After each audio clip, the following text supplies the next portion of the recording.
We're on the record in 231-500-139. Counsel over the state and defense are present. Defendant is present. Some things to discuss. A couple of motions filed last night. We also need to discuss jail calls and the other information that'll be coming in through Detective O'Driscoll. Let's start with schedule. Mr. Bloodworth, who are the state's anticipated witnesses today?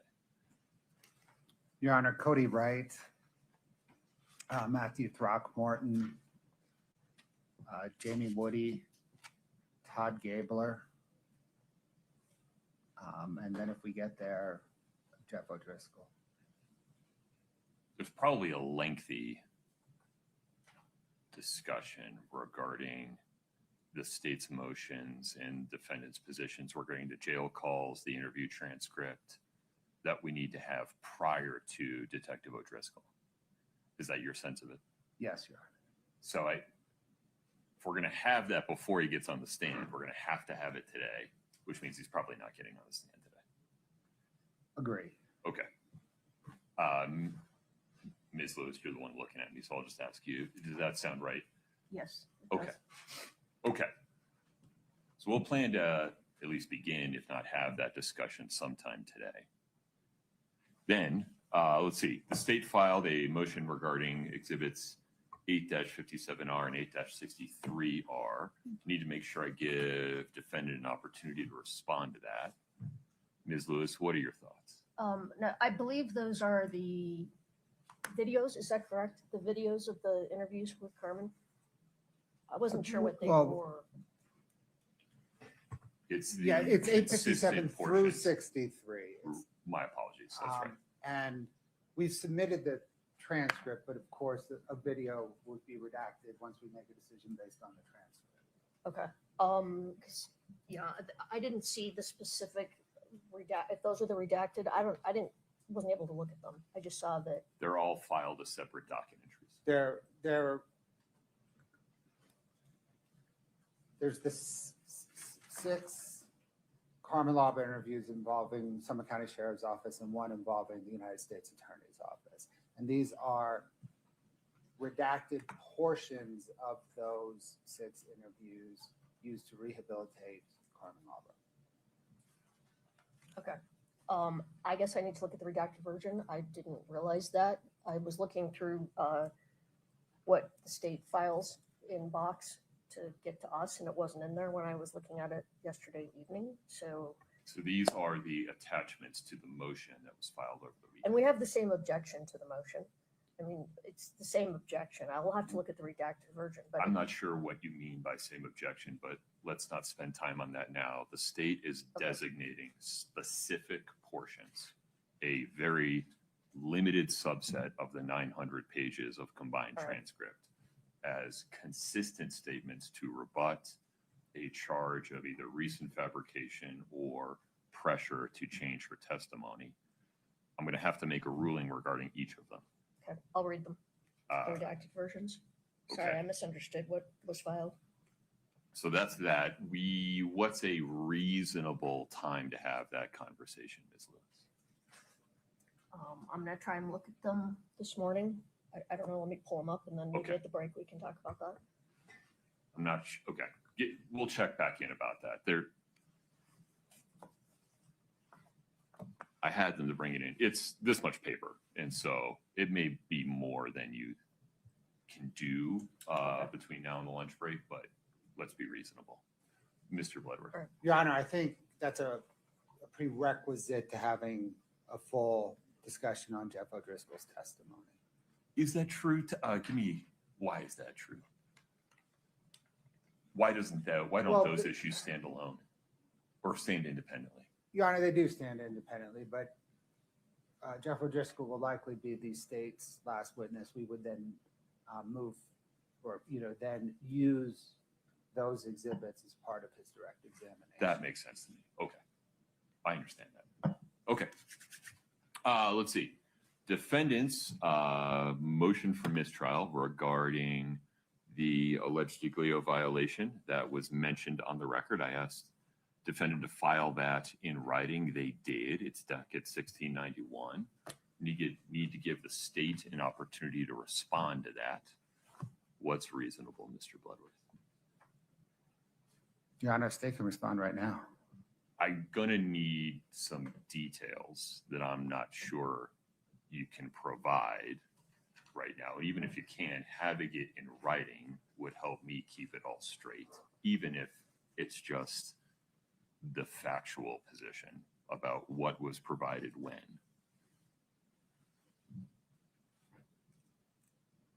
Your Honor, we can do that. I don't think that the state disagrees on the facts Okay.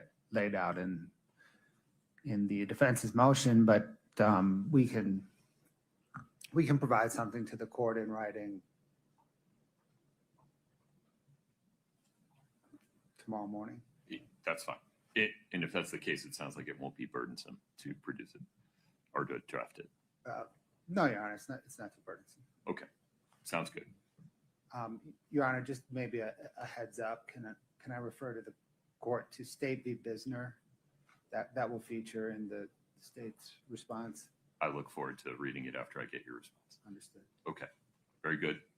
Then, Ms. Lewis, there's also the oral motion for mistrial that you made at sidebar regarding references to quote unquote charges in State's Exhibit 2-46. That was on March 5. We provided a curative instruction to the jury on that. Is that something your defendant is standing by, or is that motion withdrawn?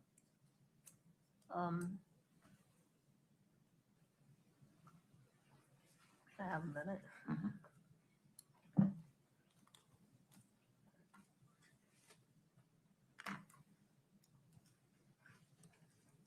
It's 2-46. This is the video, the audio recording, the two-part audio recording that was played. It's a recorded telephone conversation. Oh, Your client used the word charges. I instructed the jury that referred to civil That's right. litigation. that motion's withdrawn. Okay. Brittany, can you make a note of that in the minutes? All right. Okay. That's what I had on my initial to-do list. Mr. Bloodworth, anything else from the state? No, Your Honor. Ms. Nestor, Ms. Lewis? No. Okay. I've already forgotten the order of witnesses. Mr. Wright? Yes, sir.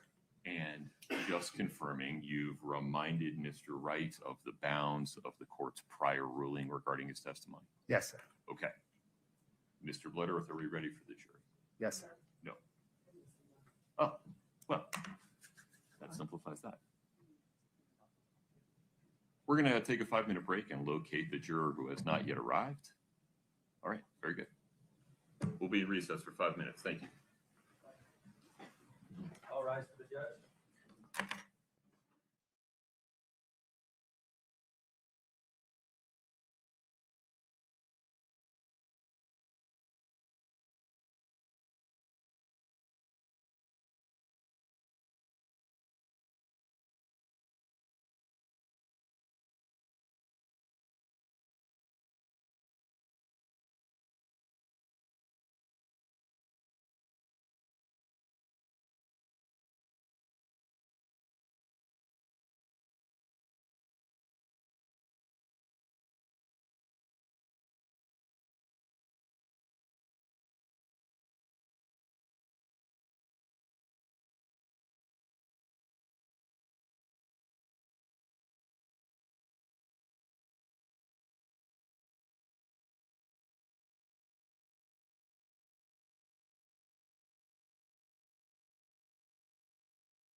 31500-139.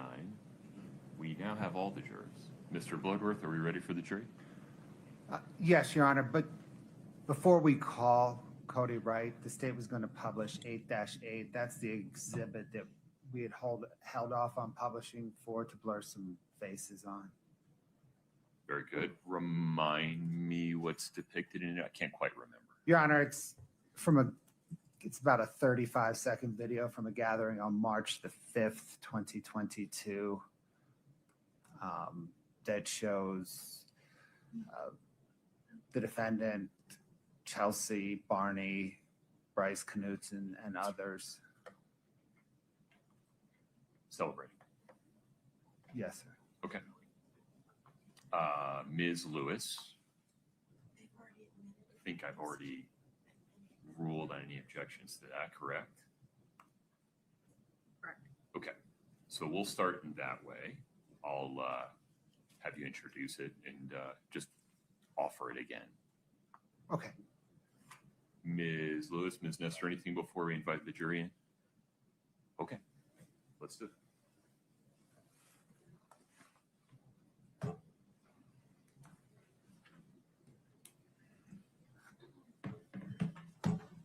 All rise for the jury.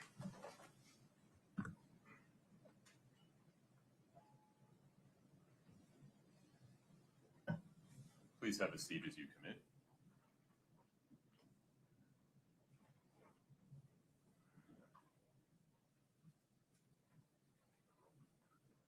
Please have a seat. Ladies and gentlemen, thank you for your patience. We'll continue with additional evidence from the state. Mr. Bloodworth. Thank you, Your Honor. Your Honor, on Thursday, the court took testimony from Chelsea Gibson, who referenced a celebration on March the 5th, 2022, and the state was redacting some children's faces from the video. The state now moves that exhibit 8-8 into evidence and moves to publish it. Chelsea Barney, correct? Barney, did I say Gibson again? Yes, sorry. Chelsea Barney, March 5, 2022. Yes, Your Honor. Very good. Let me get that up.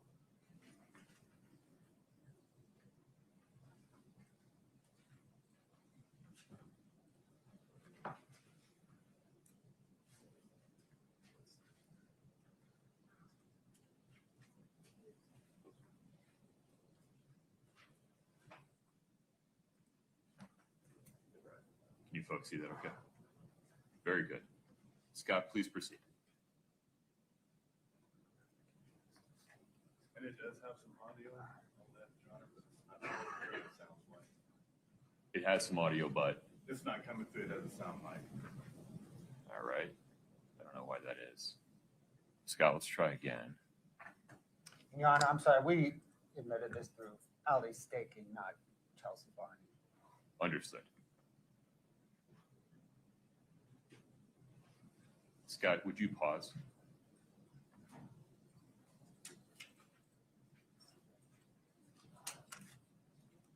Would you disconnect and reconnect, and we'll just start over? Check the settings on your end, please. I'll do it.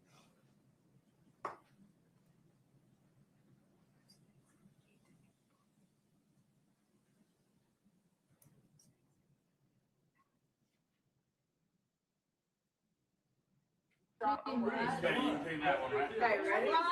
Run. Okay, I'm getting all three. Cheers, boys.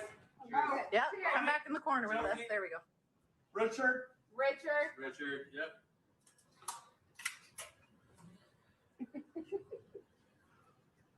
Richard. Look, Chachi's still going.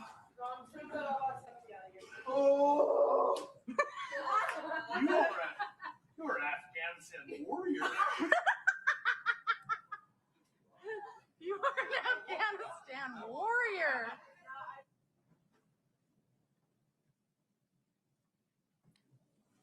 Mr. Bloodworth, the state's next witness, please. Your Honor, the state calls Cody Wright.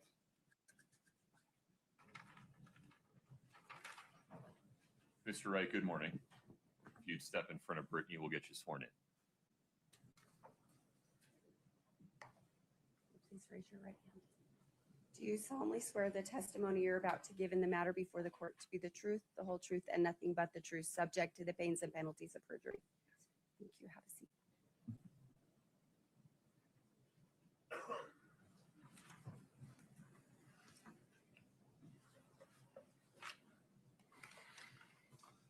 Please proceed. Good morning, sir. What, sir, is your name? Kouri Wright. Spelled W-R-I-G-H-T? Yep, Did you know Eric Richins? I did. How? Eric was a really good friend of mine and also business partner. Met him in high school.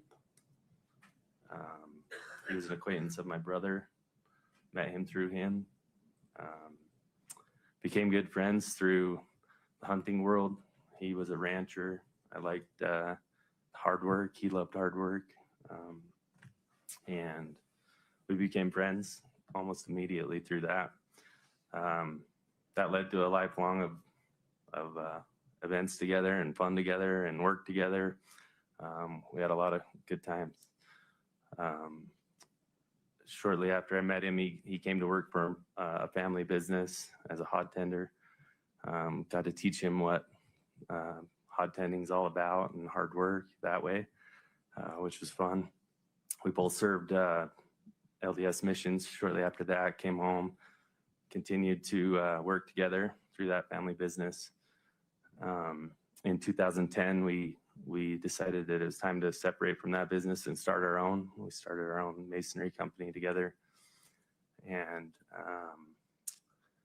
that was another journey in and of itself. That was fun. Is that masonry company C&E?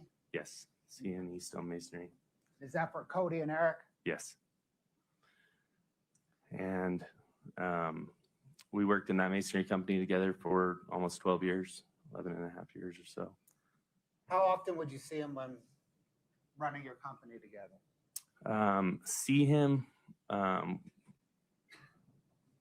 couple times a week, probably. We ate lunch fairly often. In the fall, I saw him a lot as we were out in the hills and doing fun stuff, whether it be on the ranch or up in the mountains. We spent a lot of time together in the fall. We spent a lot of lunches together while we worked and things like that, but talked to him pretty much every day on the phone if I didn't see him. When you talk about spending a lot of time together in the fall, is that hunting? Yeah, we spent a lot of time. About how many days each fall would the two of you hunt together? We would spend the end of August and most of September and sometimes October and sometimes November, and sometimes that bled into December, January, and February. But And would you quite a few days. would you travel together to hunt? Yes, we went on different trips as well.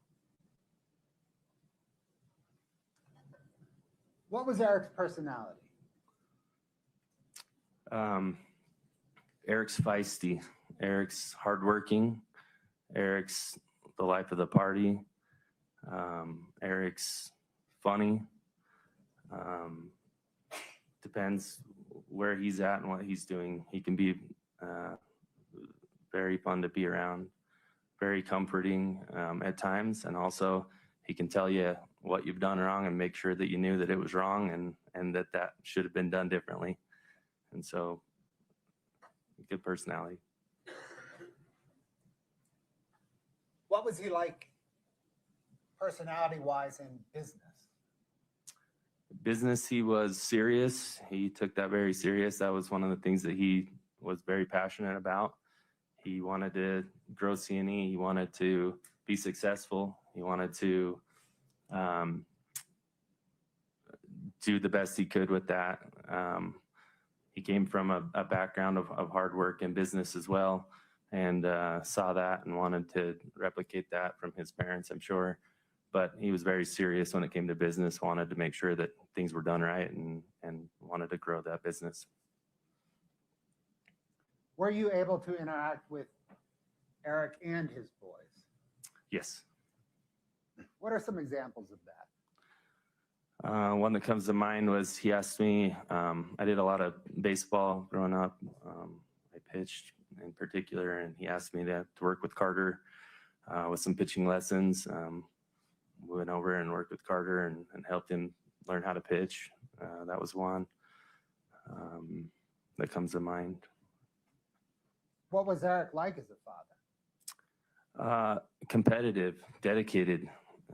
He wanted to know what my kids were up to so he could tell me what his kids were up to and how well they were doing as well.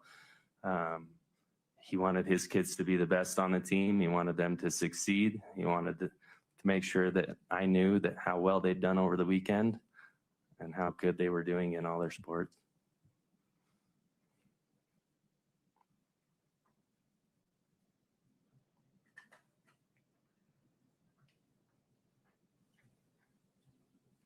What was your business relationship in C&E?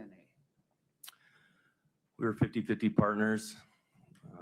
So we were, I ran half the business, he ran half the business, although that wasn't like a perfectly straight line, right? We did paver, stone, tile work. I took care of tile and paver work. Eric took care of the stonework side. So we did have it split to where he took care of his projects. I took care of mine. We overlapped in the bookwork end of things or in the administration side of things. But as far as work went, he had relationships with people that I didn't. And so he would take care of those clients and I would take care of others. How many people did C&E employ in early 2022? Approximately 90. And about how many projects at any given time was C&E running? When Eric passed, I obviously stepped into a full-time role in that whole business. I remember counting 47 projects. What was C&E's business outlook in early 2022? Good. It was great. Business was good and business continued to be good and was projecting upward. Each year we'd done a little bit more and it was definitely on its way up. Did you and Eric have any plans for the business before he passed? We had, I'm more conservative than Eric was. And so my plan was always to just be okay with where we were at. Eric's plan was, let's grow this thing and keep going. And I was like, good with where we were at a lot of the time. He definitely was very motivated to continue to do more and more and be better and bigger and better. Did C&E have an office? It had my house and a small office at Eric's house. We both had home offices. And so we ran the business from his office and my office at our residential home. Did Eric use a C&E computer? Yes. Did he keep that at his home office? Yes. Did you and Eric have a C&E email account? Yes. How did that work? It was a joint email. If you know him or I, you know that we're not technology people. And so one email was enough to handle. So we had one email that we both would look into, that all of our emails would come through. That way we could make sure that we were taking care of each other as well. That seemed to work. And so that's what we did. Did C&E receive its America First Credit Union bank statements by email? Yes.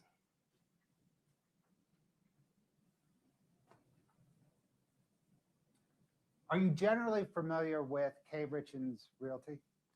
Generally familiar. Did there come a time when C&E assisted Kouri Richins Realty? Yes. How did that come about? Eric called me, was distraught. I said that some things had happened in their home that Object to hearsay. Sustained, please rephrase. Or just keep moving. Your Honor, can we approach? Sure.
Sir, did there come a time when C&E assisted Kouri Richins' business?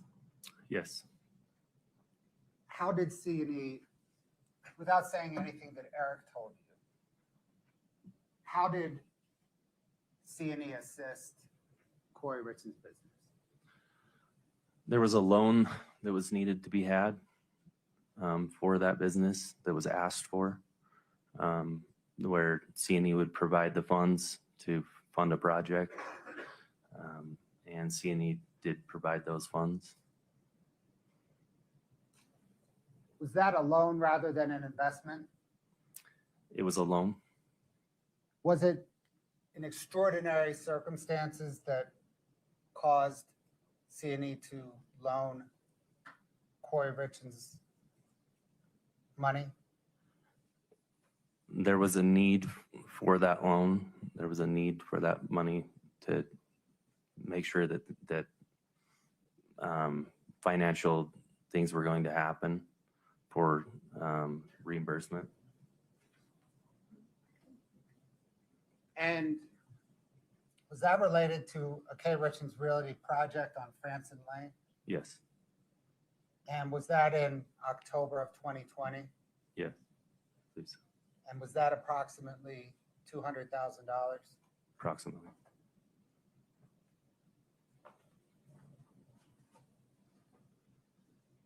Are you familiar with a buy-sell agreement that you and Eric had in place should anything happen to either of you?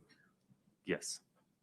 Are you familiar with a New York life insurance policy, a set of New York life insurance policies that were associated with that buy-sell agreement? Yes. Are you familiar with the series of beneficiary changes to the New York life policy on your life in January of 2022? I was told those happened. Did you make those beneficiary changes to your New York life policy in January of 2022? I did not.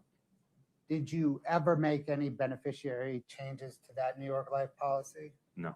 Did you ever observe Eric Richins make any beneficiary changes to that New York life policy? No.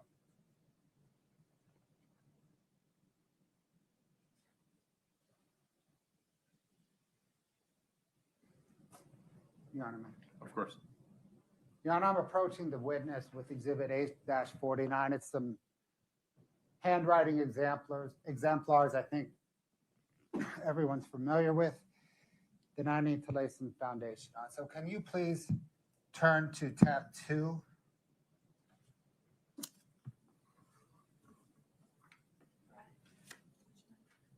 It's 849. It's the exemplars.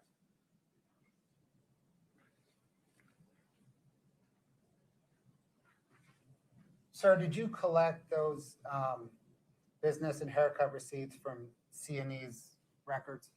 Yes. Can you turn to tab 3?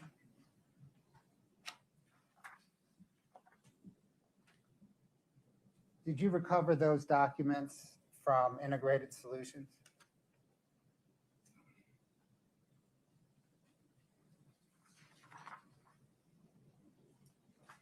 I'm looking at an IRS e-file signature authorization form 8879. Is that? Would you repeat the tab number, Mr. Bloodworth? Tab 3. Maybe just take a look to make sure you and the witness are on the same page.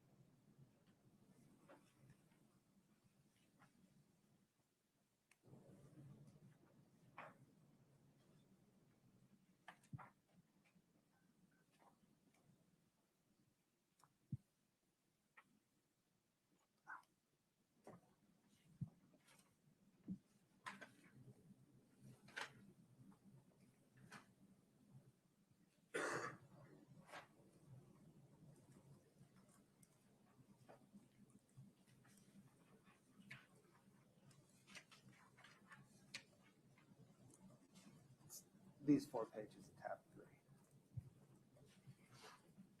Sir, did you collect those documents from Integrated Solutions, those 4 pages in tab 3? We requested any signatures that they might have to be sent. And did they then provide those to you? Yes. Sir, can you turn to tab 7, please?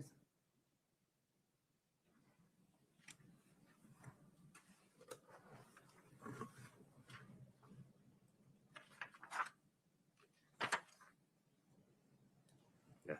Did you request and obtain from Big D Construction those documents containing Eric Richins' signature? Same thing. We asked if they had any signatures and if they could send those over. If they did, provide those for us. And then, sir, tab 13.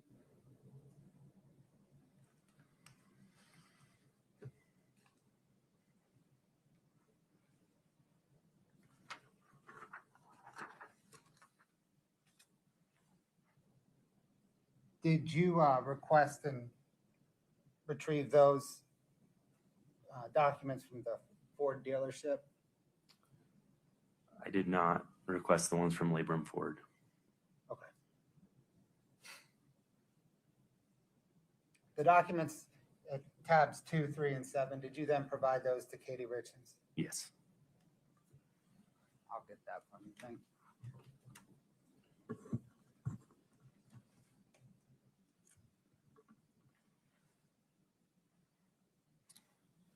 Scott, if you can bring up 10-89, please. Defense Exhibit 10-89.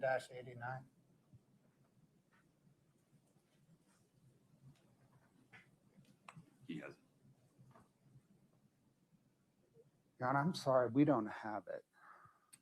You should. Mr. Wright, can you see that photograph on your screen? Okay, I can Okay. see it on the Ms. Nestor, can you see it on your screen? Yes, sir. Okay, we'll fix that during a break, Mr. Blevin. Yes, sir, thank you. Your Honor, can the court publish it? Defense admitted this into evidence with mistaking. Brittany, will you just confirm that that's correct? I don't recall. Yeah, defendants 1089-1089. Trust and verify.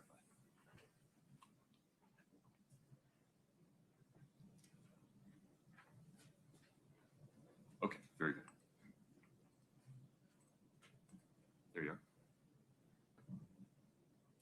Sir, are you married to Allie Wright? Yes. Is Allie Wright in this photograph? No. Thank you.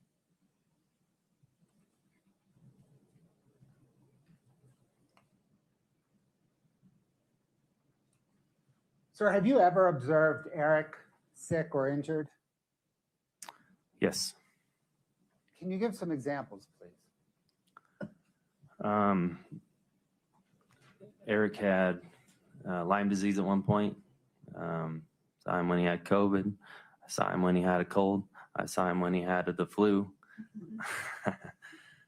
Yeah, I saw him when he had back pain, hunched over from lifting a rock and tweaking his back to where he could barely walk. Yeah. How did Eric react to illness or injury? He's a cowboy. Eric is a go get him.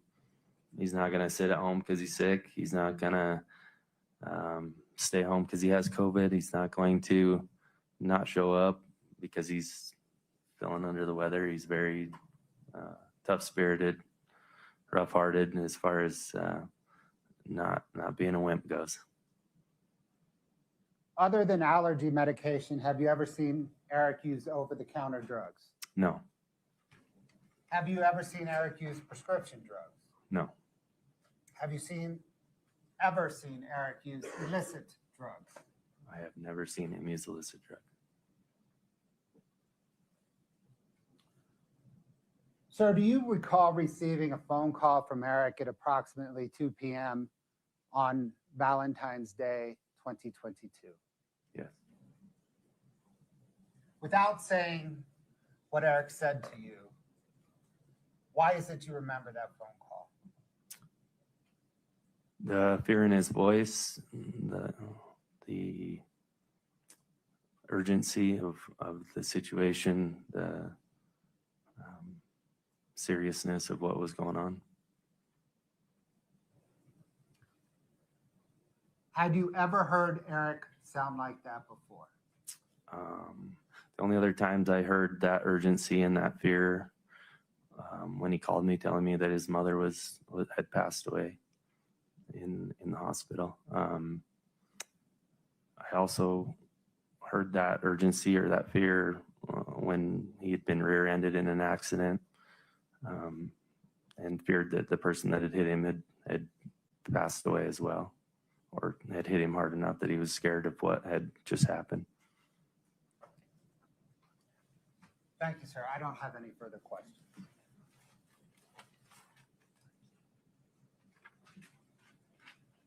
There's more water in that crap. Ms. Nestor, please proceed. Thank you, Your Honor. May it please the court. Good morning, sir. You and I have met before, but just to remind you, I'm Kathy Nestor and I'm one of Kouri's attorneys. So I want to talk to you about C&E a little bit. You mentioned that the, excuse me, Your Honor. You mentioned that the company was growing about the time Eric passed away, right? Yes? Yes, it was slowly growing. Yep. Okay. And you guys split everything 50-50. Financially and in the administration part of the business, yes. So whatever you made in a year, he made in a year. Yes. So in 2022, how much did you earn that year? Objection, I Your Honor, don't. relevance. Your preference.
restate the same question. Yes, sir.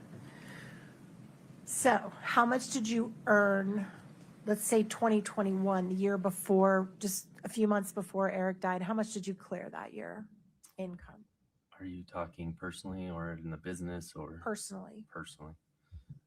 I don't have those numbers in front of me. I'm not positive what that number would be. Was it more than $500,000? Personally, no. Okay. Do you know that, do you know what Eric made in 2021? Mr. Bloodworth, go ahead. Objection foundation. It's a yes or no question, so if you would start there, sir. Overruled. Do you know what Eric made in 2021? No, not off the top of my head. So if there's tax returns that have already come in that indicate, that came in through an expert, that indicate he declared around 900, between 700 and $900,000, would that be way off base for that year? If you pause there for a moment, Mr. Bloodworth. Objection foundation. Yeah, you approach for a minute.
The foundation is sustained.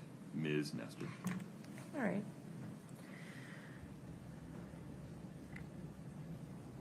Did you, at the time that Eric died, did you project that your company was going to continue to increase in value and resulting in increased income to both of you over the years? Before he passed, you're Yes. asking? Yes, we would have projected that our company would continue to grow. And fair to say that you both would be financially secure as long as that continued to happen. As long as that continued to happen, yes. All right. At one point before Eric passed, you actually had Kouri Richins on your payroll. Is that right? Correct. And she would get monthly income from your company? Correct. And do you remember how much she would get? Ms. Nestor, I apologize for interrupting. Mr. Wright, I need you to answer just a little bit louder. You bet. Brittany's listening on the mic and we're not picking it up. Go ahead. So you had Kouri on the payroll, right? Yes. How much was she making every month? Do you remember? I don't recall. And then when Eric passed, isn't it true that Kouri asked to be removed from the payroll?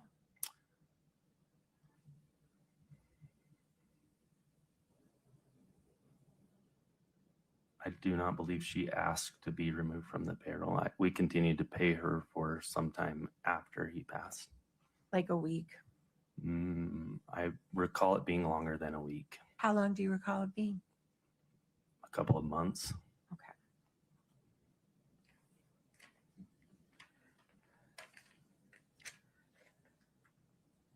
You also had as part of your company a business called Fox Lake Investments, right? Correct. And Fox Lakes was separate from C&E, correct? Objection, Your Honor, still. Sustained. Okay.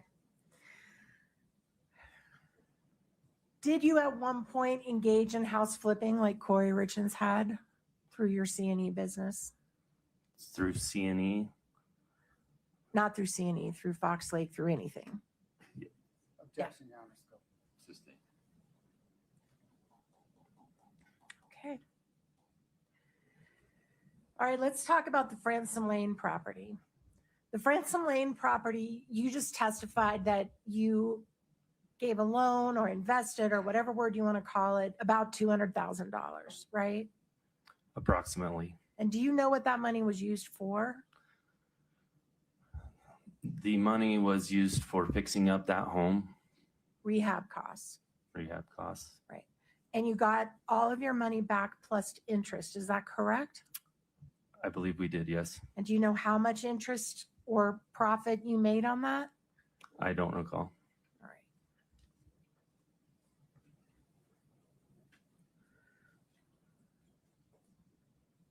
And you talked about a buy-sell agreement that you guys had, and you just discussed that with Mr. Bloodworth. The buy-sell agreement is basically when partners in a business buy an insurance policy on each other, right? Correct. So that if Eric died, you would get money. If you died, Eric would get money, right? Correct. And the idea of that policy is that you pay the family member to divest from your business and say, look, here's the $2 million. Please don't be a partner with me. I don't want to be partners with you. I just want to pay you $2 million and you go away and you're done with this business, right? The idea of it is to do whatever the contract states. So whatever is in that contract would be followed. And was it your understanding that your buy-sell agreement would allow whichever person survived the other partner to pay that money to the family, and then the family would not be involved in the business from there forward? In our buy-sell agreement, we had it so that the proceeds would go to the family. Right. And Mr. Bloodworth talked to you about a beneficiary change on the buy-sell agreement, right? Yes. And that occurred on January 1st of That's 20. not our foundation. The beneficiary changes on the life insurance policy, not the buy-sell agreement. I think that's what Ms. Nestor meant. That's what I meant. Appreciate the clarification. Thank you. So the beneficiary to the life insurance that backed up the buy-sell agreement was changed on January 1st of 2022. Is that right? I was told that. Okay. And were you in fact told when you learned about this that the policy that was changed was your policy, not Eric's? So the way that I understood that is the policy is on the person who is still alive. And I don't recall exactly the words that they used to tell me that it had been switched. They told me that someone had logged in and switched that beneficiary, and that was to your policy. Yeah, I don't recall the exact words that he used in that moment. Well, think about it. You remember everything else. You don't remember if it was your policy or Eric's policy that it was changed? Your Honor, objection asked and answered. Your Honor, I'd like him to have a chance to answer it. Overruled. Please answer Ms. Nestor's question. So it's tricky because it's a flip-flop. So I'm trying to think about that in this setting. Give me just 1 second. It's okay. Take your time.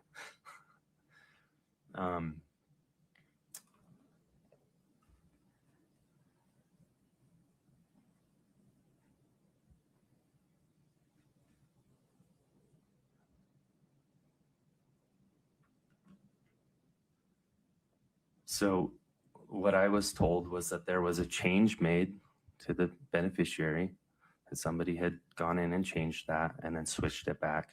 I do not recall him telling me whose name was changed or anything like that. So it's possible it was your policy. There's a possibility. Okay.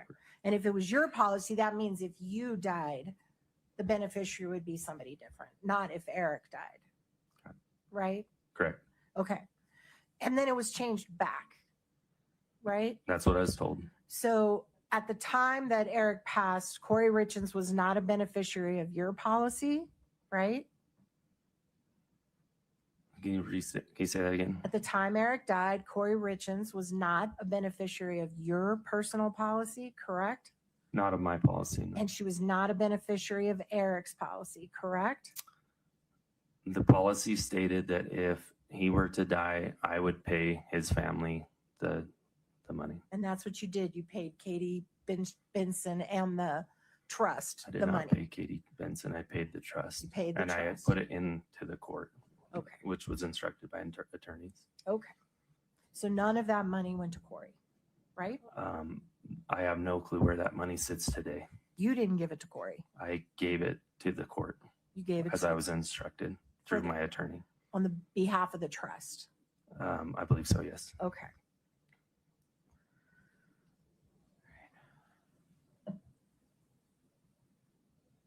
I want to talk about the times that you saw Eric in pain. Mhm. So, fair to say Eric had back pain. He had back problems. He would pinch a nerve once in a while and have back pain, yes. And he'd be unable to work. He would work through that. Sometimes he'd be unable to work. He would still probably drive around in his truck, which is considered work. I mean, Okay. he wasn't out lifting another stone, if that's what work. Yeah. So it might have impacted the type of work he could do. Yeah. All right. And he also had knee pain, right? Yeah. I mean, yeah, I believe so. Mhm. And he even had knee surgery at some point. I don't recall that. And then he had Lyme's disease. Yes. And did he complain to you about pain in his muscles from Lyme's disease? He would tell me how painful that was. Correct. Okay. Now, Mr. Bloodworth asked you if you had ever seen Eric take drugs, right? Correct. And Eric, you mentioned you guys went on a mission together, right? Correct. So it's fair Different to times, but it's not fa- together. it's fair to assume that you subscribe to the faith of the Church of the Latter-day Saints. I am LDS. Okay. And as part of that faith, you all subscribe that it is not proper to drink or take drugs, right? If you are an active following member and you believe that, then that is correct. And Eric knew that you were of this faith, correct? Correct. And he did not share with you when he drank alcohol, did he? I would hear about it. He didn't share it with you. I've never been offered a drink from Eric. And I'm sure that is a sign of respect to you and your faith. I believe Yes. so. To me And- as a person, And he never shared with you that he used marijuana gummies. he himself, no, he never told me. Did you ever see him do that around you? No. And again, he knew that you would not approve of that, right? Under your faith. Eric would be okay telling me some of those things. He would tell me, but in the light that I am his good friend, that he would tell me things, right? But not be proud of that by any means. So he did share with you that he used drugs. No. Objection, Your Honor. It's not a question calls for hearsay. Sustained. Just ask your next question.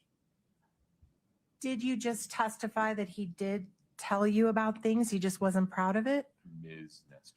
Yes, sir. Sustained. If you'd ask a different question, please. So when Mr. Bloodworth asked you the question if you had ever seen Eric use drugs, your answer was no, correct? Correct. But you have knowledge that he did. People have told me that. Objection. I'll leave it. Hearsay. Well, it's out. What do you want me to do now, Mr. Bloodworth? Is out. What if people told you? You can follow up. Okay, Ms. Nestor, please keep moving.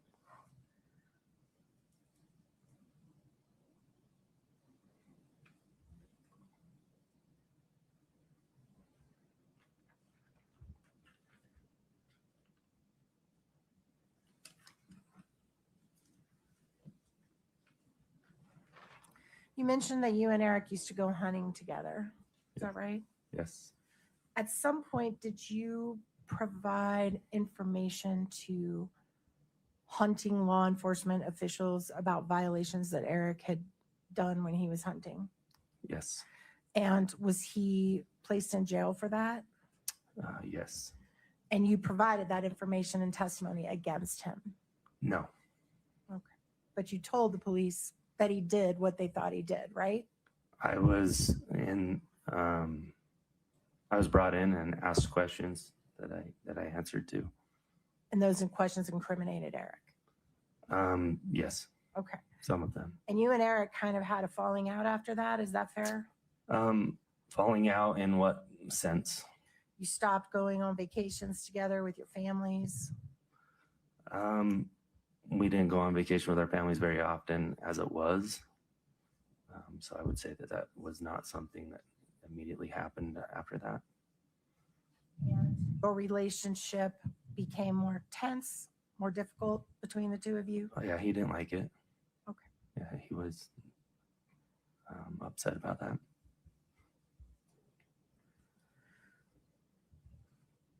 So I want to talk about the Valentine's Day call that you had with Eric. To your knowledge, did Eric work that day? Again, work is everywhere we go. We have our cell phone and we are working. Did you know whether he worked that day? I would assume that he had worked that day, having received a phone call or two or done some sort of management style of work. If I were to show you photographs of projects that he visited that morning, would you be able to recognize the project by looking at the house? I may be able to recognize the project, but I'd have no clue if he showed up there or not, or if he had worked there that day. Okay, can we put up for the witness States Exhibit 3-13D?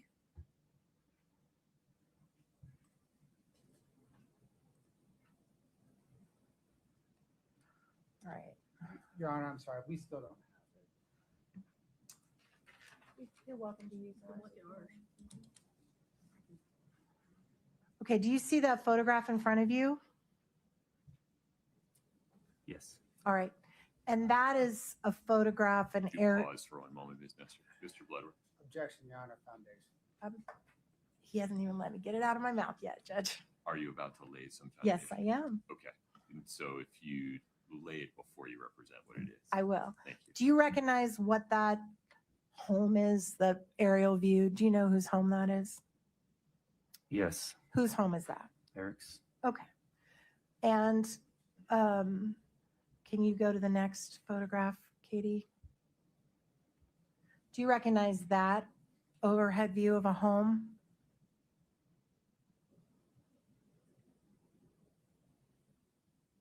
I don't.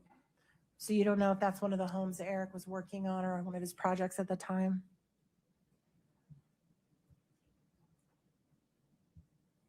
Doesn't look familiar to me. Okay, can you go to the next one, Katie? What about this very large home? Do you recognize that one? I don't. You don't know if you guys were doing a project on that house? I don't. Okay, you can take it down. On the day that you spoke to Eric Richins on Valentine's Day, he didn't, you weren't aware that he went to a doctor that day? Did you ever know of him going to the doctor, taking time off He told me that he had gone with Carter that morning. to get allergy shots? Something with allergies.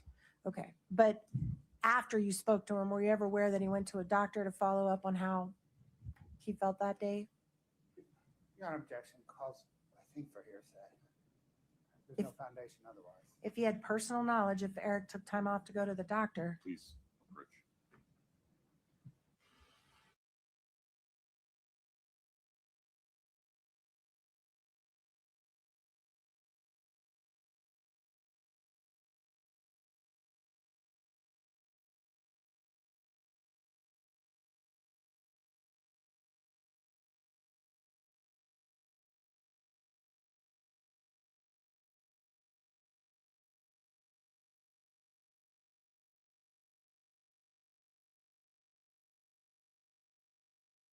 did you give Eric a ride to the doctor that day? No. Did you give Eric a ride to the hospital that day? No. Did you go visit him in a hospital that day? I did not. Okay. Did he make any calls to you where you could hear in the background there was hospital noises or ambulances or anything like that? No. Did he come to work the next day? Yes.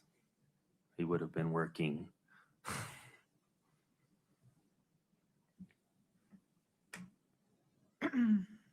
All right, the day that Eric died on March the day before he died, the 3rd, you guys went to lunch that day, didn't you? Yes.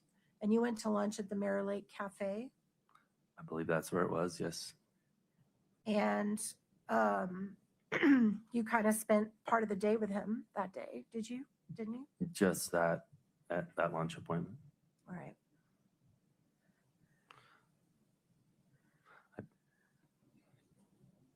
And then you got notice that he had passed, correct? The next morning. And did you send Becky Lloyd to Eric's house to pick up all of his computers? At a certain point, yes. I don't remember when, but yes, she went and picked the computer up. And was that within a day or two of his death? Yes, it would have been within a couple of days. And you didn't clear that with any law enforcement? Didn't, nope. So you picked up his computer, or Becky picked up his computer and brought it into y'all's custody, right? Yeah, it was C&E owned computer that we needed the Did- company stuff from. And did you get into the computer? Did you open it? Did you look for documents in it? I don't know how to turn a computer on half the time. Okay. All right, what about Miss Becky? Did she go into the computer? Your Honor, objection here says go. Do you know whether Becky went into Hold the? on. Sustained, if you could ask I will. non-hearsay inducing question. Did you see Becky go into the computer at all? I did not see Becky. Okay. And then at some point, a private investigator came to talk to you about that computer, correct? Correct. And that would be Mr. Todd Gabler. Correct. And Todd worked for the Richins family or the trust. I don't know who he worked for, but I assume that's correct. And you told him that Becky had the computer Correct. and you sent him to get it from Becky. I don't remember sending him. Did you authorize Becky to give it to him? We would have in that instance, yes. Okay. And in all that time, no law enforcement had gotten the computer first. Correct. All right. And then isn't it true that shortly after Eric died, you also sent somebody to pick up his work truck? Correct. And explain to me what the work truck looked like. Brown Ford 550 flatbed truck.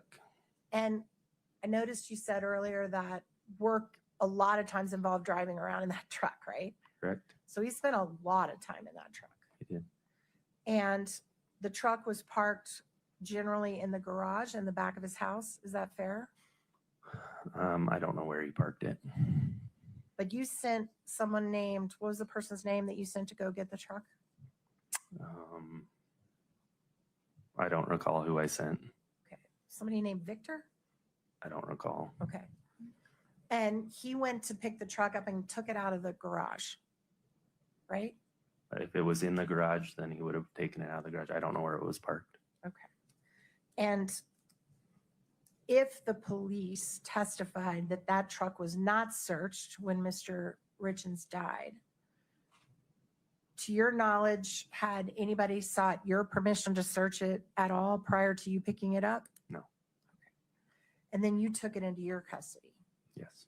and you kept that truck. Yes. You still have it. Yes. All right. He also drove a red truck. Is that right? Like a personal truck. Yes. And did the C&E own the red truck? Yes. All right. And at some point, you found out that the red truck was being serviced. Is that right? Yes. How'd you find that out? The Ford dealership called me and told me that it was ready to be picked up. And you knew that that truck was being driven by Kouri Richins at the time. It should not have been being driven at all. Okay, but she had custody of it. It was sitting at her house with instruction that it shouldn't be driven. And when you With found out, knowledge that it shouldn't be I'm driven. sorry, I didn't mean to interrupt you. I You're good. thought you were done. You found out the truck was ready and you went and picked it up, right? We went and got it, yes, You didn't- because it had been driven. You didn't talk to Kouri about it. No, You didn't discuss it with her at all. no. You just took it from the dealership. It is a C&E owned vehicle. There is ramifications for an accident for somebody that's not working with C&E. Okay. And And so it felt that it would be proper to make sure that the truck wasn't being driven Where's the truck now? in somebody's yard or house, or I don't know exactly where it's at. Did you give it to Katie? I did. You gave it to her for free. I did not give it to her. No, You sold it to it her. is owned by C&E. So did C&E sell the truck to Katie, or did No. they just give it to her? No, it's sitting at their home or their yard or their place. So they had it. So the people who had access to the truck before any law enforcement ever looked at it were you, Katie, anyone in Katie's family, anyone at the dealership. Is that all right? Say that again. The people who had access to that red truck before there was any search executed were you, Katie, anyone in Katie's family, and anyone at C&E that picked it up? Jackson Foundation. Overruled. You can go. Yeah, I mean, many people had access to that truck. If access is, Okay. they would have to be given the key and given permission to drive it. So when Eric passed and his buy-sell agreement was executed and you gave the money to the court for the trust, then the company 100% became yours, correct? Correct. And is it fair to say that your personal net worth basically doubled at that point? You could say that. Okay.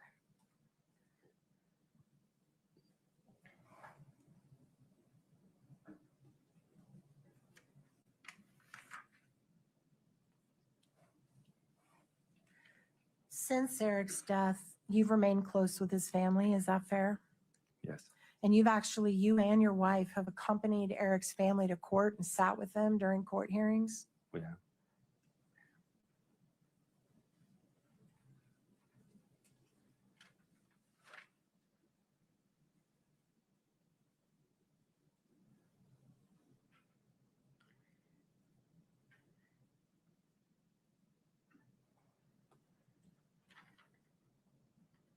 Court's indulgence for just, one question I did forget. The New York Life, that was who had your insurance for your buy-sell, correct? Correct. Were you aware of whether Kouri and Eric had personal New York Life policies as well? I don't know the answer. to Okay, that. that's fine. Court's indulgence for just 1 minute, Your Honor. Of course.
Only if you know, but were you aware, was C&E paying for a personal life insurance policy for Eric through a company called Auto Owners or Integrated Insurance Solutions? I'm not aware. Okay, No. that's fine. You mentioned that Eric loved hunting, right? Correct. And after you gave your testimony to the Department of Wildlife and Natural Resources, Eric couldn't hunt for a while in the United States. Is that right? Correct. But he still could hunt in Mexico. Correct. And are you aware that shortly before his death, he went hunting in Mexico? I am. Do you know when? It would have been in February sometime, I believe. All right. And how often did he Maybe hunt January. in Mexico? Are you aware? Sorry, what? How often did Eric go hunting in Mexico? He went down there for a trip, so I would assume he was hunting every day that he was there. Are you aware of more than one time that he went to Mexico to go hunting? Yes. Were you aware of them more than 5 times? I couldn't say. I don't remember. Did you ever Not go sure. with him to Mexico? Could I? Did you? Did I know? Do you know where in Mexico Eric went hunting? A general area. I don't know exactly where. The general area Typically, the hunting takes place in somewhere around Sonora, around Sonora. somewhere. I think that's all I have. Thank you, sir. I appreciate it. Mr. Blood. Thank you, Your Honor.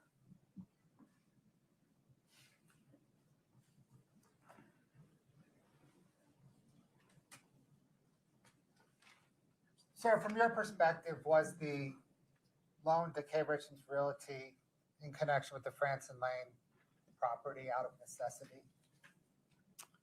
Yes.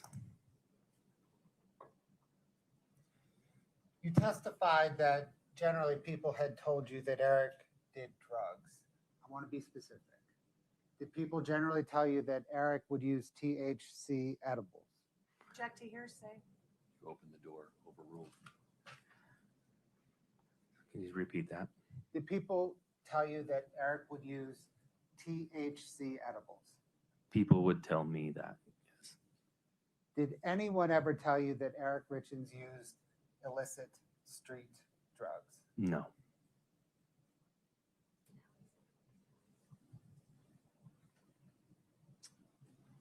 You testified that you provided some inculpatory information to DNR officers in connection with their investigation of Eric.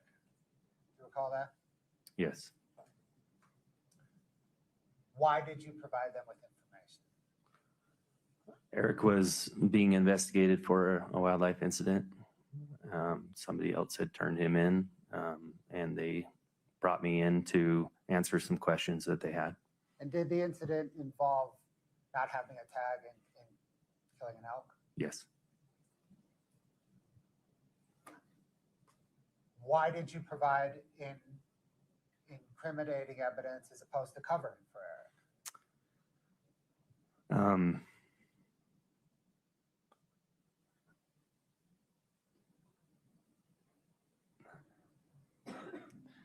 Eric knew what he had done wasn't right. And he was okay to be the big boy and take care of his own stuff. And I was okay to be honest and tell them the truth and allow him to do what he needed to do on his end. Is that hard for you to do? It was extremely hard. I knew what those ramifications were going to be. But did you do it because it was the right thing to do? I did.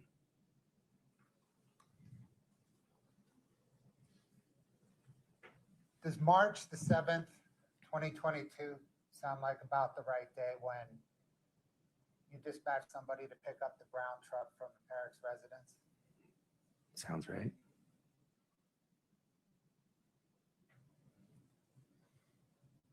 Why have you sat with Eric Richins' family at various court proceedings? Object to relevance, Your Honor. It's within the scope of your overruled. I love the Richins. I loved Eric. He was one of my best friends. And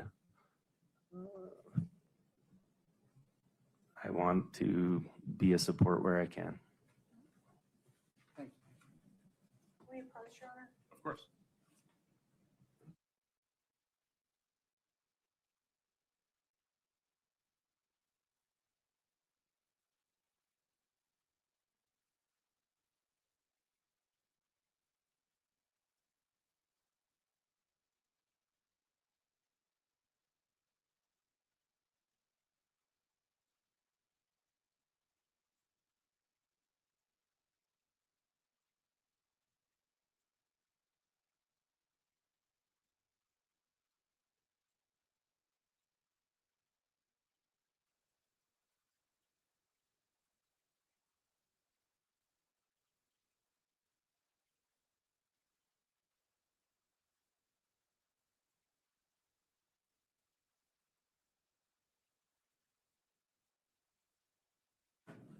Folks, this would be an opportune time for a restroom break. I was about to take one anyways. Please rise for the jury.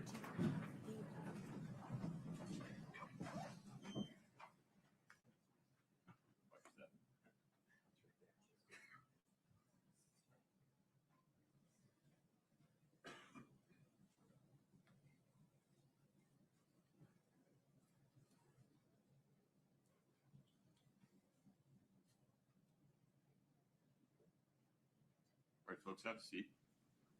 Your Honor, we can pull it up on the screen if you give me just 1 second. No problem.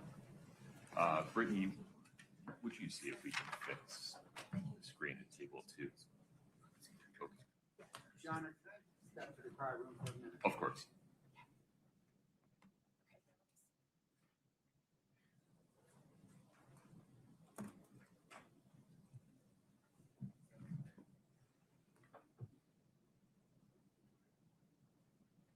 Mr. Wright, I'm not certain, but I think it'll be necessary for you to leave the courtroom for this discussion.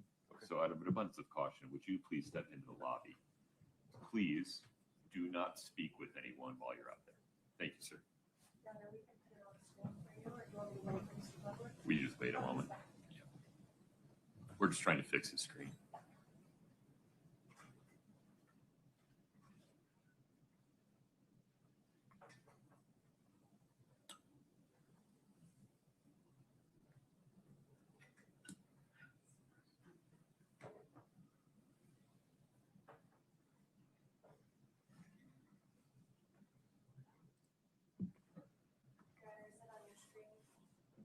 Page 60 is there a page and line number you want me to go to?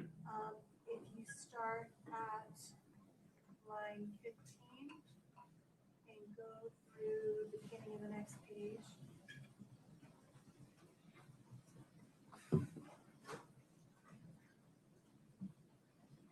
If you can go to the next page for me. Your Honor, I probably need to read it into the record for purposes of the record. One moment. Can we go back to page 60? Do you have it up on your screen, Mr. Bloodworth? I do, Your Honor. Okay. So the part that we're seeking to examine the witness, and we submit that the state has opened the door by asking the question, has anyone ever told you Eric used illicit drugs? And his answer was no. In this testimony at the preliminary, page 60 line, beginning at line 15, and were you aware that in high school, Eric had an addiction to pain pills? Answer, I did know that he participated in pain pill taking for sure. Question, you did? Answer, yes.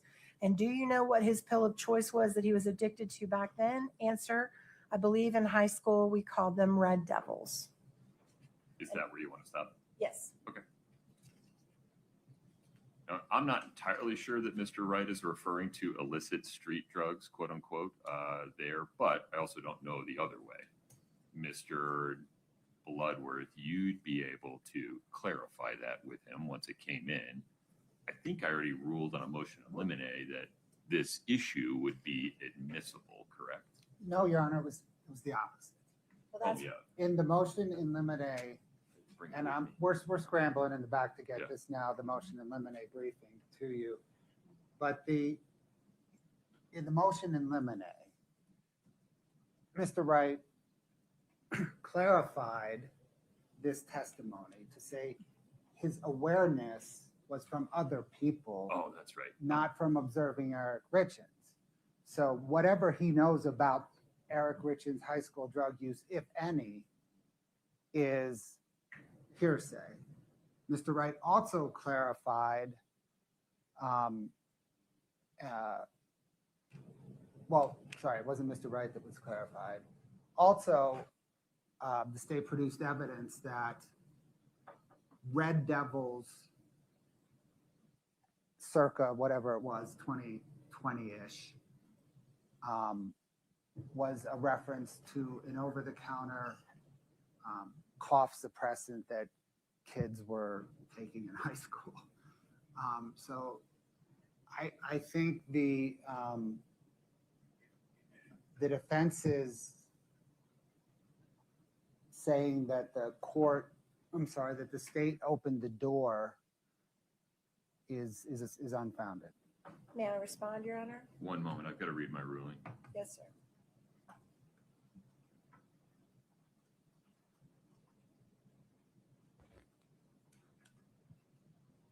So the ruling was that I deferred ruling on the motion in limine until after the parties have an opportunity to voir dire witness Kouri Wright or provide other evidence outside the presence of the jury to determine whether there is any non-hearsay route to the admissibility of the proposed evidence. Thank you, Your Honor. So here's what just happened. Mr. Bloodworth asked the question, has anyone ever told you that Eric used illicit drugs? Illicit street drugs. I objected to hearsay. The court ruled that I had opened the door and allowed him to elicit that hearsay evidence. In Once fairness, you're skipping the first step. You opened the door and crossed I to just this said that. topic. I just said that. Right, that but you, I want to be clear. okay, It's not just an allegation that you did. You did. okay, Then Mr. Bloodworth went into it. okay, absolutely. I was trying to convey that. I'm sorry if I didn't do it correctly. I was not trying to skip any step. You ruled that I had opened the door. You allowed him to elicit what would typically be hearsay evidence because I had opened the door. Now it's in. Now this witness is sat on the stand. No one's ever told him that Eric used illicit drugs, and that is not true. Illicit street drugs. Please be precise. That's what these are. He's claimed. Well, we don't know one way or the other. Would you like an opportunity to voir dire Kouri Wright about that, consistent with the court's motion in limine ruling from January? I'm happy to voir dire him if it helps the court with your ruling.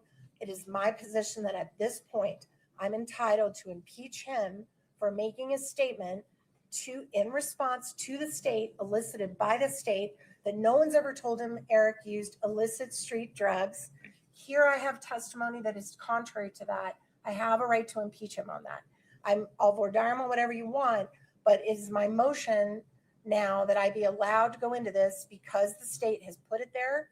They've put it out there. I have a right to impeach that he just testified falsely and inconsistently with what he said at the prelim. And it's very important, Your Honor. If he, in fact, said something impeachable, you have the right to impeach him. Thank you, Your Honor. I'm not sure that he did yet. Why don't we get to that point? Mr. Bloodworth. Your Honor, certainly we can voir dire him. I think if the court reads further down in the preliminary hearing transcript, counsel asks. You know I don't have that ability, so if you could cite me to it. Oh, do you not? I'm sorry. No, I don't have control over what they're showing me. If there's a docket entry you want me to look at, I know that it's in the docket. Sure, it's page 61 that I thought was on your screen. It's on my screen. It is now, yeah. So at the bottom of page 60, I guess we just read from the middle of page 60. 60, line 15 through 25. Correct. If Yeah. the court keeps reading to the top of page 61, Kouri Wright says he has no idea what Red Devils were. He says prior to that he's very aware that Eric took pain pills in high school. He says that clear as day. Why don't we just ask him what he knows? We can, but Oh, you don't want that. You want to just use this. I want to use this and I want to do it in front of the jury. I But don't you want to want give a to, you don't want chance. to just put it in. You want to ask him questions about it, right? No, I just want to impeach him with this document only. You don't That's it. have any foundation that Red Devils are illicit street drugs, though. So you need that foundation Pain for pills this. would be. But that's not illicit street drugs, and that wasn't the question. This is an important difference. Nobody's asked this gentleman Your Honor, or shown that If you buy pain pills. please I'm don't sorry. speak I'm over sorry. me I'm so sorry. that you have a clean record. Yes, sir, I'm sorry. If there is an impeachable statement by this witness as to whether he's aware that Eric Richins took pain pills at any point in his life, this would be directly relevant to that. But we need a non-speculative foundation for the idea that Red Devils are illicit street drugs. So the pain pills that they're talking about, if they are Who's take they? it if that is being referred to in this prior statement, the Red pain Devils. pills that, well, he says pain pills and then he says Red Devils. Okay. So my understanding, according to this, is that Mr. Wright doesn't know what Red Devils are, but that's what they called them in high school, Seems accurate. which is clearly saying these were not doctor prescribed, these are illicit drugs that he's using in high school. So No, there's some distance between a nickname called Red Devils and illicit street drugs. And I don't know what the Red Devils he's referring to are, but it doesn't automatically mean they're illicit street drugs. if you use pain pills without a prescription, that is illicit street drugs. It is not. And you know that to be true. I disagree, Your Honor. It might be diversion of a prescribed substance, but it's not illicit street drugs. They've certainly heard testimony from Mr. Crozier that he's selling oxycodone on the street that came from prescriptions. That's illicit street drugs. I'm not sure you want to take that position going forward, but I don't endorse it in any respect. Certainly, we know that diversion of prescribed legal medication is different than purchasing on the street prescription medication is different than purchasing non-FDA approved substances on the street. There is a range of conduct here, and the question asked by Mr. Bloodworth was specific. Can we read back? Can we get it read back, what he asked? Do we have the transcript of the exact statement that Mr. Bloodworth just asked him? State courts do not create transcripts. I think we have someone doing it live right now. When you say we, who are you referring to? Ms. Payer, She's not a court employee. I don't know what you're referring to. if you can give me 5 minutes, I can email her and get the exact statement. Sure. While that occurs, I'm going to use the restroom. We'll take a recess until 10:35. All right.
All right, counsel, thank you for that break.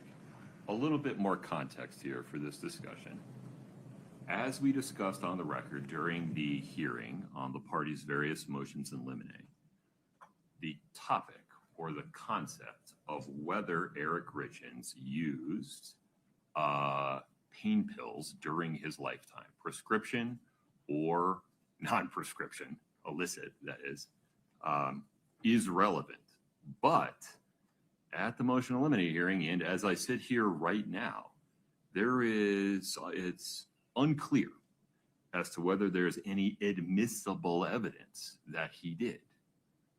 So, Ms. Nestor, I think the correct course forward, based upon where we are right now, is to allow you to voir dire Kouri Wright regarding his knowledge of the topic that he discussed at the preliminary hearing, having heard or known or learned somehow that Eric Richins used pain pills in high school and they were red devils.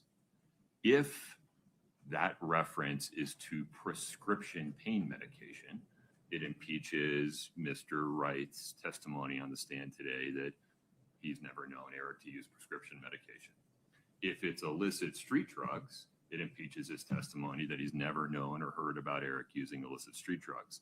If he doesn't know what red devils are, we're all just speculating, including the jury, and that's not permissible. Mr. Bloodworth, any comment there?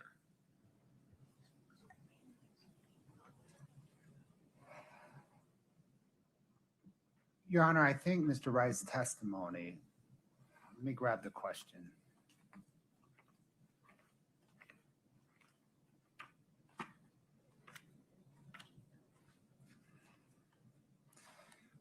Was that he had never seen Eric Richins use prescription drugs or illicit drugs.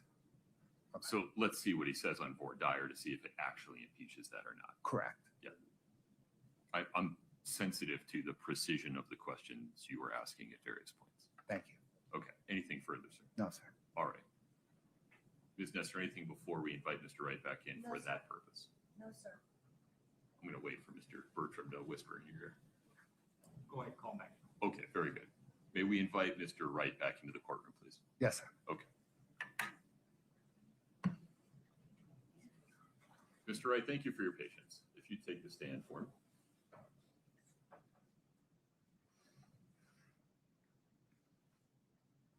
If you'd like a glass of water, you can pour yourself one. You are still under oath. Ms. Nestor has a few extra questions for you, and then we'll see where we go from there. All right, May it please the court. please. Thank you, Your Honor. Welcome back. So we want to just dig in a little bit to the question that you were asked on redirect. When Mr. Bloodworth asked you if anyone had ever told you that Eric used illicit drugs. And I believe he said illicit street drugs. Does that sound right? Or do you recall? Did he say illicit street drugs? Is that what you're asking? What was your understanding of the question that he asked you at the very end about whether you'd ever heard about Eric using drugs? Illicit street drugs. Right. What was your understanding of that question? If anyone had ever told me about him using an illicit street drug. Okay. Now, I'm not in the drug world. I have no clue what most drugs are categorized as. So Did you talk to anyone outside in the hallway while you were waiting? I did not. Okay, just checking. Okay. So at the preliminary hearing, Mhm. we asked you some questions about whether you were aware that Eric used pain pills in high school. Do you remember that? Yes. And are you aware of that? I was told that that had happened. All right. And were you ever told about where he got those pain pills? I have no idea where he got those pain pills from. So when Mr. Bloodworth asked you earlier today if you were ever aware of Mr. Richins using prescription drugs, you said no. Your Honor, that's not the question I asked. Pause, Mr. Wright. If you would just object to foundation and restate the question for me. Your Honor, objection foundation. Let me ask you this way. Sustained. Go ahead, Do Ms. Pfister.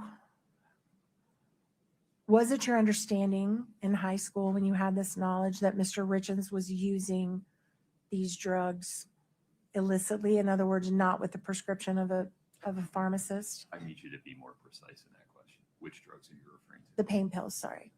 And if you would re-ask it, please.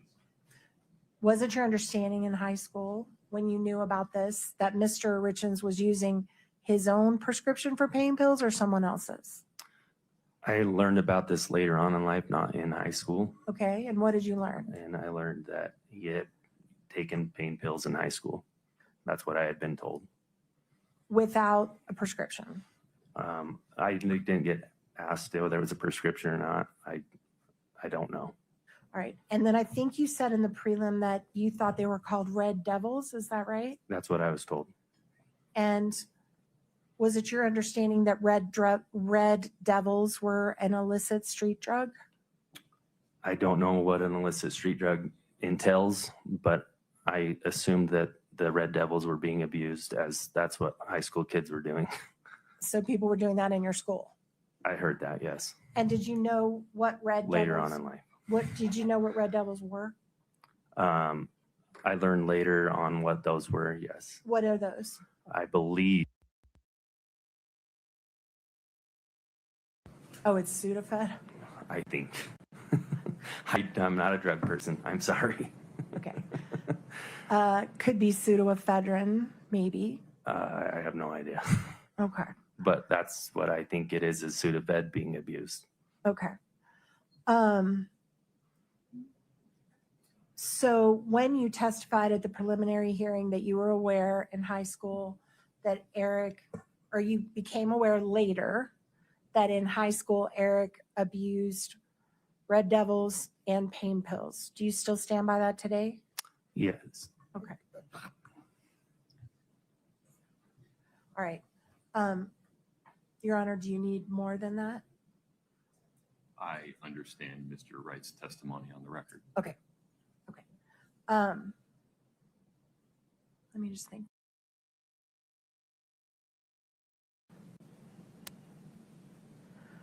When you answered Mr. Bloodworth's question in front of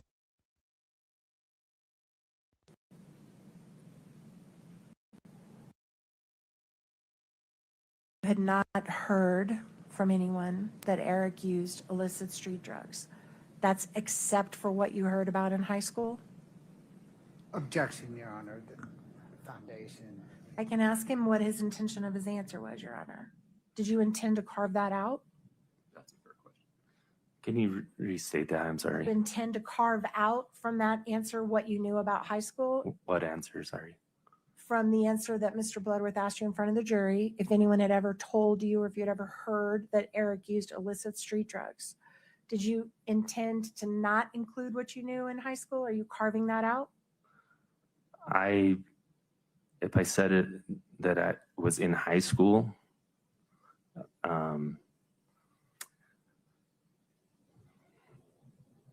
what I've been told about Eric is throughout my life. I don't know if it was exactly in high school. I don't know if it was in my early 20s or now.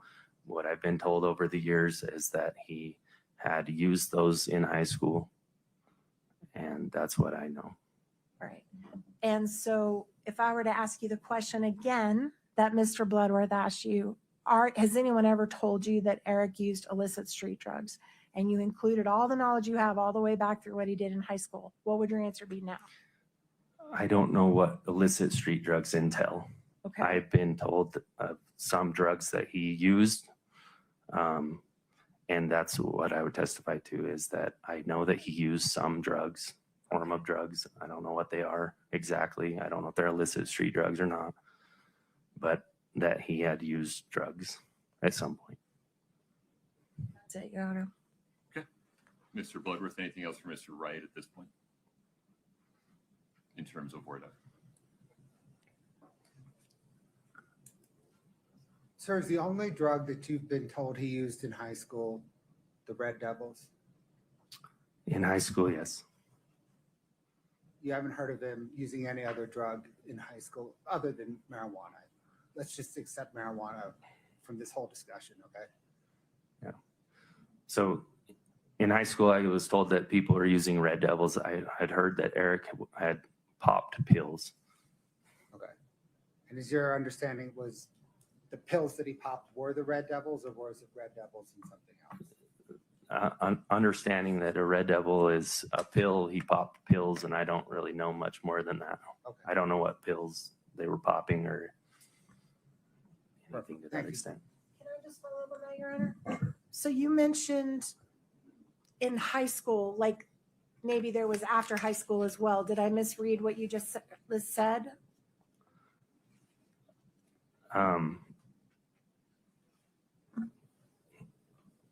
I have learned of these things through people over the years.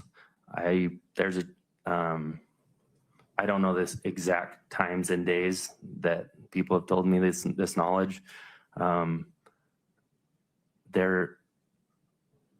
Eric popped pills in high school is what I've been told.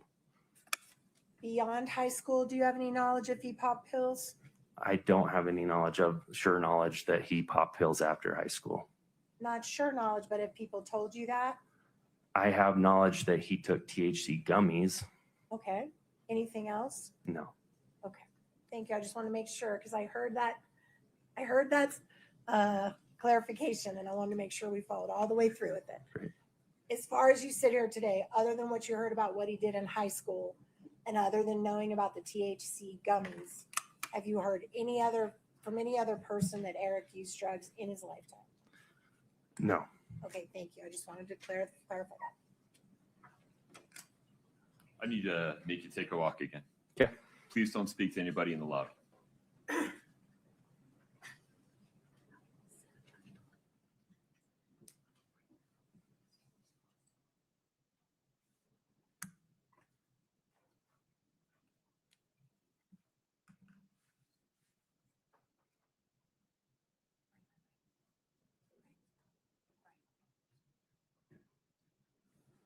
Ms. Nestor, any further argument? Well, Your Honor, I think that this witness has now clarified that if he were to answer the question now, he would include that he was aware Eric popped pills in high school.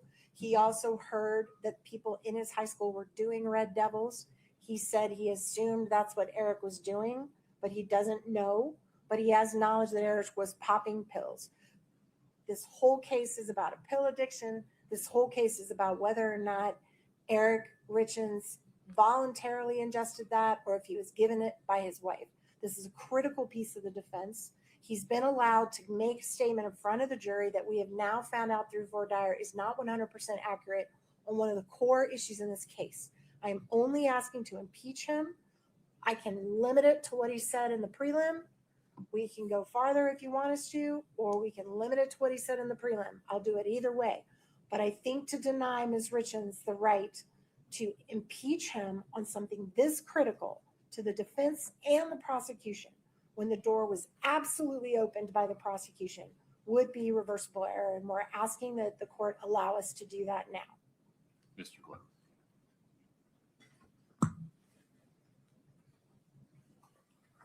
Your Honor, the state disagrees with all of that, including the veracity of some of that.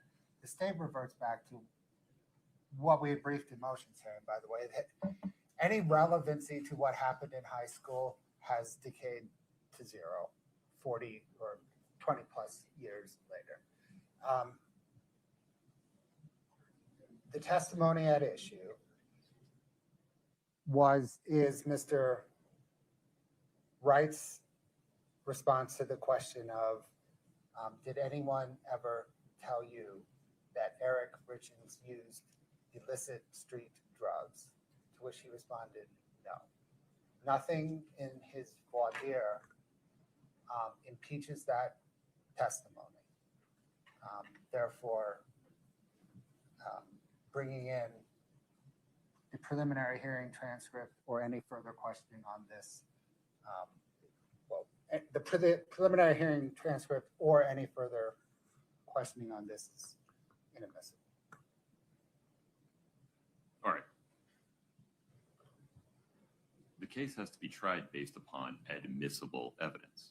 And on both sides of the V, there are pieces of evidence that either the state or the defense has sought to admit that the court has ruled are not admissible. I'm required to apply the rules of evidence. We instruct the jury that the rules of evidence have developed over hundreds of years to make sure that trials are tried in a fair and impartial way. This issue developed in a way where defense counsel asked a question that elicited hearsay testimony regarding what Mr. Wright had heard about Mr. Richins' prior drug use generally. Whether or not that's what the defendant intended, that's what happened. So then, on redirect, the state asked two very specific questions to characterize that volunteering of hearsay by Mr. Wright. Whether they'd heard that Mr. Richins had used THC products, and whether he had ever heard that Mr. Wright used illicit street drugs. Nothing in his prior preliminary hearing testimony or during his voir dire outside the presence of the jury on the stand is admissible evidence contrary to his sworn testimony on the stand in front of the jury. His prior reference to Red Devils, he's now clarified as Sudafed, which is not pain pills to begin with. Moreover, he doesn't have any admissible testimony that Eric Richins used illicit drugs of any kind. This is hearsay. It is speculation. It's not admissible. Your Honor, may I just make a record? Of course. Your Honor, it's our position that, first of all, when I asked the question, it was not objected to by the state. Second of all, I'd like to make the record that this would be for purposes of impeachment. This, to deny us this opportunity, is a violation of Crawford. It is a violation of our Sixth Amendment right to cross-examine. It is a violation of our due process right to a fair trial. We would be able to call, in our case, an expert who would testify that Red Devils were in fact PCP in that period of time. They were not Sudafed. The DEA has a pamphlet on that. We're being denied that option. We're being denied the ability to attack the credibility of someone who has changed. Respectfully, we disagree with Your Honor's position on this. We think he absolutely changed his testimony, and we're being prohibited the right to impeach him on the fact he changed his testimony. And I believe that the question I would ask him, if I were allowed to go forward, would be, did you learn that Eric popped pills in high school? And that would impeach what he said to Mr. Bloodworth, unrebutted and not allowed to be rebutted by me when we know that I can rebut it. And we, on our strongest way possible, we object to this. We would like a continuing objection. We move to strike all of Kouri Wright's testimony. All of the issues Wait that a minute. Mr.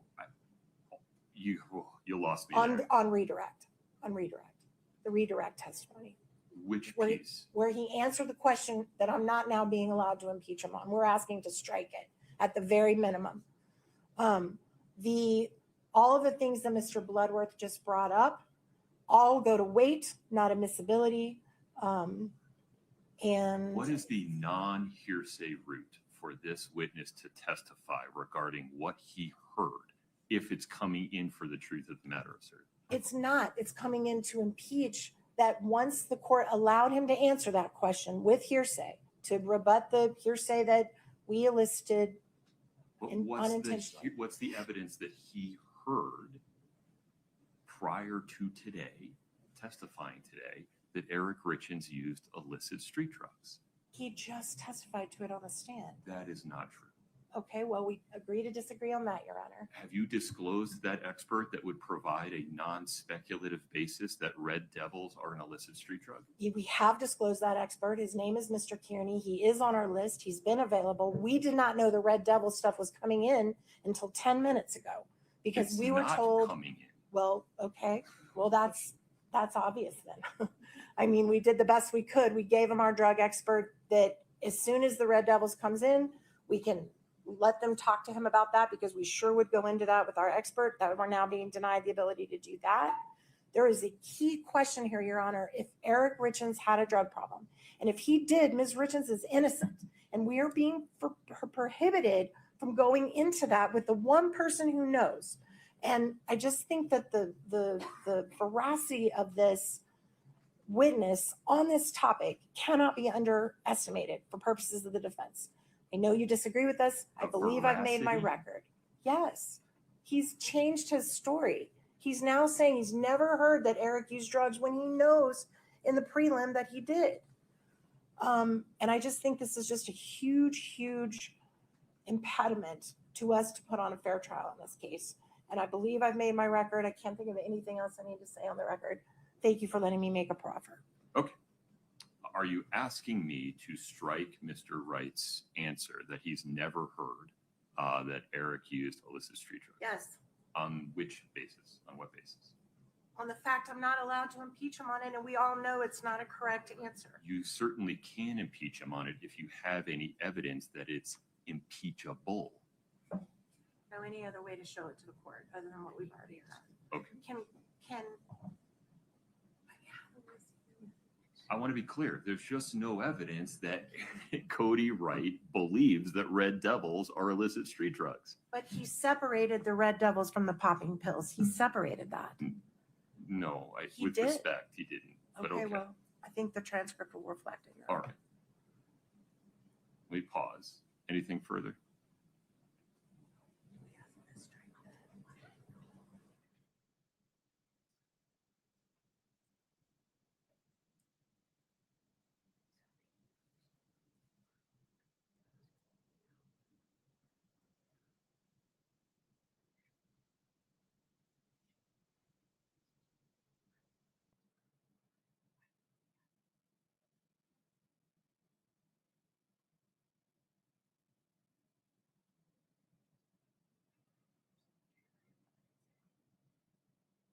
I have nothing further to add, Your Honor. Mr. Bloodworth, a direct question.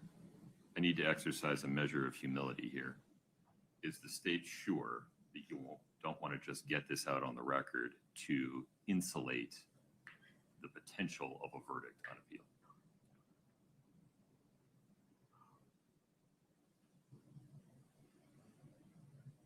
You now know what Mr. Wright's going to say.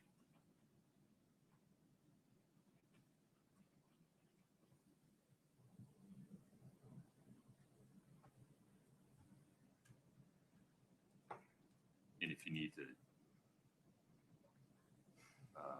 confer with your team, I'm happy to give you a moment. Yes, Your Honor, let me take a moment to confer. Can I make a record on one thing, though? Sure. Let me read to the court the expert disclosures it relates to. I don't know that we need to get into that at this moment. I won't be basing anything I do on that. Okay, then. Thank you. Can I step back? Of course.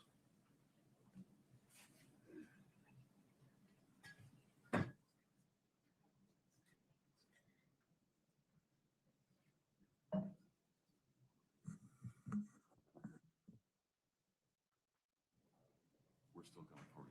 We're off the record for the moment.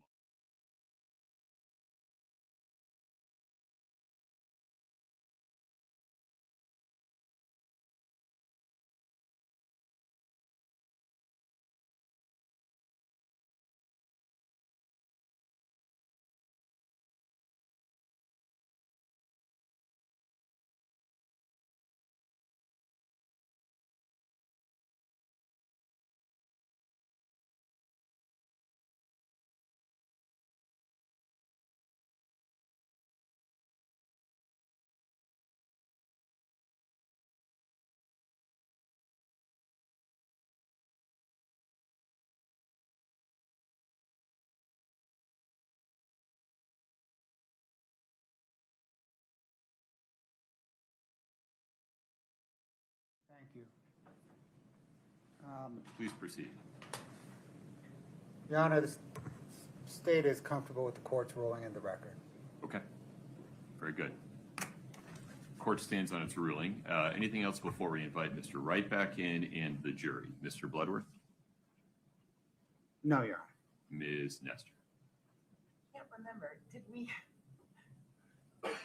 I'm not persuaded that Anyway, you've provided a basis to strike Mr.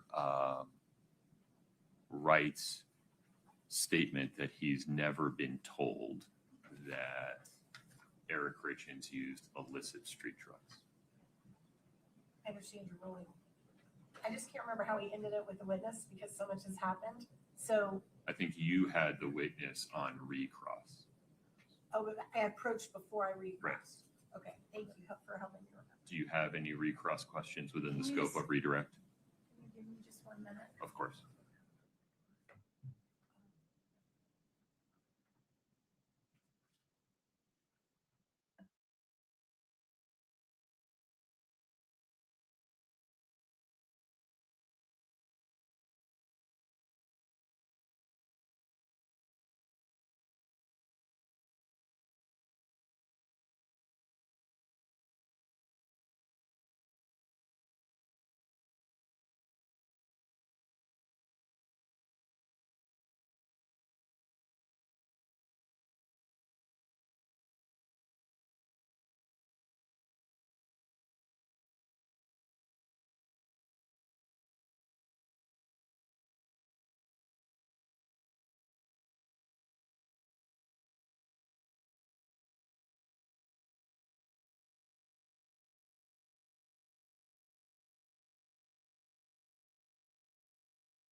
Refresh my recollection because a lot has gone under the bridge and I just had to get back to where we were. I think I do have a quick recross within the scope of this redirect. Very good.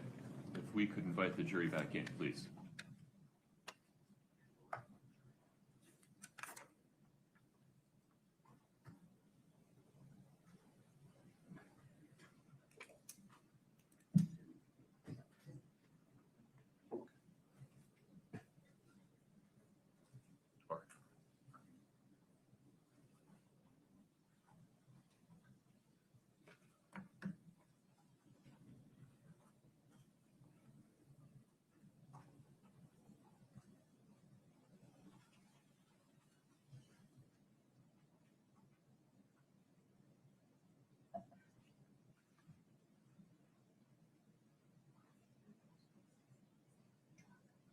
Oh, well, we'll invite him back in.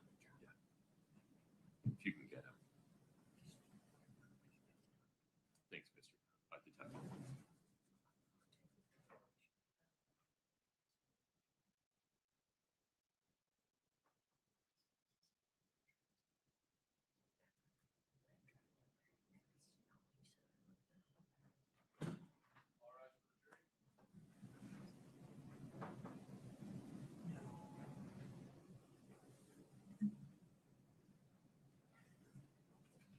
Please have a seat as you come in.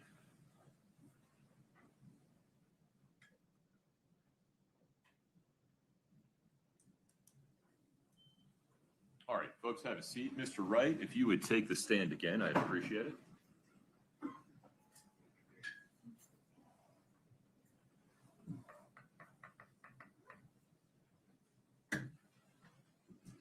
Mr. Wright, you're still under oath. Ms. Nestor, please proceed. Thank you, Your Honor. We're almost done. You mentioned just now to Mr. Bloodworth, or a few minutes ago, it's been a minute now, that you were aware that Eric used THC gummies, right? I heard that he did that, yes. Okay. Do you have any personal knowledge as to how often he would use THC gummies? No idea. Do you know why he used them? I couldn't tell you that. I don't know why he would have used them. And do you have any personal knowledge about where he obtained his gummies from? 0. So that was just a part of his life he didn't share with you. Correct. And on the truck, when you sent whoever, I know you said you don't remember, Mr. Bloodworth just talked to you about a date. the work truck, not the red one, but the work truck, you guys got that just within a day or two after he passed, correct? The work truck was picked up within a few days. Okay. And then the truck that you took from the dealership was about a month later. Or so, yeah, Okay. months later. I just wanted to make that clarification. Thank you. That's all I have. We tender the witness, Your Honor. No, Your Honor, thank you. Okay. Are we releasing this witness, counsel? Yes, Your Honor. Okay, sir, you are free to go. You are released from the subpoena. You can talk to anybody you'd like. Thank you. Thank you for your time. Mr. Bloodworth, the state's next witness, please. Your Honor, the state calls Matthew Throckmorton.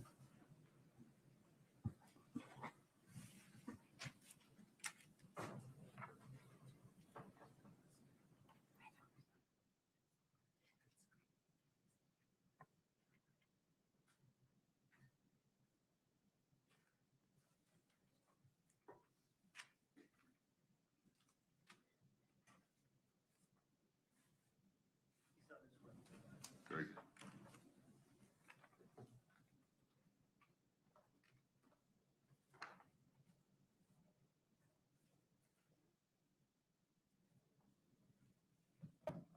Mr. Throckmorton, if you'd step in front of Brittany, we'll get you sworn in.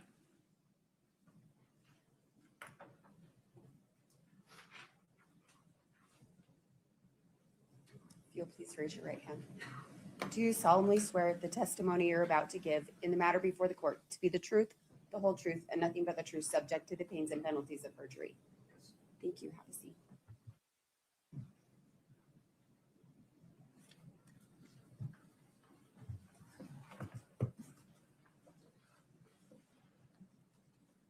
Please proceed. Thank you, Your Honor. Please state your full name and spell your last name for the record. My name is George Matthew Throckmorton. That's Throckmorton. Sir, are you employed? Yes, I How? work full-time for the Salt Lake City Police Department in the crime lab as a crime scene investigator with a specialty in forensic document examination. Okay. How long have you been with Salt Lake City as a crime scene? 27 years. And what is a forensic document examiner? Forensic document examiner is an individual who examines and compares writing in an attempt to determine identity, authorship, or authenticity. This includes the examination of handwriting, erasures, inks, papers, basically anything related to documents. So how long have you been doing that, forensic document examination? 30 years. Okay. Did you have any special training that you've done just specifically for FDE? Yes. I apprenticed with my father, George Throckmorton. It's about 4,000 hours of training in casework and study over a 2-year time period. I also trained with other document examiners at the Southwestern Association of Forensic Document Examiners. I completed courses through the Institute of Applied Science in Chicago. I also was trained at the FBI Academy in Quantico, Virginia, and have trained with other document examiners and attended courses and conferences throughout the United States. Have you practiced this FDE or forensic document examination with other labs? No, just pretty much my own. So did you do something with the state lab in Montrose, Colorado? I did train with other document examiners at the state lab in Montrose. Okay. So you didn't practice, you were in training? It was part of my apprenticeship. I see. Okay. Have you had to maintain continuing training Yes, in the intervening years? yes. I've attended various courses and conferences put on throughout the United States. Have you given presentations yourself at such conferences? Yes, I've actually been a guest instructor at the Salt Lake Community College as well as the University of Utah at the Law Department. I've trained at the Utah Post Academy helping police officers understand what a forensic document examiner is and how they can help them with their cases. I've also trained employees at American Express to detect potential forgeries. And I've also taught classes at the IAI, which is the International Association for Identification. That's the largest and oldest forensic organization in the world. Are you a member of that organization? Yes, I am. Do you belong to a particular section of the IAI? Yes, I belong to the question document section. So over the last 30 years, this may seem like kind of a dopey question, but have you ever had the opportunity to examine question documents? Yes, I've worked on over 1,500 individual cases over 30 years. And have you ever testified in court as a forensic document examiner? I've testified 61 times, 48 times as a question document examiner. In the world of forensic document examination, are there some basic underlying principles upon which the science rests? Yes, that no two people write exactly the same way. That's to say that no two individuals share all the same characteristics and habits, given the proper quantity and quality of documents to compare to show that their writing is different. Okay, before we move on to the second one, I wanted to just very briefly go into this idea of habits. When you're talking about, what do you mean by habits of writing? I guess, just have you explain it. Habits are part of an individual's writing where most of the time, they really don't even know what those habits are. They're just writing, trying to create either a letter or they're signing their name. And as they have learned to write over the years, they pick up different characteristics and habits within that writing. That could be how they cross the T is the crown at the top of the staff, medium part of the staff, or down closer to the baseline. When they write an ER combination, for example, is the E bigger than the R or vice versa? Are those two letters connected, or is there a pen lift between those two letters? Is the U more rounded or a little more pointed? So they just develop and use these habits as they write different types of things or sign their name. So when we first learn to write, we're writing careful what our teacher is teaching us. And then as we go on later in life, we become more concerned with the content and not the formation of the letters. Those are just subject to habit. That is correct. We learn a textbook style of writing in school. We're just trying to duplicate what we see. Again, more concerned with making it look like how we see it. And again, concentrating, like you said, more on what it looks like. As our skill level increases, we're more concerned with the content of what we're writing, whether it's assigning our name or whether it's the letter that we're trying to write to somebody. And the longer we write, those characteristics and habits just become muscle memory to us, and we don't necessarily think about how we're writing letters and formations. We're more concerned with what we're writing. Okay, we've talked about individuality. What's the other principle upon which your science rests? That an individual can't make all of the variables the same to make two pieces of writing the same as one another. There's always going to be a natural variation that occurs as we write our name. You're not going to find two signatures that are an overlay. There's always going to be a little bit of difference in how those look or in a body of writing. Okay, so are there studies out there where researchers have looked at these principles? Yes. Okay. Could you very briefly go into this idea of individuality? Absolutely. There was a study done called Cedar Fox out of the University of Buffalo in New York. And the premise of the study was to test the theory that no two people share all of the same characteristics and habits within their writing. And what they did is they had 1,500 participants of varying ethnic backgrounds, age, and gender. The objective was to make it similar to what the population and makeup was for the United States.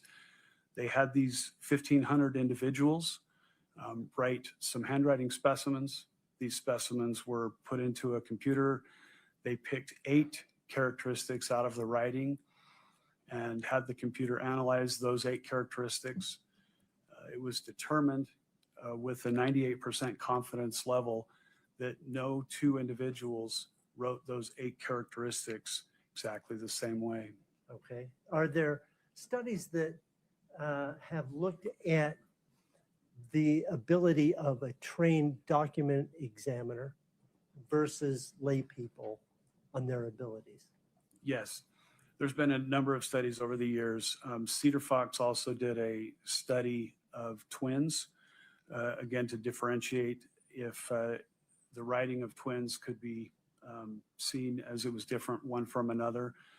In that particular study, they hired lay people to do the examination. The computer did an examination, and they also had intern document examiners look and do those comparisons.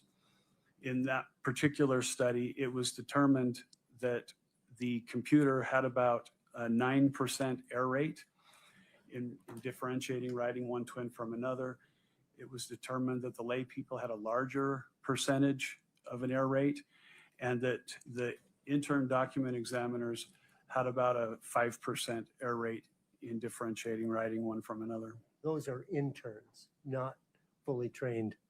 Okay. Correct. Now, were there some studies known as Cam being one of the authors of these studies that also looked into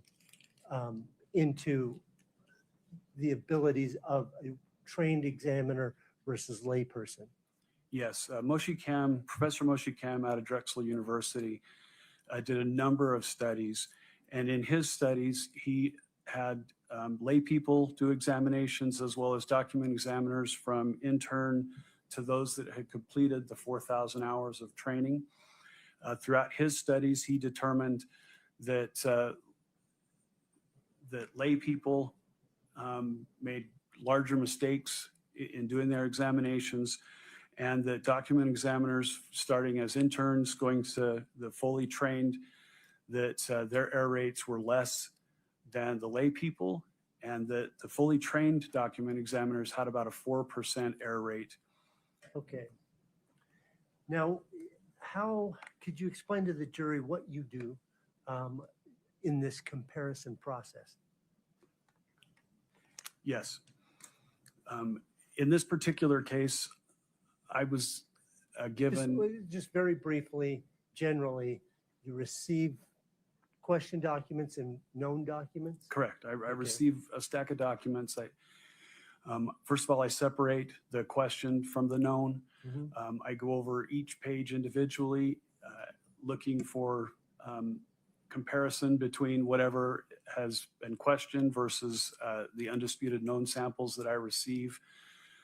I compare my findings one from another. Then I evaluate those findings in order to render an opinion. So this process, does it include digitizing the documents? Say they come on paper, do you reduce them to some digital format? I scan everything first of all, to preserve the evidence. Documents, I'll scan the whole document, and as well as the signatures or the questionnaire individually, and then same with the known samples. I see. And when you're doing that, do you then do a side-by-side comparison, or do you do one a question and then knowns? How does that work? Yes, I do a juxtaposition examination, which is comparing the question versus the known side by side, looking for similarities and differences that may be amongst the writing. Okay. What are you looking for? These habits you mentioned before? Yes. I'm looking for everything in the writing, just looking for, again, similarities and differences, looking for evidence that will basically say, was this authored by the same person or was it authored by two different people? I look for letter formations. I look for proportion between letters. I look for where the writing sits within a margin. Is it closer to the right, left? Is it on, above or below a baseline? Looking for shading where darker areas of the writing may be. Just basically looking for everything on the documents to compare. Okay, so when you're doing this comparison, do you consider the underlying facts of the case you're working on? No, I just look at the evidence sitting in front of me. Usually I'm asked, does the question and known writing, were they authored by the same person? So I'm looking specifically for evidence one way or another on that. Okay. When IAI, or I think you've mentioned earlier, you talked about the Southwest Association of Forensic Document Examiners, SWIGDoc, or somebody, does somebody give you a set of standards for your conclusions? Yes, there's a set of standardized opinions that initially was put together in 1977 by the ABFDE, the American Board of Forensic Document Examiners. In 2016, SWIGDoc, which is the Scientific Working Group for Forensic Documents, took that standardized group of opinions and made it their own. Okay. And that's the scale that I use today. Okay. Can we briefly review what that scale is? Sure. The first one is an identification. Identification means that the questioned and known signatures agree in every observable detail and that there's no unexplainable differences or variations present. The opinion below that is highly probable or strong probability. That it was authored by that person? By the same person, correct. Okay. And that means that there was either something that was different between the question on it, might be a feature was missing, the way a letter was connected. It also might be the difference looking from an original document to a copy of a document that I didn't have the original. I was only looking at a copy. I didn't have best evidence. So because I can't tell the origin of the document, I'll drop that down from an identification to a highly probable or strong probability. The opinion below that is a probable, and a probable means that a majority of the evidence says that the question and known document was authored by the same person. But the reason that it would be dropped to a probable could be, again, that it's a copy, could be that there were signatures that were out of the timeline than the question document was. So I don't have maybe current documents to look at. The opinion under that is an indication, and an indication means that most of the evidence says that the question and known were authored by the same person, but again, might be dealing with a copy, might not have as many signatures as I would like to have in doing that comparison, so it drops it to an indications. The next opinion is a no conclusion, and this is basically, I couldn't tell one way or the other whether it was authored or not authored by who it purports to be. Then it continues towards exclusion in a reverse sequence. So indications it was not authored by, followed by probable not authored by, highly probable not authored by, and then an exclusion. An elimination. Elimination, that's the word. Okay. In your process, then do you somehow try to verify what your opinion is? Yes. How do you do that? Usually I'll contact a peer, another forensic document examiner, and have them review a blind examination of the same evidence that I looked at. What is a blind view? That means that they don't know what my opinion is, that they're going to do their own examination and come up with their own conclusion. Okay. Now, are these the principles and methods accepted in your field? Yes, And are those the methods and principles that you applied in this case? yes. Okay. So did you receive a question writing in this case? I did. Okay. Can we, I think it's been offered and accepted, 7-21. One moment, please.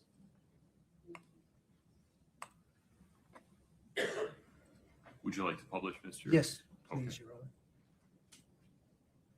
7-21 is published. Okay. Let's just scroll through it from top to bottom just to refresh the jury. Okay. So that's page 2. Let's go return then to page 1. Do you recognize this, sir? Yes, I do. Is this the question document? Yes. Okay. Now, what did you receive? A copy or an original? And if a copy, what type of copy? I believe on this one, I had a PDF copy. Okay. Is that a good thing or a bad thing for your purposes? PDF is not the best quality of document. Why is that? First of all, obviously, best evidence is the original document. Okay.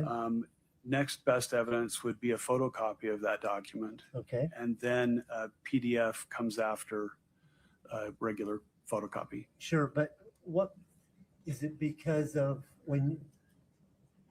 is there some limitation on PDFs that for your purposes? Yes. If I could talk about photocopies first. Sure. A photocopy is a distorted picture of an original document. The problem with a photocopy is it's a picture that is slightly smaller than the original document. There is, the colors are not as vivid or clear. The tones may be less vivid as well.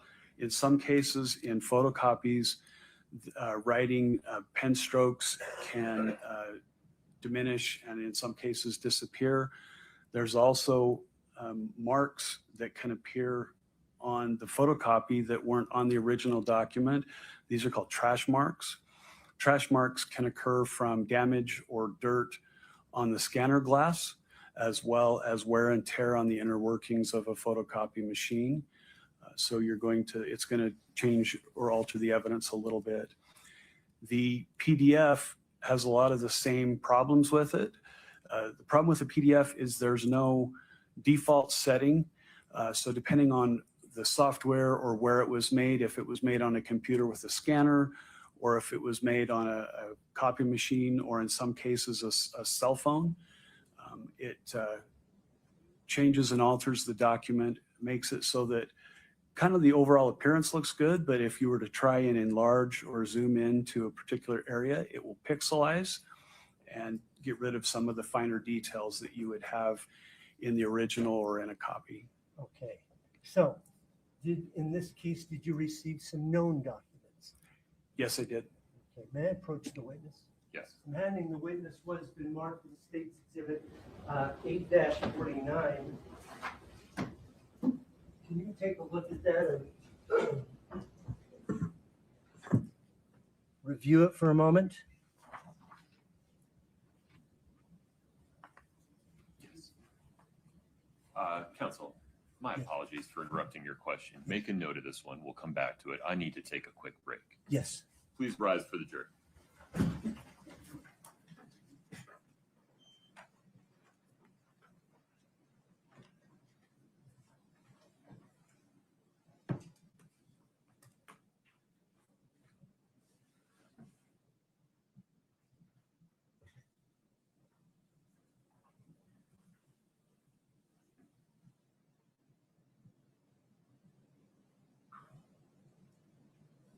Have a seat, please.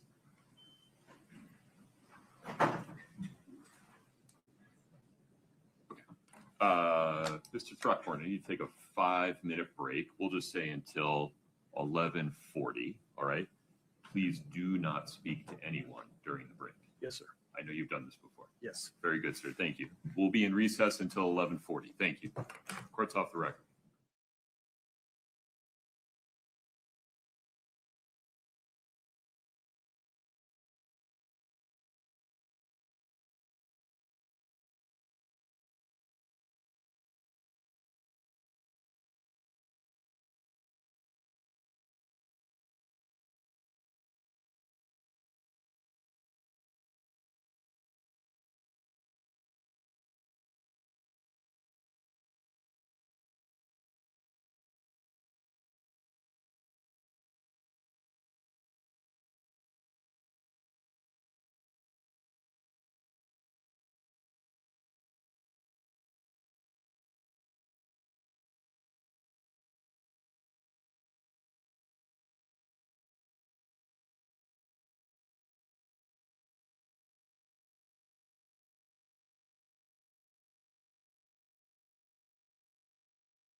Are we ready for the jury? You're, yes. Ms. Nestor, ready for the jury? Yes, Your Honor. Okay, very good.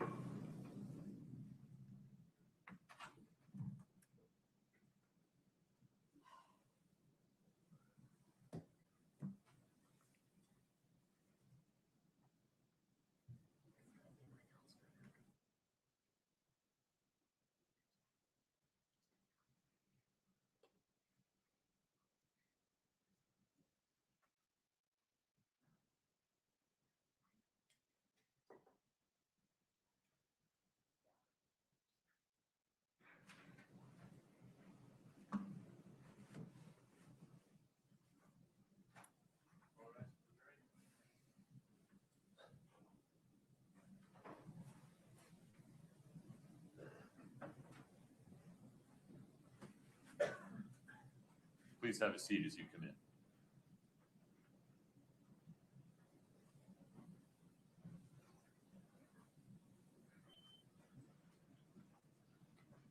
Have a seat, thank you. I promise I'm paying attention to the temperature. We're trying to adjust as we go. Mr. Throckmorton, you're still under oath. Mr. Burmester, please proceed. Sir, this State's Exhibit 849, have you had a chance to look through the various documents that are in 849? Not yet.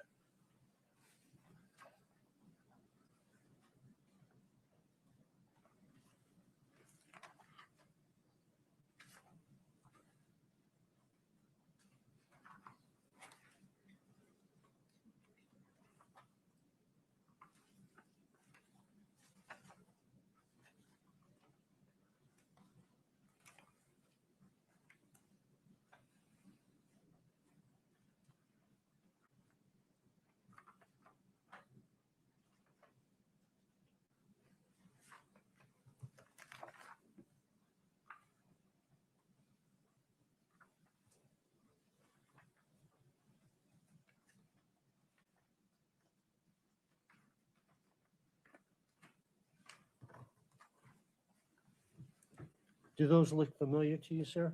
Yes. How are they familiar? These were the undisputed known samples that I received in preparation to compare the signature on the true stage to the signatures and initials found in these known documents. And signatures? Correct. Okay. And where did you get them from? A majority of these documents were received from Katie's attorneys. And Is that the law firm Bennett Tuller? yes, And so initially, were you hired by the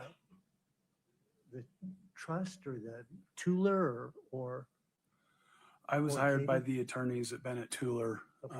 who were working for Katie, Eric's sister. Okay. And how much were you paid by the I received Bennett Tuller? a $900 retainer to help with that. Since that time, have you been hired by Summit County? Yes, I have. Can you briefly describe what is this collection of documents that are contained in 849? There was canceled checks, driver's licenses, just various documents that Eric had authored and signed over the course of his regular daily activities. Was there a trust and a will? There might be amongst the documents. Okay, There's also tax documents I and see. receipts. I see.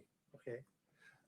Now, there were some other documents like that appear to be like photographs maybe of a journal, a mission journal, Yes, and a photograph of some appear to be written coupons. yes. Those documents, where did you get them? I received them from your office. Chelsea Gibson? to be That's precise? correct. Okay. How did that delivery take place? She met me at the Salt Lake City Police Department in the parking lot and gave me a thumb drive that contained all of those photographs. Okay. The other documents, the ones from Benetula, were they paper or were they electronic? There were some hard copies, and there were also some digital PDFs that were sent to me. Okay. Did you go, well, let me ask this. How many actual signatures of Eric Richins did you receive in all those documents contained in 849? I found that there were 86 signatures and 24 sets of initials.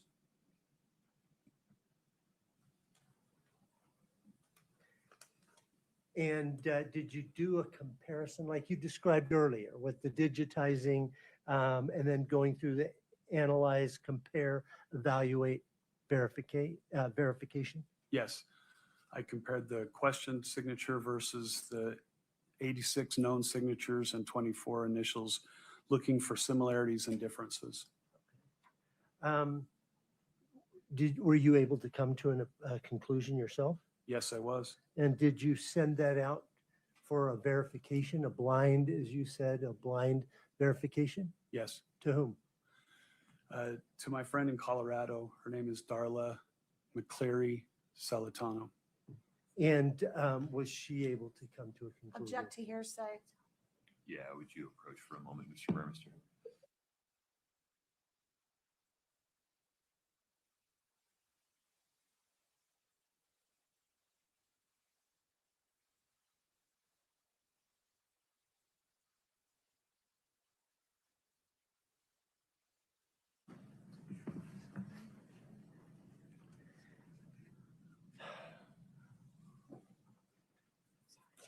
Okay. Let's take a look. Did you prepare a slide for the jury to look at in preparation for your trial or for trial today? Yes. Okay. Can we take a look at just to the witness and counsel 8-28, please?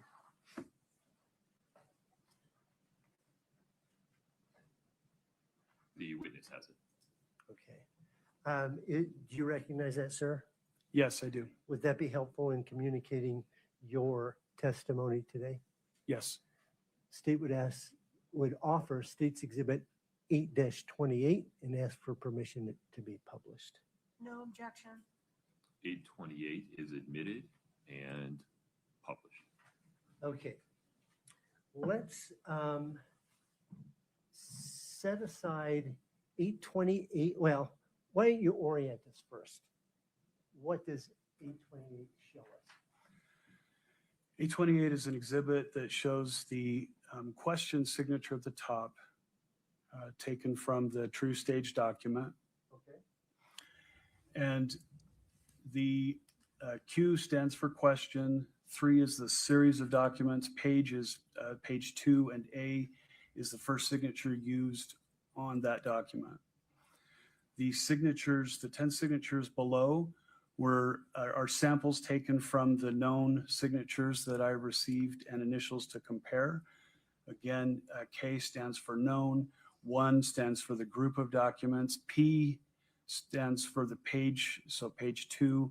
And again, A is the first signature on that page that was Okay, used. so 849 is all the Ks, and this particular one is from the first tab. Correct. I see. Okay. Now, let's take a look at 7-21, please. This is page 2 of 721. That's correct. Okay.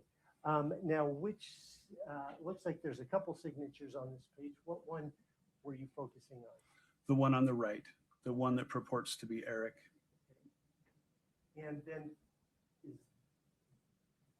so did you take the one from the true stage and then put it into your exhibit? Correct. Okay. And that's the one that we have. We just don't have, you didn't add the date that it was given. That's correct. Okay. All right, thank you. We can go back to 828, please. Were you able to come to a conclusion? Yes. Okay, what was that conclusion? My conclusion was that there was no evidence that Eric authored this signature Okay, and that he probably did not, and that it appeared to be a simulated forgery written by somebody who was familiar, had access to his writing in an attempt to copy, draw, or duplicate his signature and try and pass it off as a genuine signature of Eric. okay. We'll come back to this in 1 second. Your Honor, could the witness step down with the microphone? And let's just look at 828.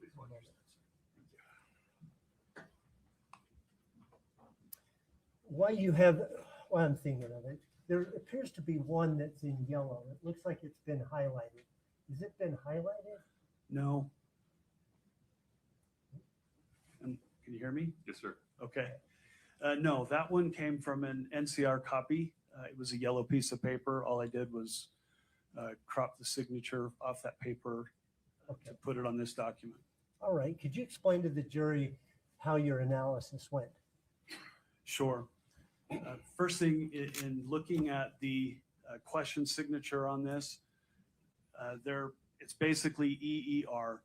And the way that the E is formed starts at the top, comes down, creates the first semicircle, comes to a point, and then comes back down towards the baseline. When it gets to the baseline, it shoots off to the right. Then a line comes down towards the baseline, continues up to create the second E, which is leaning a little further over. This E is not as defined, a little more loosely made. When we get to the second portion of the E, it shoots over to the right to start the letter R, which creates a kind of a triangle formation there, then goes up and creates kind of an arc, more squared than normal, comes back down towards the baseline from towards the baseline, and then shoots off over to the right and terminates. A couple things that stuck out to me on this signature. This is what's called a one-stroke signature. That means that the writing instrument starts and continues all the way through to the end. There are no pen lifts. As well, within the signature, the things that stick out again is their pen lifts are not found here. If you look at the known samples from Eric, you'll notice that there's a pen lift between each of the letters, a pen lift between the E and the E, a pen lift between the E and the R. And that's a consistent characteristic and habit that Eric has. The other thing too is the second E actually starts at the baseline. You'll notice that on the known E's, the E's start up top in a normal fashion. So they always start at the top. They don't start at the baseline like this one does. The other thing too to note is this R, again, where it's connected, it actually starts down closer to the baseline and then comes up. You'll notice in these E's or in the R's that they start at the top like we traditionally learn how to do in school.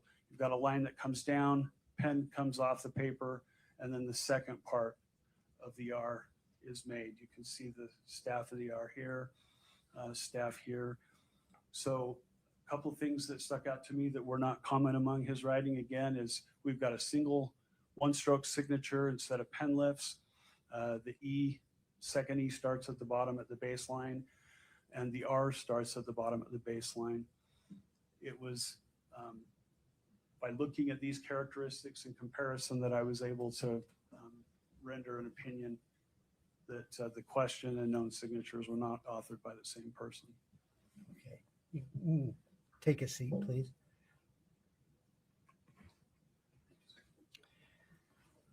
Now, your opinion was that it was probably not signed by Eric Richins. Why probably not as opposed to elimination? Because I was dealing with a photocopy, that the true stage was a photocopy of a document. Basically, I'm missing evidence. So as a conservative opinion, instead of an absolute elimination, it's closer to a little weaker than that. So it was a probable as well.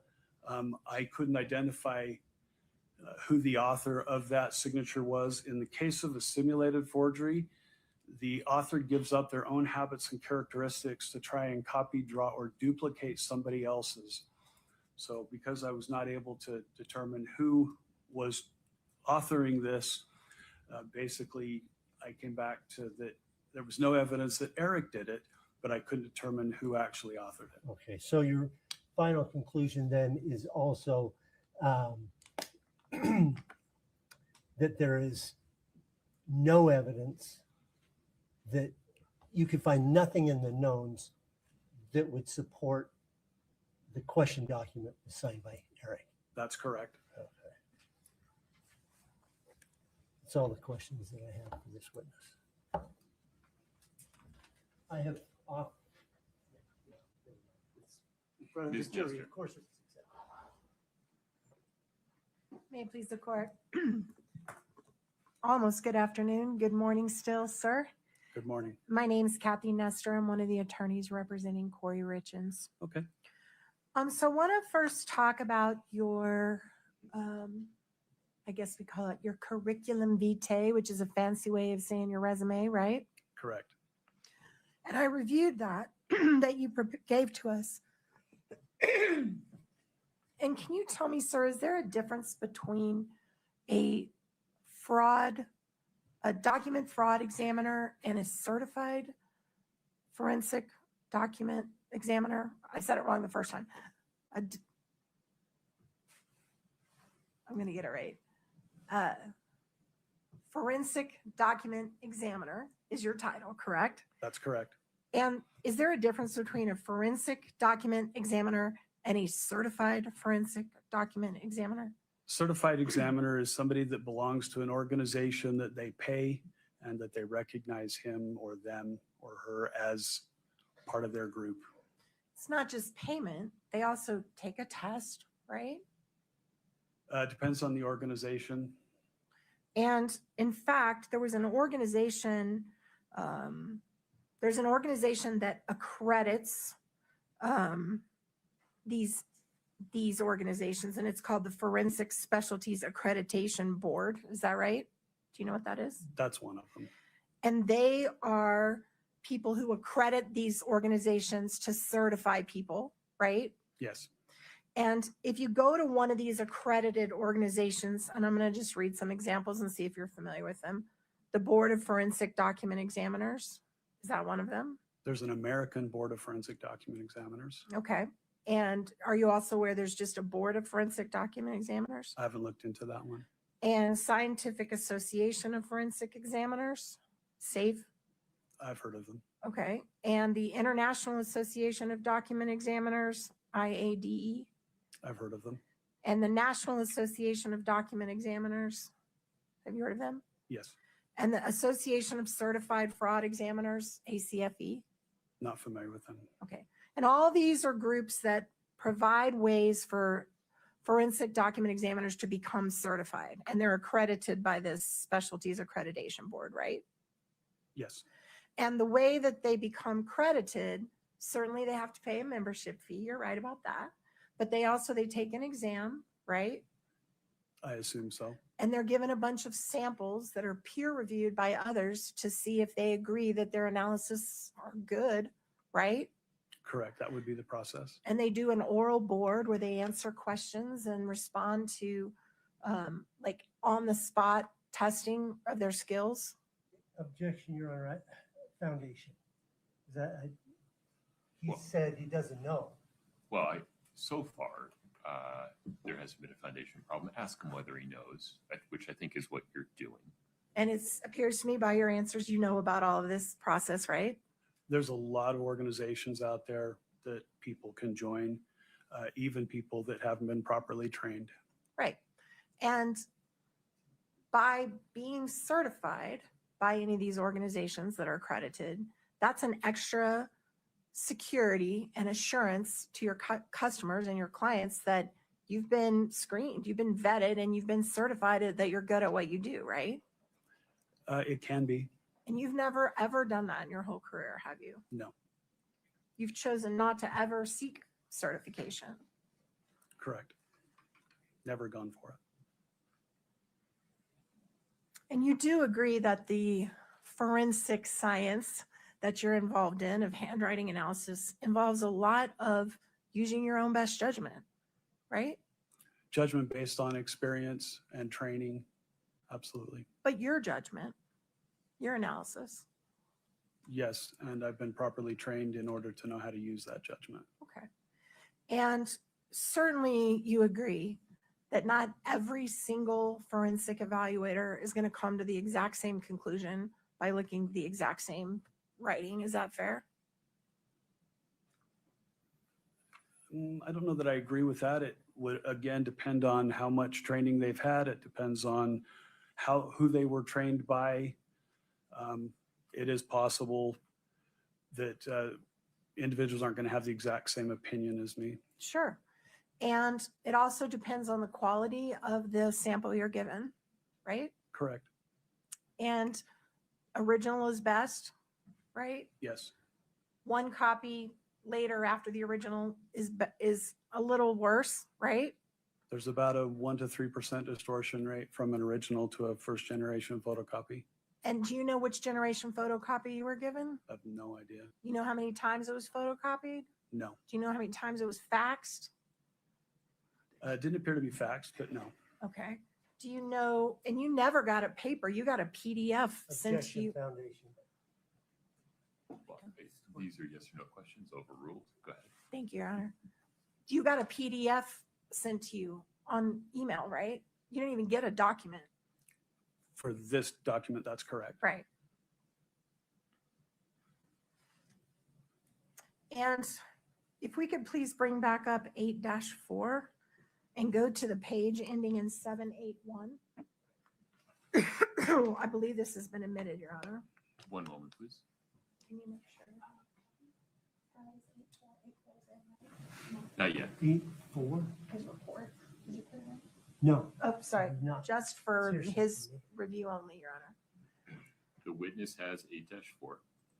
781, I think it's like maybe the 4th or 5th page. Let's just kind of scroll. That one right there. So this page that you're looking at, is this a page that you included in your report that you submitted to the prosecution in this case? Yes. All right. And can we blow it up just to the extent you can a little bit, please, so he can see the body of it? Okay. And these are the levels of certainty that you talked about with Mr. Burmister, right? From the strongest opinion to the weakest opinion. Yeah, it's not a scale based on pass or fail, but it helps the examiner to express his opinion as a whole. So it's the standards that you typically use in your reports. Yes. And the best report you can give somebody is elimination. I can say 100% this person did not write this, right? Or identification, depending on. Which one you're doing. Correct. In or out, 100%, it's definitely not them. I don't use percentages. Okay, but that's your strongest. Correct. Elimination or identification are your two strongest opinions you can give, right? That's correct. Okay, and then you can also give an opinion of strong probability did not, right? Correct. And that's not quite as good as I'm sure, but a little less than I'm sure, right? It means all of the evidence says in the one you're using that the question unknown were not authored by the same person and that there's some feature that's missing. In this case, it's that it's a copy and not an original. But you didn't use that. You didn't reach that conclusion in this case, right? Correct. So let's go to the next one. The next level of certainty is probably did not. Correct. Probably did not. And that is what you decided in this case, right? That That's correct. Eric probably did not sign that true stage, right? Correct. And can you read to me, or it's not in, but Is it fair to say that probably did not means it's not quite up to virtually certain, right? Isn't that fair? Correct. And that is what you have reported with your training and your opinions, your expert opinions, that Eric probably did not sign that true stage document. There was no evidence he signed it.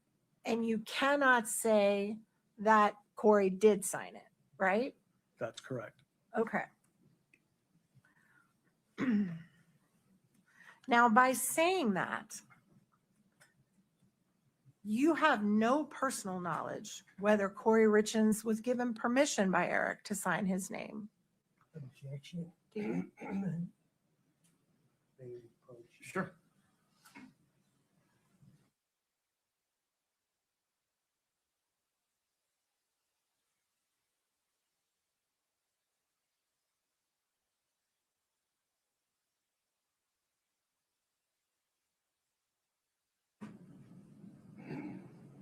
So just to repeat the question, you have no knowledge and you weren't given any information to suggest one way or another whether Kouri had permission to sign her husband's name to that. Correct. So you don't know that. I was not asked that, and that was not part of the examination. And I see you're a married man Yes. on your wedding ring. Yep. And does your wife ever sign your name on anything? Objection. I think we're a little bit beyond the scope of this gentleman's expert testimony here. Go ahead with your Okay. next question. Sustained. And is it my understanding from your resume that you no longer do forensic document examinations for the Salt Lake City Police Department? That's correct. When did you stop doing that?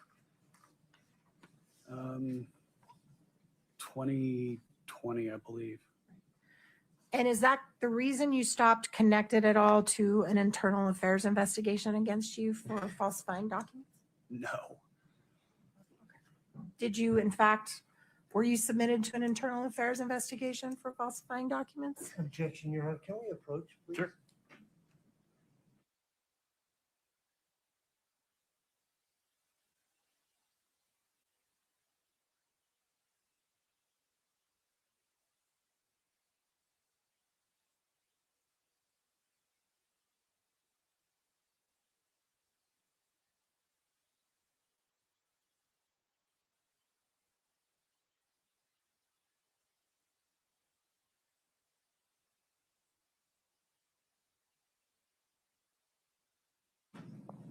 I need you to restate the question. Yes, sir, Your Honor.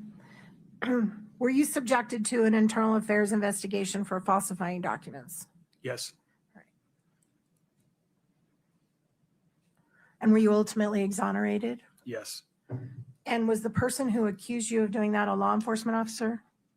He was a retired sergeant who'd been hired back as a supervisor, who was then terminated for a number of issues. So you were falsely accused by a law enforcement officer? I was falsely accused by somebody who had been a law enforcement officer, but not at the time they made the complaint. Thank you for that clarification. Are you aware that the whole science of forensic science of, I'm sorry, just 1 minute.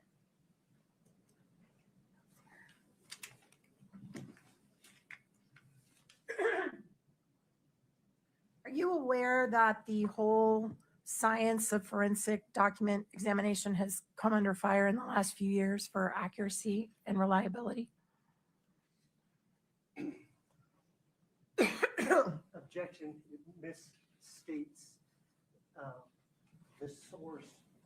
I noticed you grabbed her memo. There is Foundation, no- Mr. Burris. Are you objecting on the basis of foundation? Yes.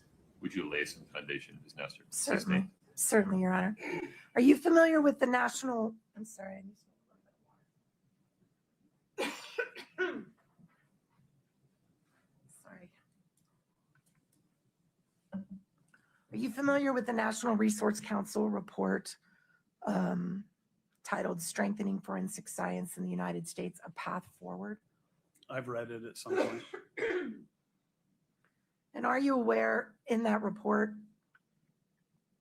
that they concluded the scientific basis for handwriting comparison needs to be strengthened? Yes, Are you aware that they found there's only been limited research to quantify the reliability and replicability of the practices used by trained document examiners? I read that in there. Are you also aware of something called the President's Council of Advisors on Science and Technology report, the PCAST report? I'm familiar with it. I probably read it a long time ago. Do you remember that they expressed concerns regarding the validity and reliability of conclusions made by forensic examiners and called for more empirical testing in the area? Vaguely.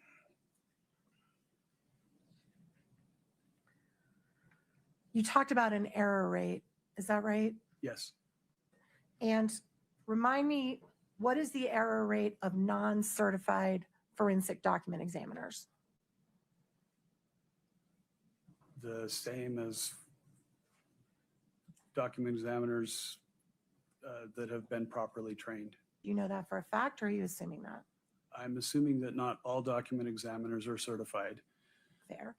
and that the error rate, if they've been properly trained, apprenticed with the 4,000 hours that are required, that their error rate should be the same, Which is what? is less than 4%. So 4 out of every 100 times they're wrong? 4% of the time they may make an error in their judgment. Are you aware that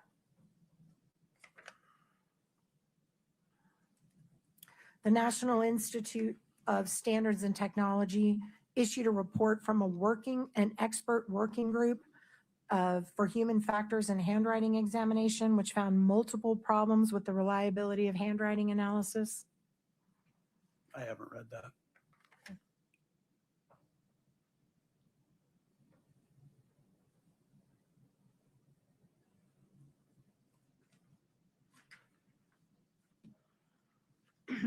All right, you've referred to the big binder in front of you, which were all of the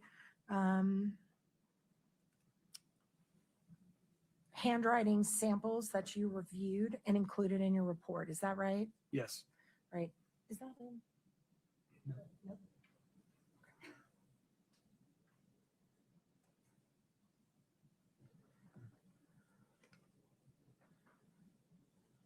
And you relied on all of those documents in concluding whether or not making your decisions about whether Eric's probably did not sign that document? Yes, I reviewed all 200 pages. Okay.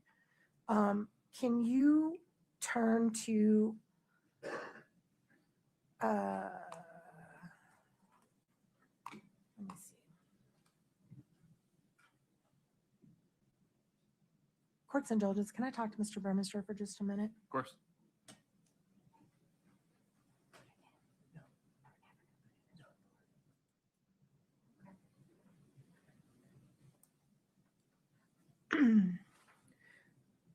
Looking over the documents, did you include a document? I am so sorry, my throat is fried. No, it's annoying to listen to. Give me just a second.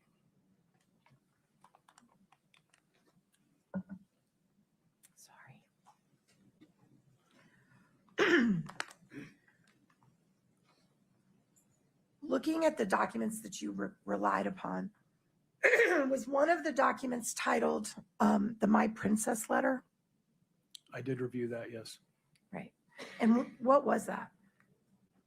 It was a few pages of writing purportedly written by Kouri. By Kouri? Or sorry, no, by Eric. I apologize. Where did you get that letter? This exceeds the scope, Your Honor, that is not in 849. Your Honor, I'm allowed to go to anything he looked at to form his opinion. Yeah, I just need clarification for a second too.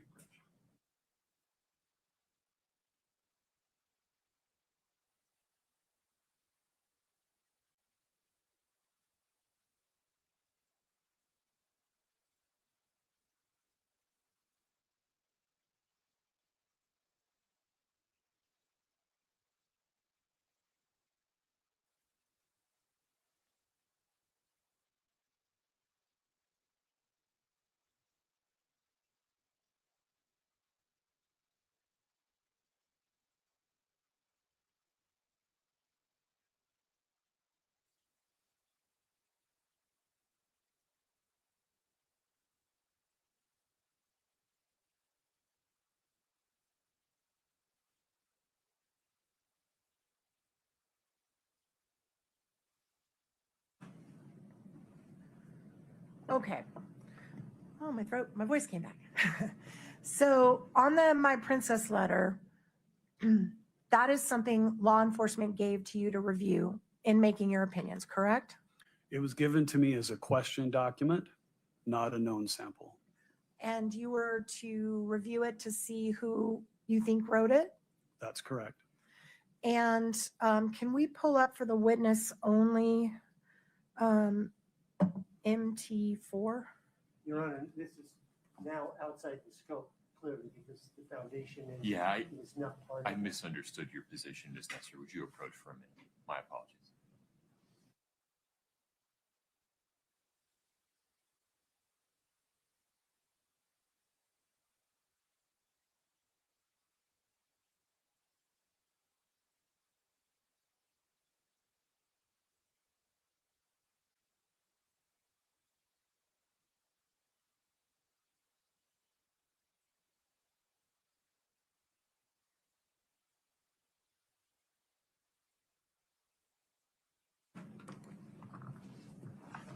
When you were looking at the Eric Richins handwriting samples to compare them with the True Stage signature, had you also already reviewed this document? No, This came after?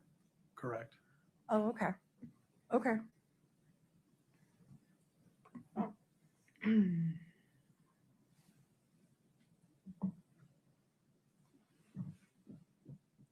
Were you asked to look at any other insurance documents to determine whether or not they had forged signatures on them?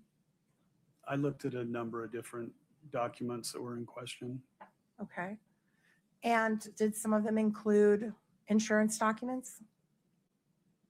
Other policies besides the True Stage? There were other documents, but I don't have recollection of how they were related. So how many documents total were you asked to look at and decide who signed them or who didn't? Your Honor, can we just clarify if it's a question or a known document? I'm That lost. would be helpful if you could provide a little specificity there. So just to be clear, there's documents that are called question documents where you're looking at them to decide who you think signed them, right? Who was the author? Yes. And then there's known documents where you know for sure through some way they've been validated that that's an actual signature that you can compare, Correct. right? So how many documents, questioned documents, were submitted to you for your opinion in this case? Between the civil and criminal, probably half a dozen or so. Okay. And the only one that you're here today giving an opinion on is the True Stage document? That's correct. He's given it, I'll just.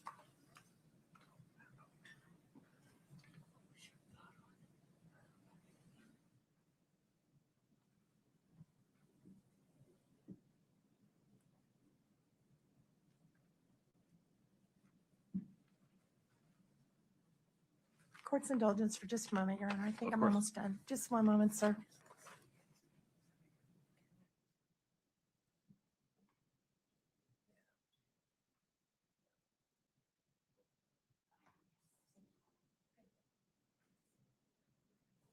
Okay, last one. Were you ever asked to look at any closing documents for the Midway Mansion to determine the veracity of the signatures on those documents? Not that I'm aware of. Thank you. That's all I have, Your Honor. Within the scope of cross, Mr. Burmester.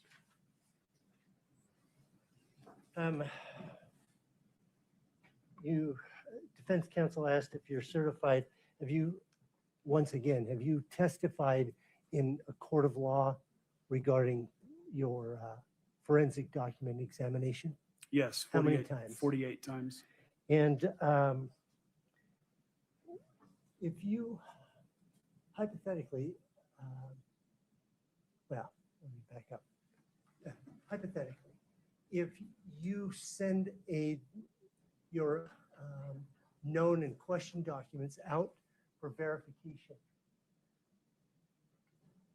is your action different if you receive back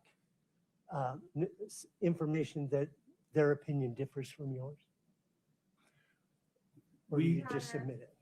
Objection. Sustained.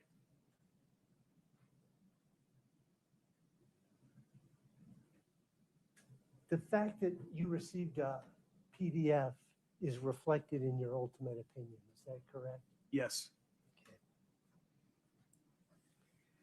Now, Ms. Nestor talked to you about that initial report, the status of forensic sciences. Yes. That report, do you know when it came out? Off the top of my head, no. 2008-ish or so? Approximately. Okay. And it addressed not just handwriting, but DNA, all the sciences, pattern matching sciences, It reflected a majority of the different forensic sciences. and gave opinions about steps each of those forensic sciences need to do better at. Yes, the individuals involved in those were to study various aspects of the different forensic sciences and then come up with possible issues and then how to address those issues to make all of those forensic sciences more sound. And PCAST came out in 2016. Sound about right? Sounds about right. Okay. And it did not mention at all forensic document examination, did it? I don't recall, but that sounds right. Identifying an author is difficult if it's a simulated forgery. Is that That's- what you said? That's correct. And why is that? Because in a simulated forgery, the individual gives up their own habits and characteristics in order to try and copy, draw, or duplicate somebody else's. And so the writing itself is, you can't identify who the author was, just eliminate who it purports to be. Did you find any evidence at all that Eric Richins signed the True Stage document? There was no evidence whatsoever. Thank you. Just very briefly. Talked about if it's a simulated forgery, people give up their own way they write to try to write like someone else, right? Yes. What about people who are intoxicated or under the influence of drugs or alcohol? Does their signature change? There are a number of factors that can affect how a person writes. Drugs and alcohol can change it. In some cases, I've seen where alcohol makes somebody more exaggerated. Other things that can affect writing is stress, the writing surface, the writing instrument that they use, chronic pain, medications that they may be taking. There's a lot of factors associated. THC, being stoned? Haven't done specific studies in those, but anything that can affect motor skill could potentially alter how a person writes, but it won't change their characteristics or habits. Okay, thank you. That's all I have. I have nothing. Okay, may we release this witness, counsel? Yes. that would Yes, be the Your Honor. state's request, So you're right? free to go. You can talk about the case with anyone or no one. It's up to you. Sounds good. Thank you, Take sir. care, sir. You too. Counsel, is now an appropriate time for a lunch break. Yes, Your Honor. Ms. Nestor? Yes, sir. Okay, ladies and gentlemen, we'll take a break until 1:15. During the break, as always, please do not discuss the case with anyone. Don't let anyone discuss it with you. Please do not read, watch, or listen to any report or any coverage of the case of any kind. And please don't do any research of any kind about the case. Enjoy your lunch break. Please rise for the jury. Oh, May I ask for an additional 15 minutes, Judge? yes, Is that okay? that's fine. Just doing that. 1:30. Thank you, Judge. Thank you, folks.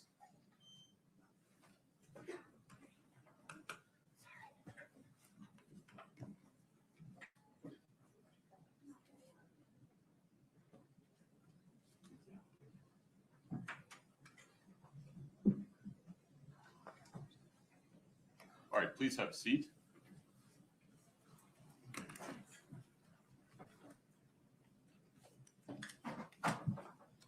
Mr. Bloodworth, anything on the record before we recess for lunch? No, Your Honor. Ms. Nestor, Ms. Lewis, Mr. Ramos? Yes, I know. All right. Folks, if you would make your way out of the courtroom or just stay quiet, I need to do a detention hearing in another case right now. Thank you. Clear the table here. No, thank you.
In the the water? water. Okay, yeah. I would say she would have been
00139. Mr. Bloodworth, anything before we invite the jury in?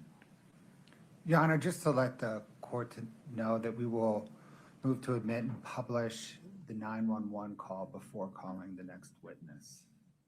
No objection. Okay. Ms. Nestor, anything before we invite the jury in? No, sir. If you would invite the jury in, please. Let's see, Scott.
Please have a seat as you come in. Thank you.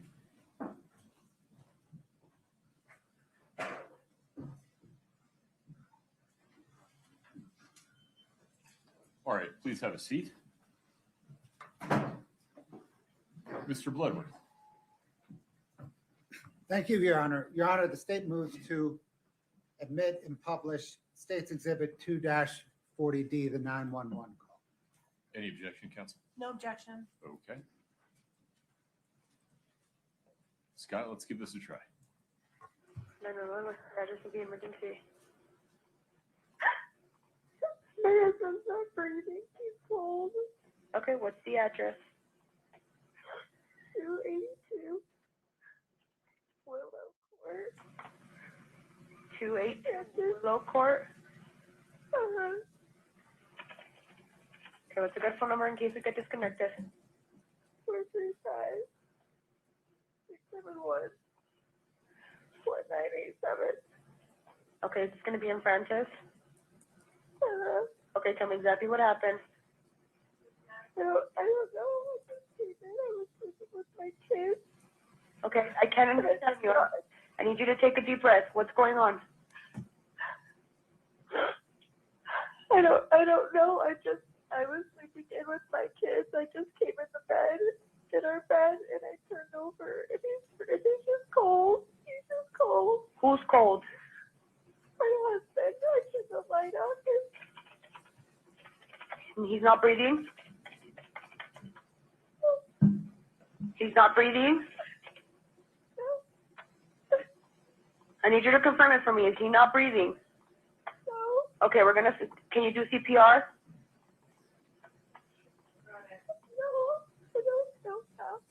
You don't know. I'm going to tell you how to. Are you willing to do CPR? Yeah. Okay. If there's a defibrillator available, send someone to get it now and tell me when you have it. No, there's not. Available? Okay. I'm sending the paramedics to help you now. Stay on the line and I'll tell you exactly what to do next, okay? Okay, are you right by your husband right now? Yeah, he's so pale. His mouth is Okay. open. Okay, listen carefully. Are you able to lay him on the floor or the ground on the ground? I'm just shaking. I can't touch him. I can't. You can do it. You can do it. You need to calm down, He's okay? just yellow. We need to help Yellow them. and white. I can guide you through CPR. Take a deep breath for me. I'm here with you.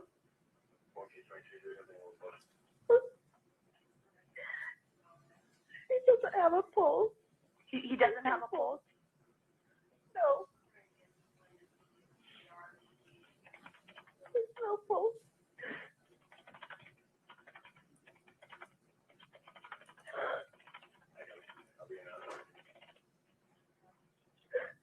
Okay, I'm here with you. I'm here with you. We need to get him help. If you need to put me on speaker, put me on speaker. I'm gonna guide you through CPR, okay? Okay.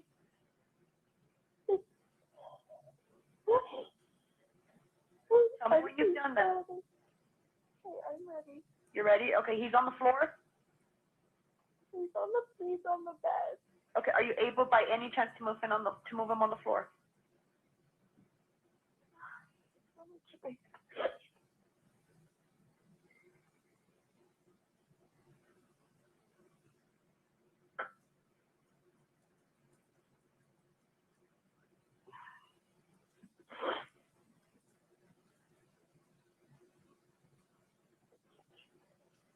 His spots on it. I don't know what's happening. I don't know what's happening. I'm here with you. Are you not able to? You're not able to move him to the floor? Go out. Go out. Go out. Go out. Go out. Don't come in here. Don't come in here. Oh my God, my sister. You're not able to move him to the floor? Just listen carefully. We just need to get him on the floor. Don't worry about hurting them. No, he's just too heavy. Is he still on the bed? Yes. Okay, if there's a sheet or a blanket under them, can you loosen it from the mattress? Yes. Okay, stand at the side of the bed closest to them and remove anything under their head. Okay. Okay? I need you to pull the sheets towards you and slide them off the bed. Don't worry about him falling. We just need to help him now. Okay. Tell me when he's on the floor.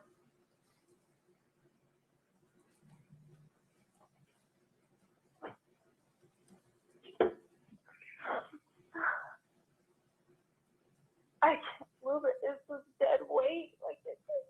You're not. If he has sheets under, pull them to the floor. Don't worry about hurting him.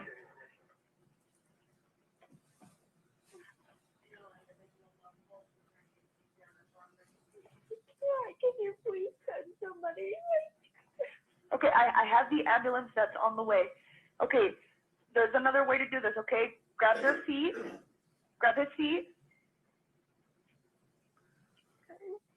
Slide them towards you until they're just off the bed.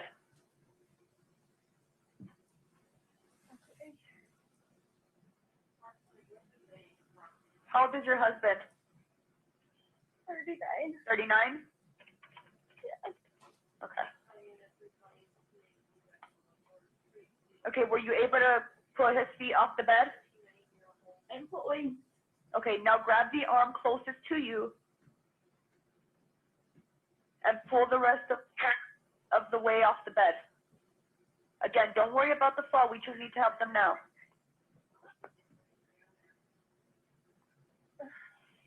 I have the ambulance on the way. I just need you to do this, okay? So we can get the help for him. Okay. Once they arrive, they'll take over. We just need to start CPR now. You are doing great, okay? I just need you to get him on the floor. Okay, he's on the floor. You got him on the floor? Yeah. Okay, listen carefully, okay? Make sure that there's nothing under under his head. Is he laying flat on his back? Yeah. Okay, just listen carefully and I'll tell you how to do chest compressions, okay? Place the heel of your hand on the breastbone. This is in the center of the chest, right between the nipples. Okay. Put your other hand on top of that hand. Okay. Okay. Stop pumping the chest hard and fast, at least twice per second, and 2 inches deep. Okay. Okay. Start counting out loud so I can count with you. Okay. We're gonna count 1, 2, 3, 4. Okay. Let me know when you're ready. 1, 2, 3, 4. 1, 2, 3, 4. Count out loud so I can hear you. I'm counting with you. 1, 2, 3, 4. 1, 2, 3, 4. 1, 2, 3, 4. 1, 2, 3, 4. 1, 2, 3, 4. 1, 2, 3, 4. 1, 2, 3, 4.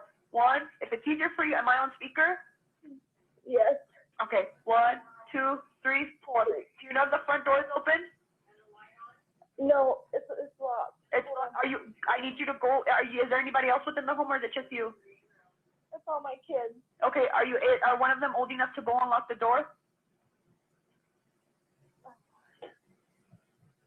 Yeah, it's unlocked. It's unlocked now? Yeah, he's there. He's there. Okay, we need to keep doing CPR.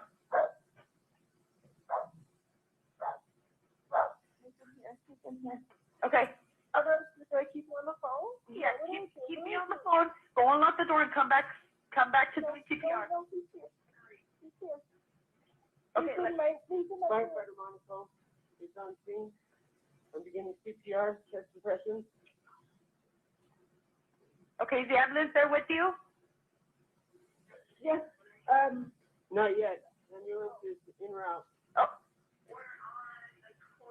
Okay, are we doing CPR still? Yes, he's doing CPR. He's doing CPR right now. Okay. Oh my god. Oh my god. Oh my god.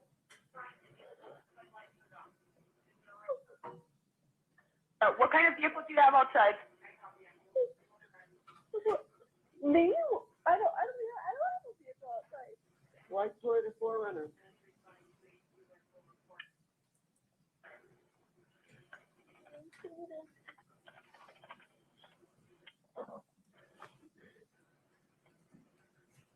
Okay, did a paramedic take over?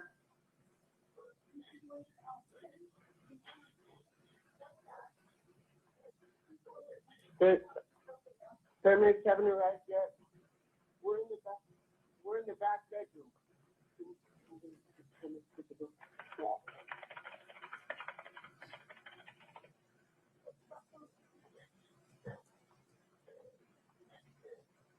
Ma'am, who's there with you? Can you hear me?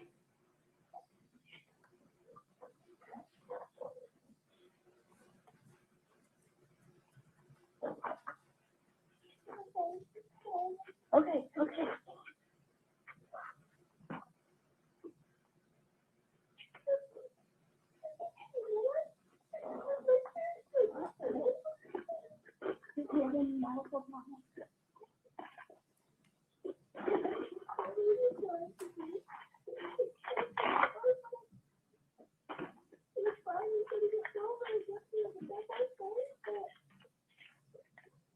When did you last see him talking to your phone?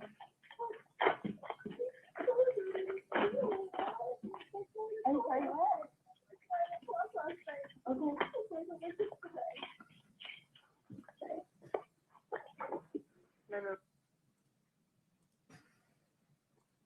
Mr. Bloodworth. Your Honor, the state calls Detective Jamie Woody.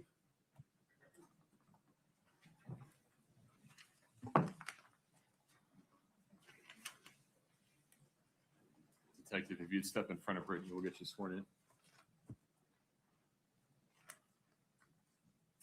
Do you solemnly swear the testimony you're about to give in the matter before the court to be the truth, the whole truth, nothing but the truth, subject to the pains and penalties of perjury? Thank you. Have a seat.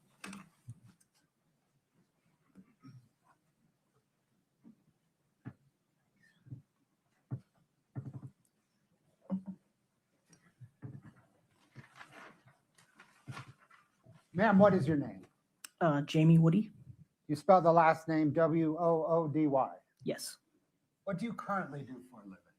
I am a deputy at Summit County Sheriff's Office.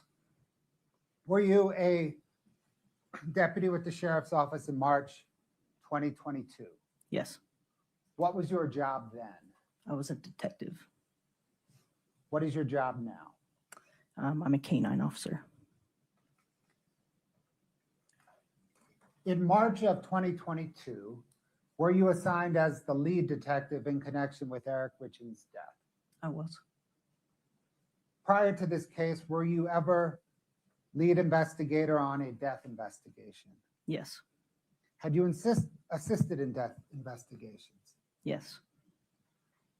What was your prior experience with death investigations? We would show up and see if they were basically an attended or unattended, expected or not expected. About how many death investigations did you participate in? A handful. Prior to this case, did you have any experience with poisoning investigations? No. Did you have any experience with digital forensics? No. Did you have any experience with forensic accounting? No. Prior to this case, what was the biggest case you had investigated as a lead investigator? Rape case. Were most of your assignments prior to this case sexual assault and special victims cases? Yes, they were. Were you called to Eric Richins' home in the early morning of March the 4th, 2022? Yes. Why? To do a death investigation. How is it that you caught that call? I was just the on-call detective. Is that just random, essentially? Yes, it is.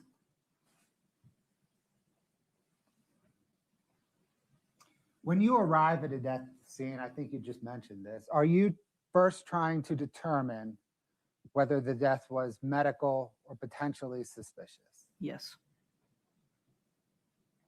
In this case, was the death scene the bedroom where Eric Richins' body was? Yes. When you arrived at the Richins' home, what did you first encounter? I ran into his sister at the bottom of the driveway. I spoke to her briefly. I went in and spoke to the initial officer that was on scene, and I did interview some of the witnesses there. When you met with his sister in the driveway, do you remember which sister? Amy. Did what she told you inform you how you approached what you did once you entered the house? Yes. What did she inform you? Your Honor, can we approach? Of course.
Ladies and gentlemen, there's a legal issue I need to work a little bit on. If you would stand up, stretch your legs, take a walk.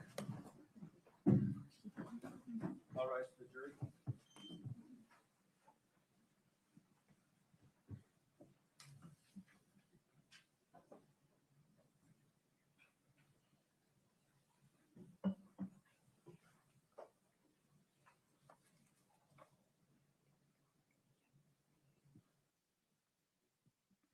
Please have a seat. We're still on the record. Excuse me. Detective, you're still under oath. That chair sucks. I apologize. Mr. I'll Blunt. just ask the question. Yeah, ask your next series of questions. Let's see where we go. When Amy met you in the driveway, did she say anything that informed your investigation? Yes. What did she say? She told me that Eric had said to her that he thought Kouri was going to kill him. Then did you go into the house? Yes, I did. Ms. Nestor, were there any questions about anything else that Amy said to her that you'd want to ask? Yes, Your Honor. Let me pull up her report really quickly.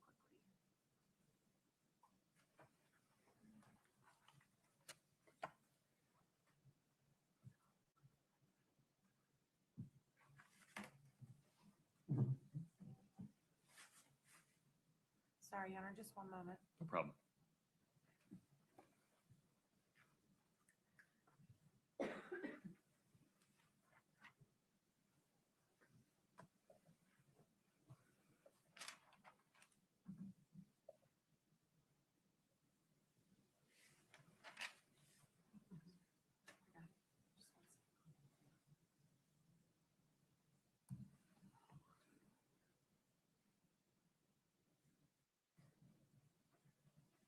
Okay.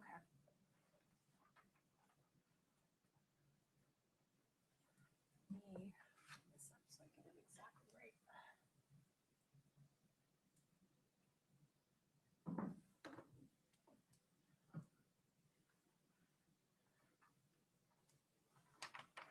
All right, so I want to make sure, because it appears from your report there were 2 conversations with Amy. So I would like to make sure we're talking about the same one. Okay. When you first arrived and you saw Amy in the driveway, Mhm. you're saying that is when she told you that Eric said that Kouri was going to kill him? Yes, they said, she said it during both conversations. Okay, so in your report, when you reported what happened, you said Amy said she thought I should know that Eric and his wife Kouri were having problems and that Kouri had threatened him. Yes. Threatened to kill him. Yes.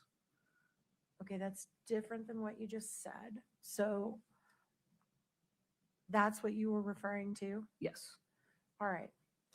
Then you walked in the home and then you came back out and had another conversation with Amy and her other sister, right? Yes. All right. And can you explain, just because we're going to get into this in a minute, what they told you on that second conversation? I'm trying to remember. They said they had been fighting a lot and that Kouri was erratic when she was drinking and that Eric had told them that she had threatened to kill him. And did Amy tell you that Kouri found out recently she wasn't the beneficiary anymore and that because of that she threatened to kill Eric? She told me that at some point, but I can't remember when. Okay. So she told you that Kouri had found out he had basically made her not a beneficiary At some point, yeah. before he died. She said that at some point, but I don't remember when she told me that. Okay. Do you remember when you had that first conversation with Amy, any specifics about when that statement was made to his family, under what circumstances, or any details about the statement? No. And that's before you even walked in the house, right? Yes. Did you ever do any investigation to verify that? Yes, afterwards. I'm sorry, verify what? I don't know what that is. My apologies. Sorry, that statement had been made by Eric? We did an investigation, but that specific statement, I could only ask her what he'd said. So it was just her word. You didn't corroborate with anybody else? Not that I can recall. Okay.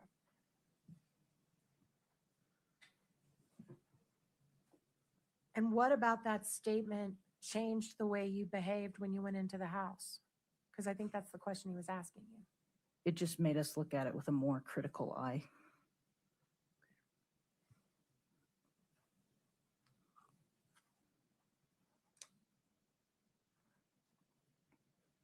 All right. I think that's all I need from her. Would you approach for a moment Yes. just to make sure I have the same Yes. understanding you do?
Counsel, I appreciate the discussion. Mr. Bloodworth, are we ready for the jury? Yes, Your Honor. Ms. Nestor? Yes, sir. Okay. Let me grab my, sorry, I'm in. Detective, make sure you listen to the question, okay?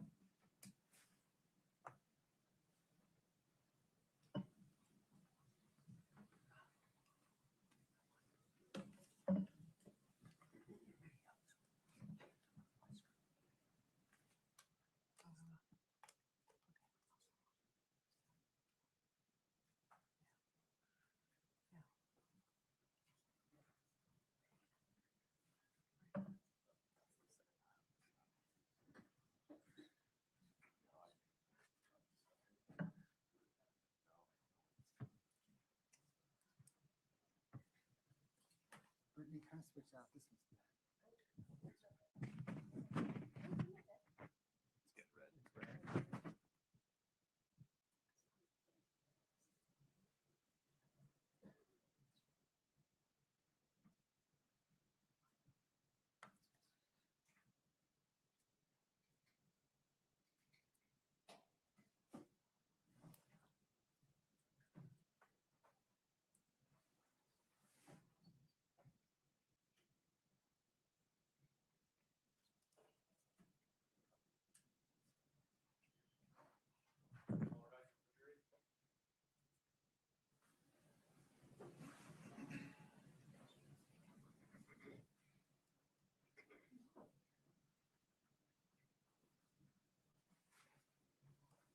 Have a seat. Thank you.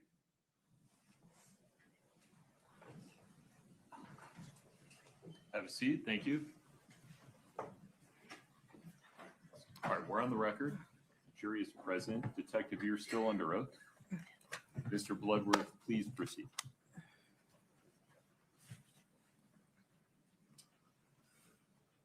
So, ma'am, when you arrived at the house, Amy Richins met you in the driveway. Yes. Did what she told you suggest that Kouri Richins may have been involved in Eric's death? Yes. After you spoke with Amy in the driveway, what did you do next? I went into the home and I spoke with the initial investigator and kind of took a look at the scene, and then I interviewed people present. And was that person that you referred to as the initial investigator, was that Vinny Wynn? Yes. He was the patrol officer that was filling out the death checklist form? Yes. Did he update you on what information he had down on his form? Yes. Did you also speak with Officer or Deputy David Pimentel? I don't remember.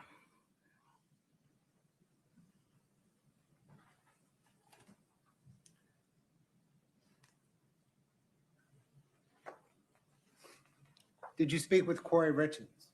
Yes. What did Kouri Richins say about what happened the night of Eric's death? She said that they were celebrating something and that they had a shot of alcohol, and around 9 o'clock they went to bed. At around 9:30, one of her kids woke her up with a nightmare, so she went down to their bedroom and stayed there for about for a while until about 3 o'clock, and then she came back to her own bedroom. She said when she got there, Eric was in the same position. He was really ghost white. He was cold, and when she nudged him or moved him, he was heavy. He didn't appear to be breathing, so she called 911. Did Kouri Richins say anything about Eric Richins' health or using medication? Yes. She said that he was a very healthy guy. He ran marathons. She said that he had been complaining of chest pains that night, but he had had COVID twice, and that he currently had Lyme disease, but he didn't like taking anything for it. He had pain pills prescribed, but he didn't take them. He took vitamins instead.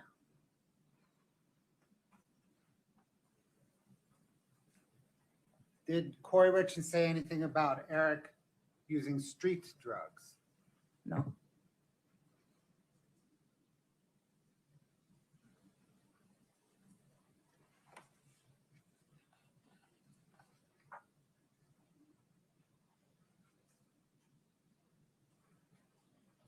Did anyone at the scene inform you whether they thought Eric Richins may have died of an aneurysm? Yes. Do you recall who? One of the medical paramedics or one of those guys.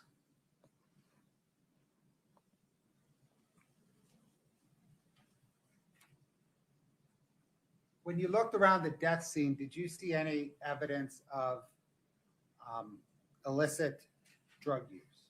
No. Did you see any evidence of drug paraphernalia? No,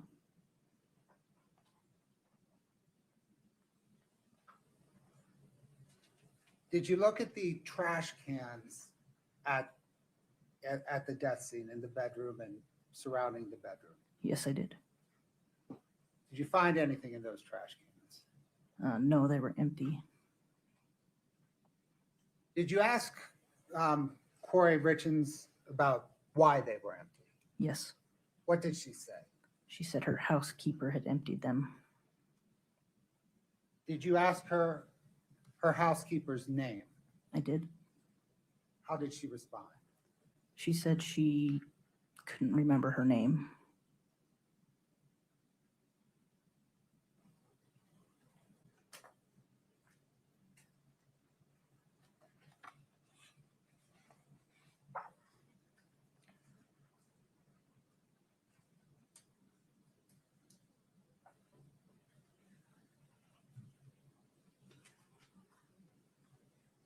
What, as you understand it, are the laws for searching a home when investigating a death scene? You can search the immediate area and look for anything that might explain what had happened. Anything more than that, you need either a warrant or some probable cause. And here, that immediate death scene was the bedroom. Yes, With the information you had at the time, what Kouri Richins had told you, no drug paraphernalia, no signs of illicit drugs, possible aneurysm. Did you believe you had probable cause to apply for a warrant to search the entire home? Your Honor, objection calls for a legal conclusion. Overruled. no, I did not.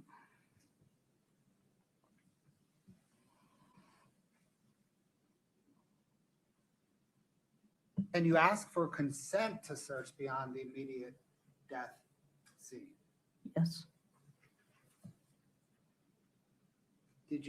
Did you ask for consent to search beyond the immediate death scene? I did. We asked if we could search the kitchen garbage. And why did you ask to search the kitchen garbage?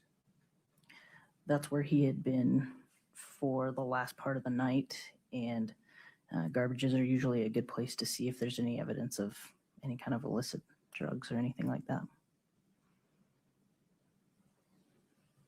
Did someone else search that garbage?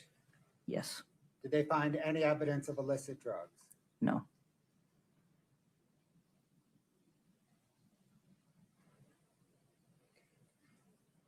Beyond the garbage in the kitchen, did you ask for consent to search the rest of the home? no. Why not? At that point, there wasn't anything that said it was a crime. I didn't know what I'd be looking for, and I wanted to be mindful of family that was grieving.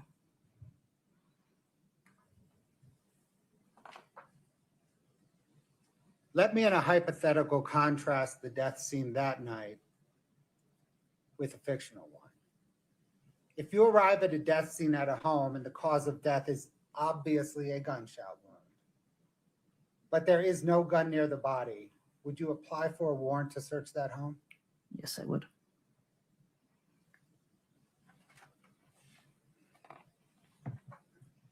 In the 2 weeks following Eric's death, did you gather Eric Richins' health records? I did. Why? I wanted to see if there was a reason or a medical reason for his death. And who provided you his health records? His sister, Katie. Did you then provide those health records or information from that health record to the medical examiner? I did. In the 2 weeks after Eric's death, did you also gather Eric's will, trust, and power of attorney papers from Katie Richins Benson? Yes. Did you also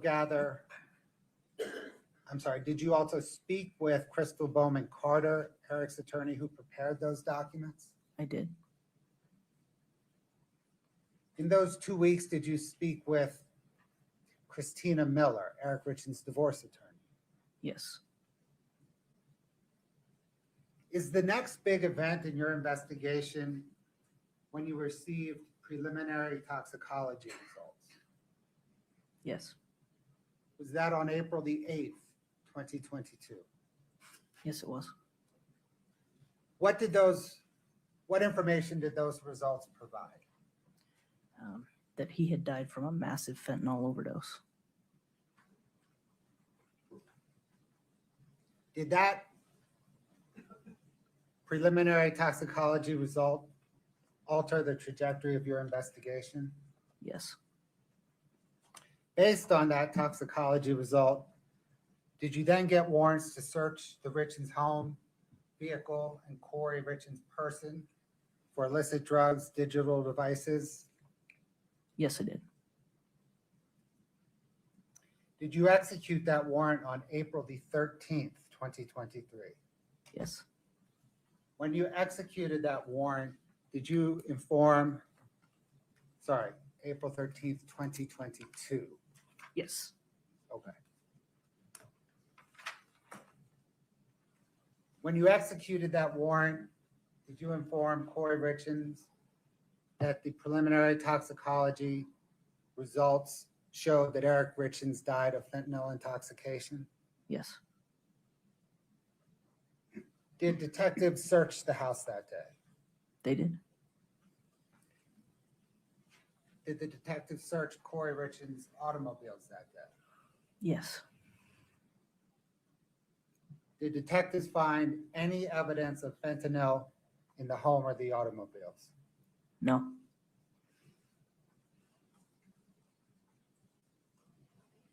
Why did you seek through the warrants to collect Kouri Richins and Eric Richins' digital devices? I wanted to see if there was a source for how they got the fentanyl, if he was texting or anything like that. Or if she was? Yes.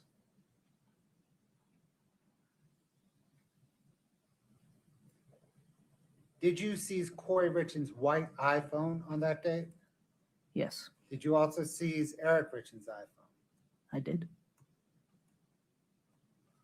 On that date, was there a red truck at the home? Yes. Was there a brown truck at the home? No. Did you seize any THC products? Yes.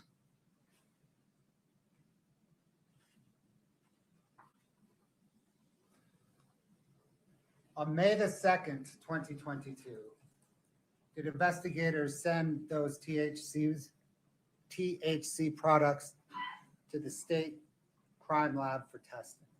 Yes. On March the 4th, 2023, did Brian Holden from the state crime lab send investigators the test results? Yes. And did those test results confirm that there was no fentanyl in those THC products? Objection, can we approach?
Ladies and gentlemen, thank you for your patience.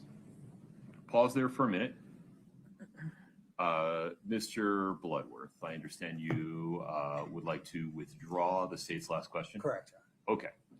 All I ask, folks, is that to the extent you wrote down the last question and the answer to it, just cross that out of your notepads. Okay. Mr. Bloodworth, take it from there, please. Your Honor, on March the 4th, 2022, did investigators send the seized phones to the Regional Computer Forensics Lab for downloading? Yes.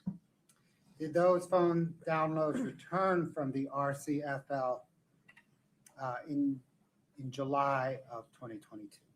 Yes, they did. Did investigators then begin searching through the phone downloads? Yes. Were investigators primarily searching for information on both Kouri and Eric Richins' phones regarding where the fentanyl could have come from? Yes. Did investigators find information on either Kouri or Eric's phone about where the fentanyl came from? No.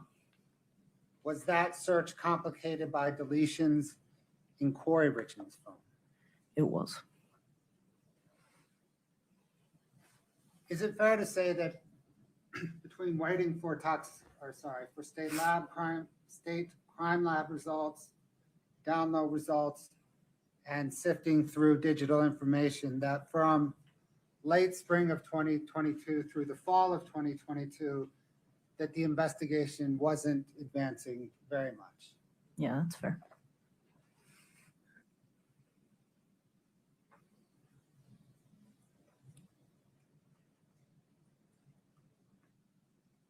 During that time, did the family's investigator, Todd Gabler, begin providing detectives with information that he was discovering through the course of his investigation? He did. Did he provide detectives with information to include some phone billing records from both Kouri and Eric Richins' phone? Yes. Did he also provide detectives with recorded interviews and interview written reports from his interviews of Kouri Richins' friends and Eric Richins' friends and other associates of the two of them? Yes. Was that information helpful in advancing your investigation? It was. Towards late 2022, did the information that Mr. Gabler was providing detectives start to accelerate your investigation? Yes. In March of 2023, did you transfer from serving as a detective to serving as the canine deputy? Yes, I did. How did that come about? I'd been working to get a dog for years, and when the opportunity came and I was able to get that dog, that was something I really wanted to do. Did Detective Jeff O'Driscoll then take over as the lead detective on this case? Yes, he did. Thank you. I don't have any further questions. Ms. Nestor. Yes, sir. Thank you. Yeah, yes.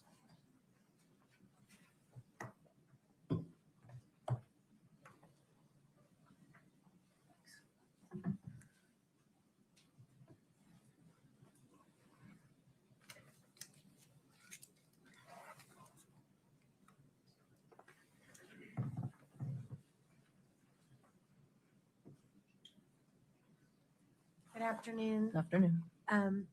What's your title now? Just deputy. Deputy. Yes. I want to make sure I call you the right thing. Deputy Woody. Yes. We've met before, but it's nice to see you again. Thank you. All right, I have a few questions for you.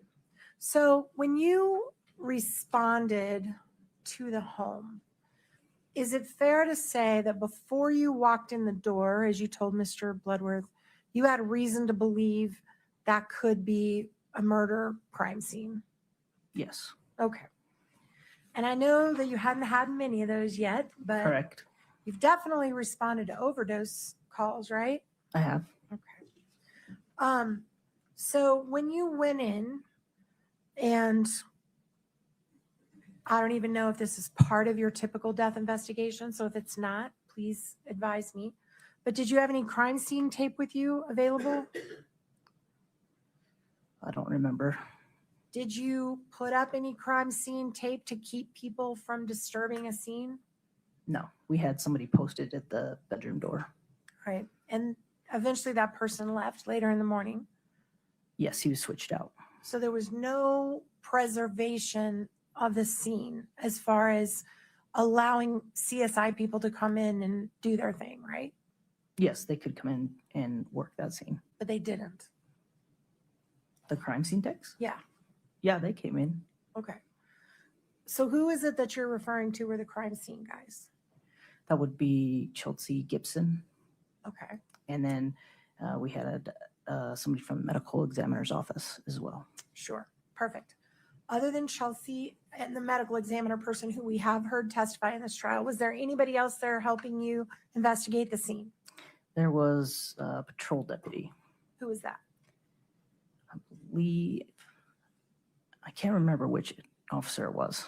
Okay, that's fine. So between the four of you, the only area that you searched was the area immediately around the body and then the kitchen trash can, right? The bathroom that was attached to the bedroom as well. All right, did you have consent from Ms. Richins? Did she cooperate with you on that? Yes, she cooperated.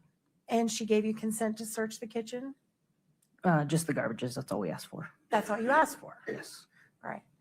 And you mentioned that she told you that she couldn't remember her housekeeper's name. Did you ultimately confirm that a housekeeper did come that day and clean the house? I can't remember. If I gave you the name Norma Garcia, does that refresh your memory? No, Okay. So you don't know if you ever confirmed that or not. I can't remember. I don't recognize that name though. Did you or any of the other three search the large trash cans that were out in the back in the garage? No, And did anybody search Mr. Richins' vehicles that night? no, we didn't search any vehicles.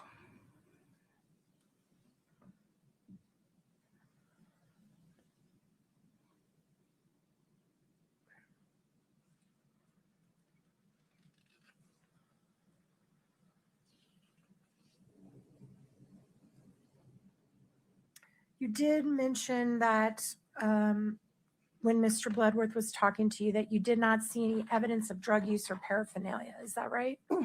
Correct. But in fact, wasn't there an empty hydrocodone bottle seized from right next to Mr. Richins' bed? There was. And do you know what happened to that bottle? We took some pictures, but I'm not sure if we took it or not. You didn't put it in an evidence bag? No. You didn't swab it for the inside of it?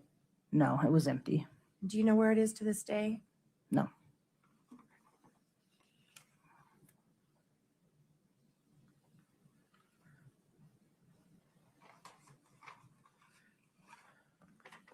You talked with Mr. Bloodworth about the fact that in order to go outside the immediate area of the body or anywhere else where you get consent, you'd have to go to a judge to get a warrant. Is that right? Outside of the immediate area, yes. Right. And nowadays, when I first started practicing law, this was different. This has changed in the many decades that I've been doing this. But now you can actually call a judge on the phone and get a warrant, can't you? You can do an e-warrant. Over the email? Yeah, online. Okay. That did not exist when I started practicing law. So did anybody try to get an e-warrant that day to look anywhere else in the house? We didn't really have any idea if there was a crime that was committed or not. So even with all your experience and your training, there was nothing about that house that day that indicated to you it was a crime scene sufficient to even get a probable cause warrant. Correct. Okay. You also mentioned that you gathered some health records from Mr. Richins' sister, Katie. I did. And did you ever subpoena those same records from the actual doctor?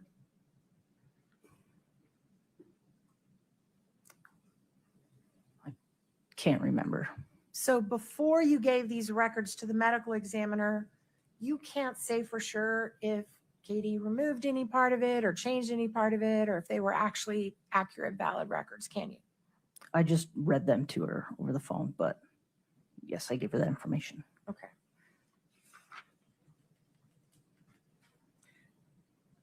And Mr. Bloodworth talked to you about the search on April 13th of 2022. You were basically the person in charge of that search, right?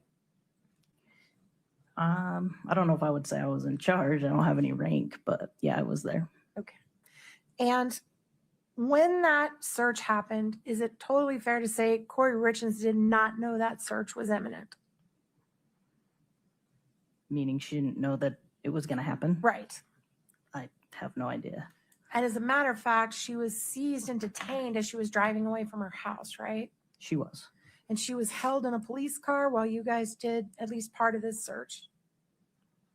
She was only held there till I could explain it to her. So how long was she held in the police car until you could get to her and explain everything? I believe they said it was 10 minutes. Okay. And when you got there, you explained to her what you were doing, right? Yes. How would you, well, strike that. She was obviously very upset when you saw her. Yes.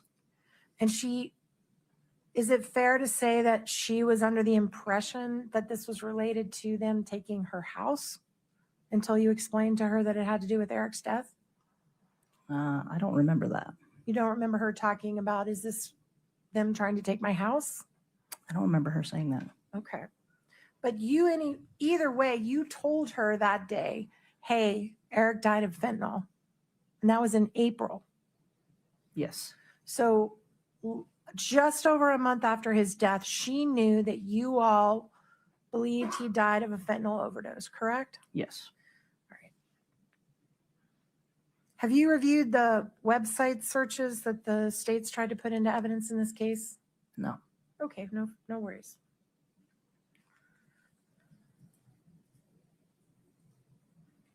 To your knowledge, did any of your 4 team members on the day of the death go downstairs or upstairs? Not to my knowledge. When Ms. Richins told you on the day of the death, when you first responded, that she had come back to the bed and found that her husband was cold to the touch, did you ask her if she went anywhere else in the house before she laid down? I don't remember. Did you ask her if she went to the bathroom? I don't think I asked that specifically. And I know you like dogs. Did you notice there was a dog in the house? They must have had it put up when I was there because I never saw it. Did you ask her if she let the dog out before she went to bed? I didn't even know there was a dog. Did you ask her if she went to the kitchen and got a glass of water? Nope.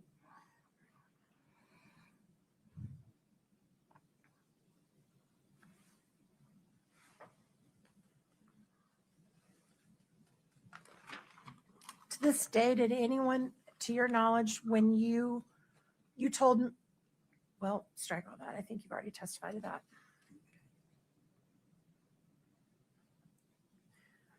You did mention that you went through everybody's phones. Is that right? Or Eric's and Kouri's phones? Yes, we did downloads. To what extent did you look through Eric's phones? I mean, there was a couple of investigators just trying to figure out what it all meant. And it was all pretty confusing. So what exactly did you look at in Eric's phone? On our objection foundation, that I think there's a disconnect between you and investigators and who was in the phone. Would you lay a little foundation Sure. for whether this person ever looked through the phone? And this may be my fault. I thought you testified that you were looking through the phones. It wasn't you personally? I looked through some of the downloads at some point, yes. Like the Celebrate downloads? Or what type of downloads? They would have been like call records, call logs. And those are the ones you got from Investigator Gabler? Yes. Okay. So you never actually looked through the guts of what was in the phone? No. Perfect. That was my mistake. Thank you for clarifying that.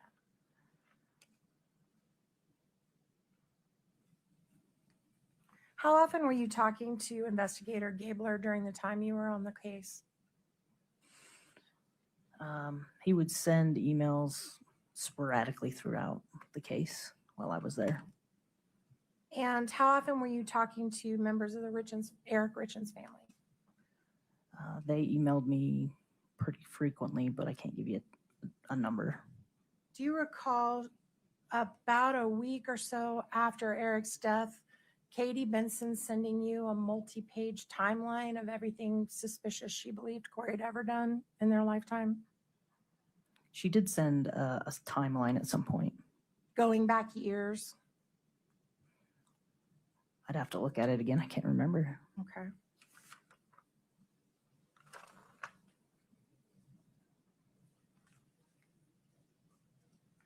Do you remember, as part of this investigation, did you do any investigation into whether or not in Summit County there were reports of fentanyl being found inside marijuana? No. Are you aware that a few months after Eric's death, an individual was arrested and charged with selling marijuana laced with fentanyl? Objection, Your Honor, foundation. I'm asking if she's aware. Yeah, the hypothetical needs some foundation.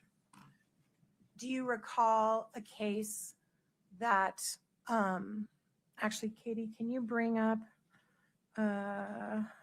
just a minute, Your Honor, let me get the number.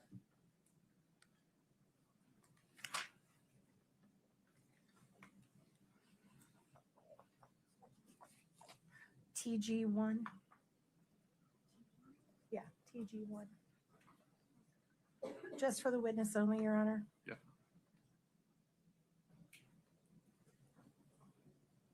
Here, the last page, you see who signed it.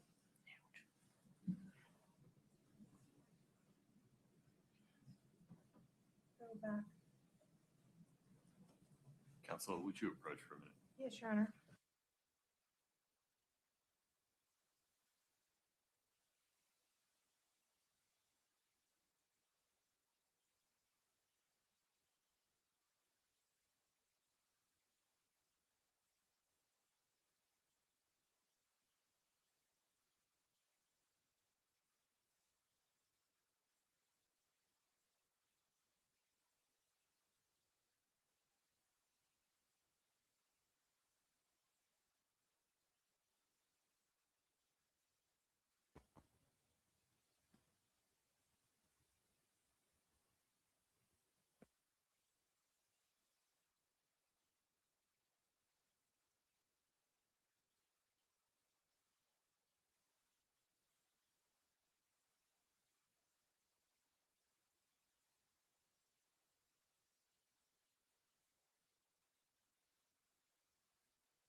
Okay. We may need to go back to page 1. We will. Okay.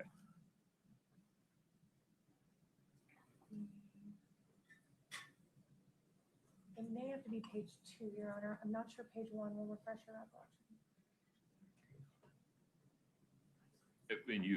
Take control, please. Do you recognize the document that's in front of you? No. Are you, okay, that's fair, take that down. Did you ever provide to investigator Gabler, the private investigator, reports from cases where people were being arrested for dealing fentanyl in Summit County? That doesn't sound familiar. So that if he got those, they did not come from you. I don't believe so. That doesn't sound familiar. Totally fair.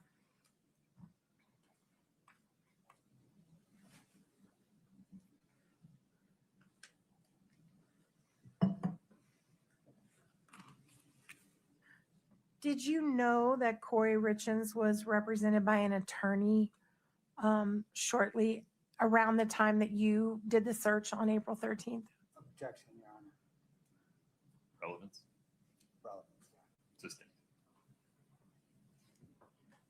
When you had the conversation with Kouri on the day of the search on April 13th, and you told her that Eric had, in your opinion, died of a fentanyl overdose,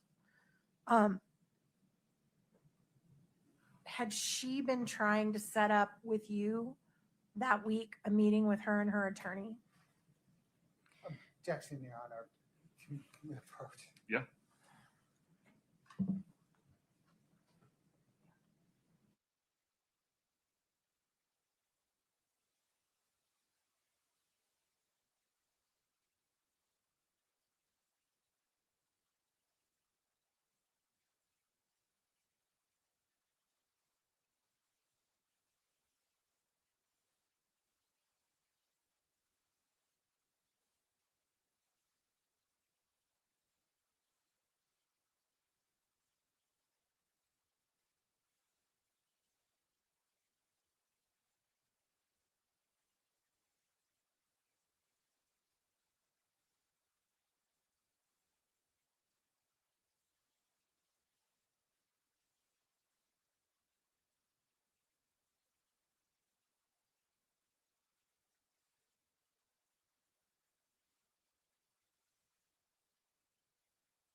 When you interviewed Kouri on the day of Mr. Richins' death,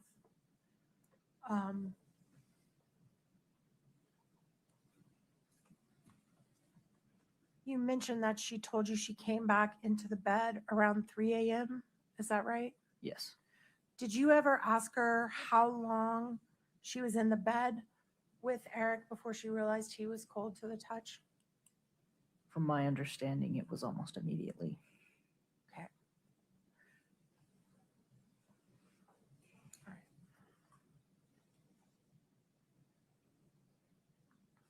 And you reviewed the 911 call that we all heard here today, right? You listened to the 911 call. I haven't today, and I don't remember listening to it. Okay. You never listened to the 911 call? I might have at some point, but I don't remember it. And she certainly, Kouri Richins never told you, hey, my husband's a big drug addict. He's probably overdosed.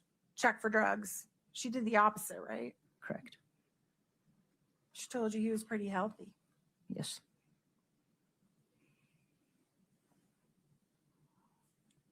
I think that's all I have. Anything else? That's all. Thank you, ma'am. I appreciate it. Enjoy the dog. Thank you. No, Your Honor. May we release this witness? Yes, sir. Yes, Your Honor. Thank you, Judge. Deputy, you're free to go. Watch the case. Don't watch the case. It's entirely up to you. Okay, thank you. Very good. Mr. Bloodworth, I've lost track of the witness list for today. Another witness from the state for today? Your Honor, the state would next call Todd Gabler. Okay, let's do it. You folks okay to keep going? Very good.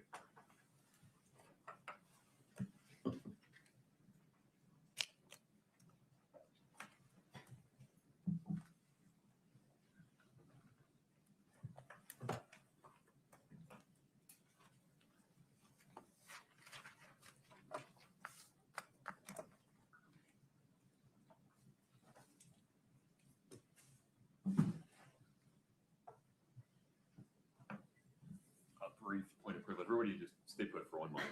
This will make sense in a moment.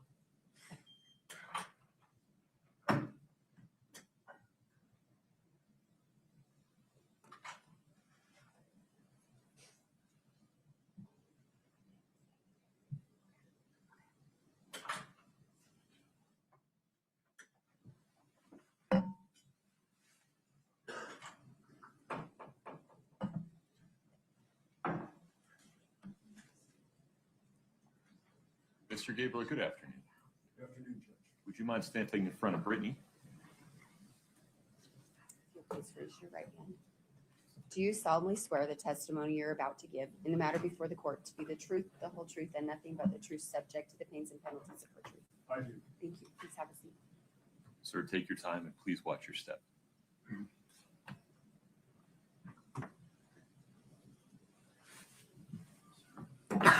Thank you.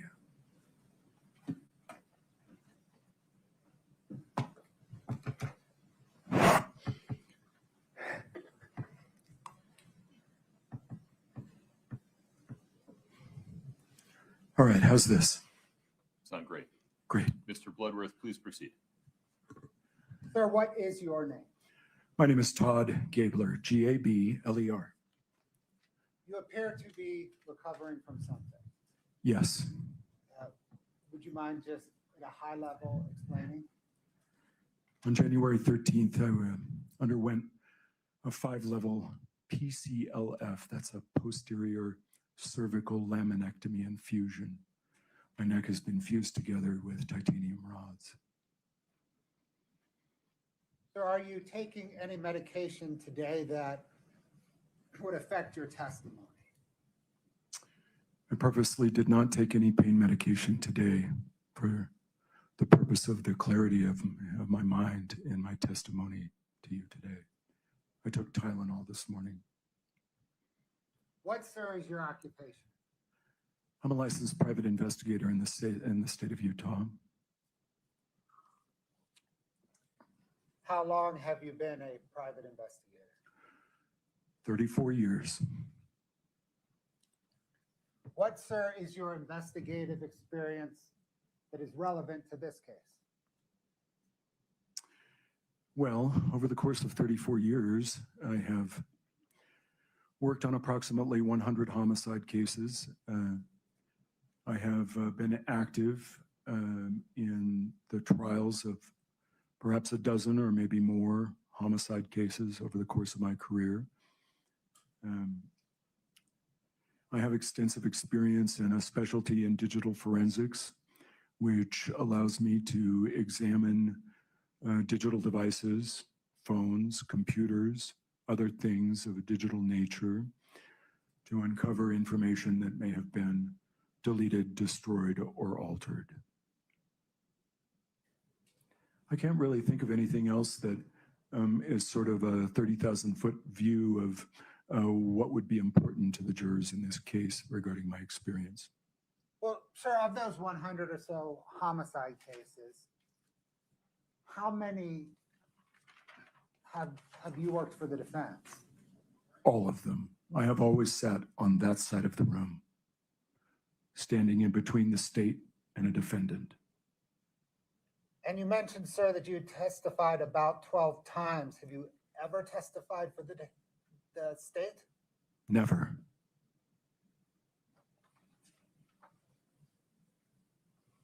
Did there come a time shortly after Eric Richins' death when the estate of Eric Richins hired you as an investigator?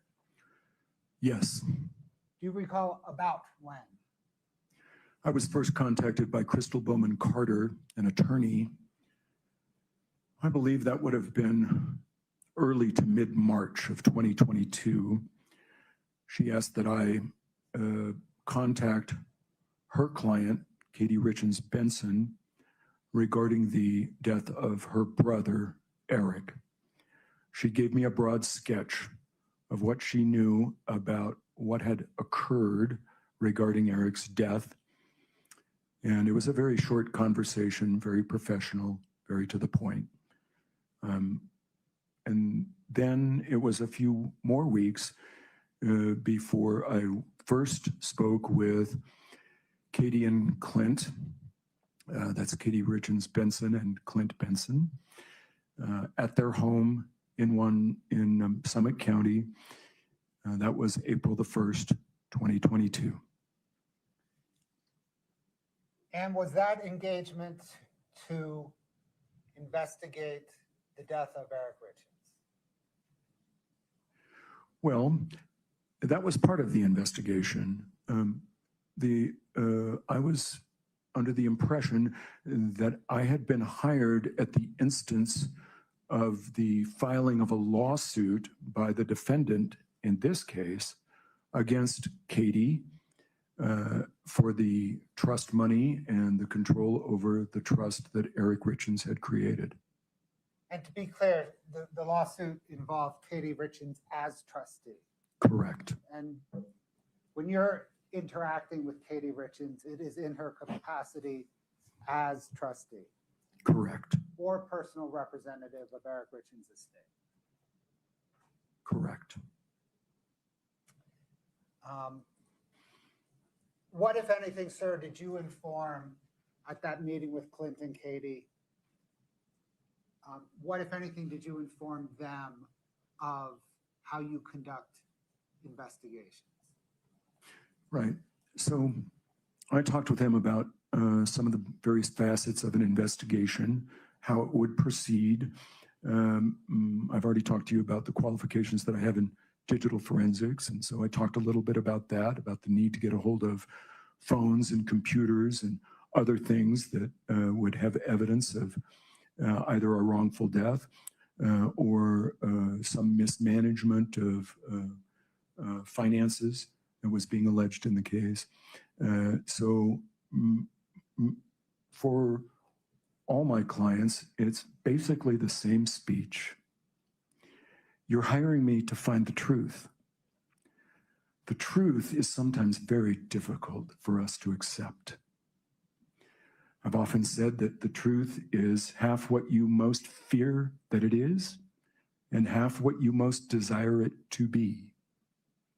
And you cannot separate those two from the truth. I told them that they would have to accept the truth about what happened to their brother, no matter what that truth was. If he took his own life, they would have to accept that.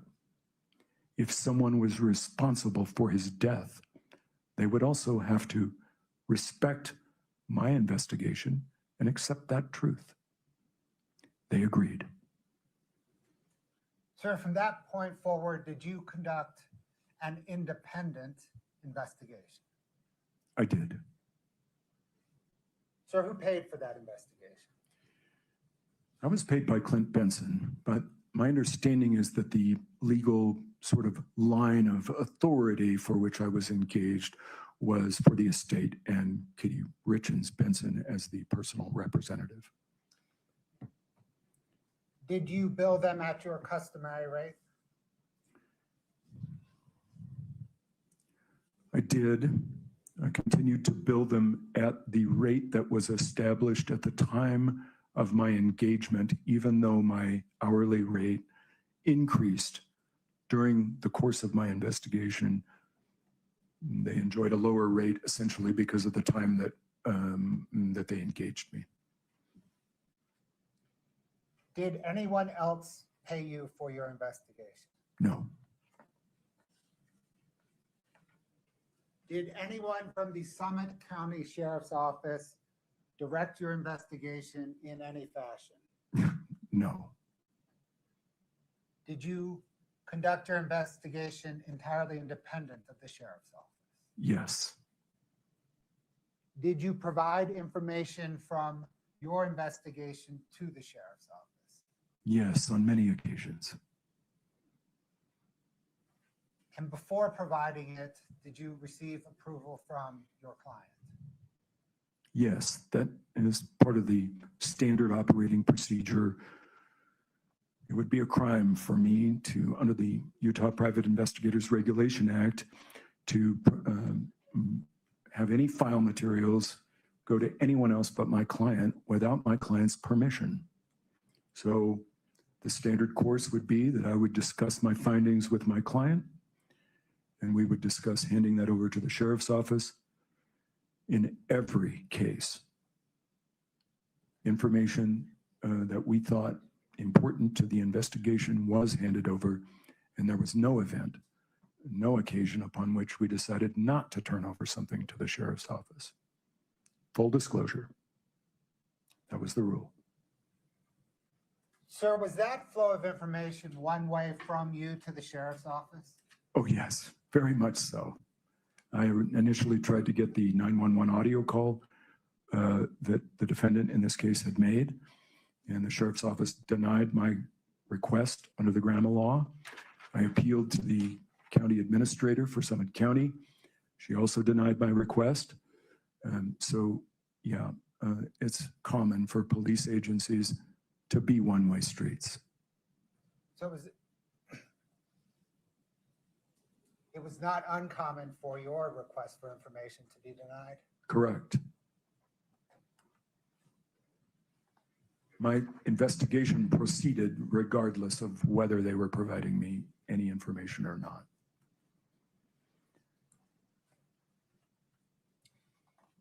Did you have contact with the Summit County Attorney's Office before Kouri Richins' arrest? No. Did anyone from the Summit County Attorney's Office direct your investigation in any fashion? Never. Did you conduct your investigation independent of the County Attorney's Office? Yes.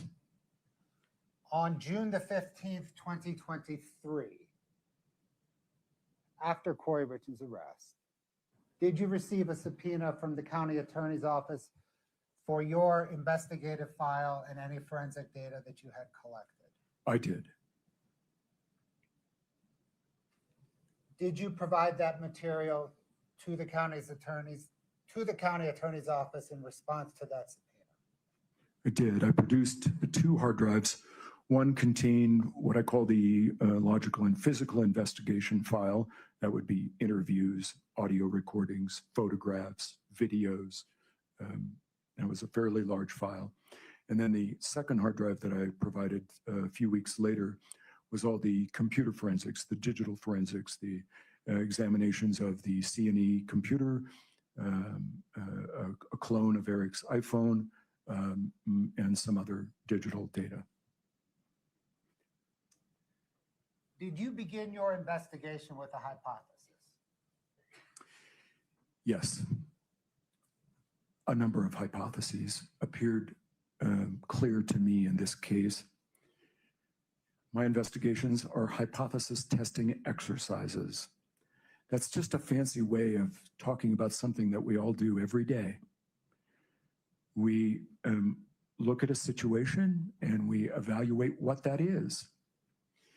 Is there evidence that supports our hypothesis that that is what it is? Well, if we're looking at a red light, our hypothesis may be that traffic should be stopped. And we look around for data to verify that hypothesis, that indeed there are cars that are stopped at that red light. In this case, it was clear to me that 2 hypotheses needed to be looked at. Number 1, Eric took his own life as a matter of accidental overdose. Number 2, Kouri Richins surreptitiously had Eric ingest a massive amount of fentanyl and killed him So as the case proceeds and I see new data, I see phone data, I see computer data, I interview people, I look at documents or things or other devices. All of that data gets fed into one of those two hypotheses, both of those hypotheses. Does this confirm it? Does it deny it? Does this evidence make it more likely that this hypothesis is true or less likely that this hypothesis is true?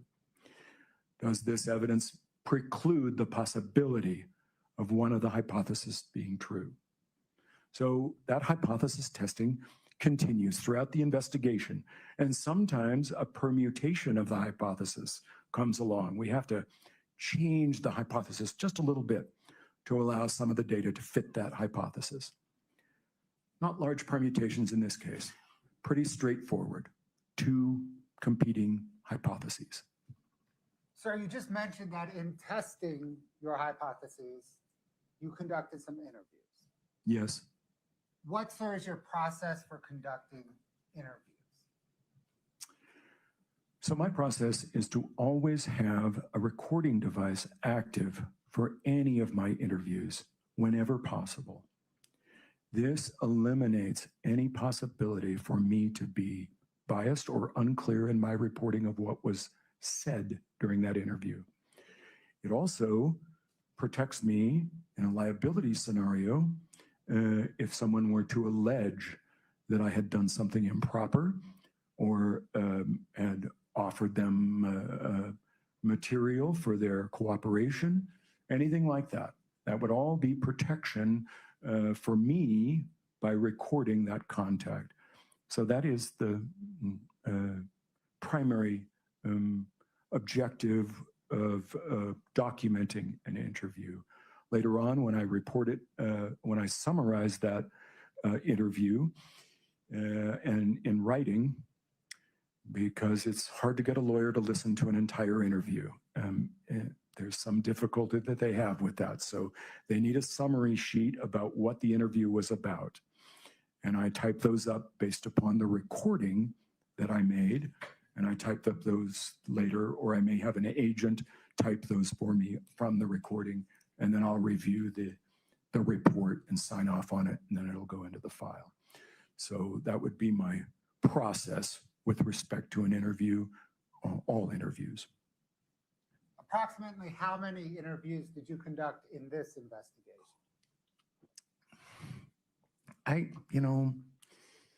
It depends upon your definition of an interview, I guess, but 45, probably, somewhere in that department. 40, I guess I could say 40 to 50 to be safe. And in those interviews, did you identify yourself? Oh, yes, always. There was no occasion in this case where I did not identify, give people my true identity and who I represented. And did you record those interviews? Yes.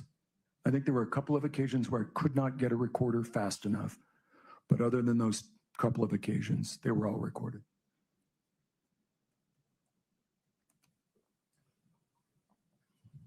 Who, for example, are some of the people that you interviewed?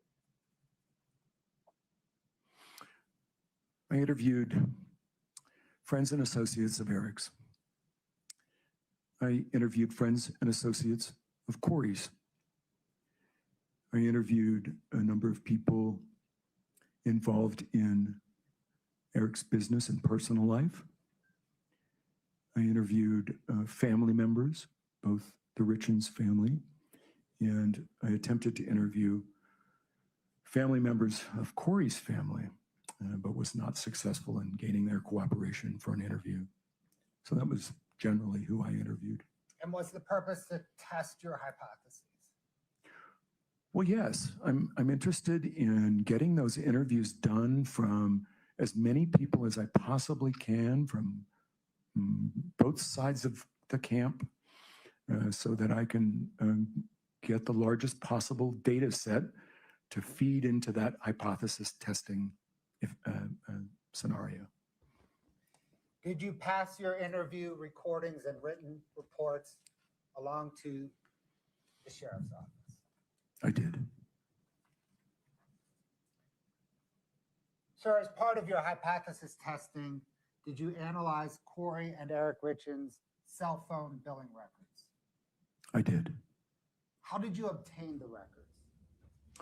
Eric and Kouri's cell phones were being paid by C&E Stonemasonry. They were Verizon accounts. And I obtained the the billing records from C&E, from Ali Wright, with the authorization of Kouri Wright. There were 2 productions of telephone records from C&E. The first one was for the period of January 2022 through May of 2022. The second production was May of 2022 through February of 2023.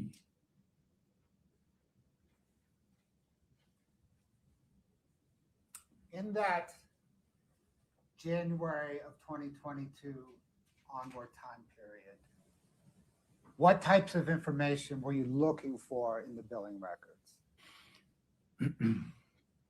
So because the billing records don't really offer content, that is to say, it's not you don't get to see text messages or what the text message was, you do get to see the numbers that were connected to Kouri and Eric's phones.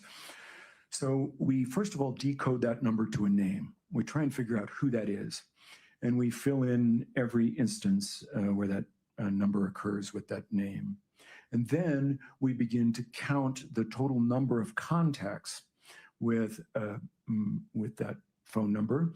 So for example, we would see the highest number of contacts for Kouri's phone to her mother.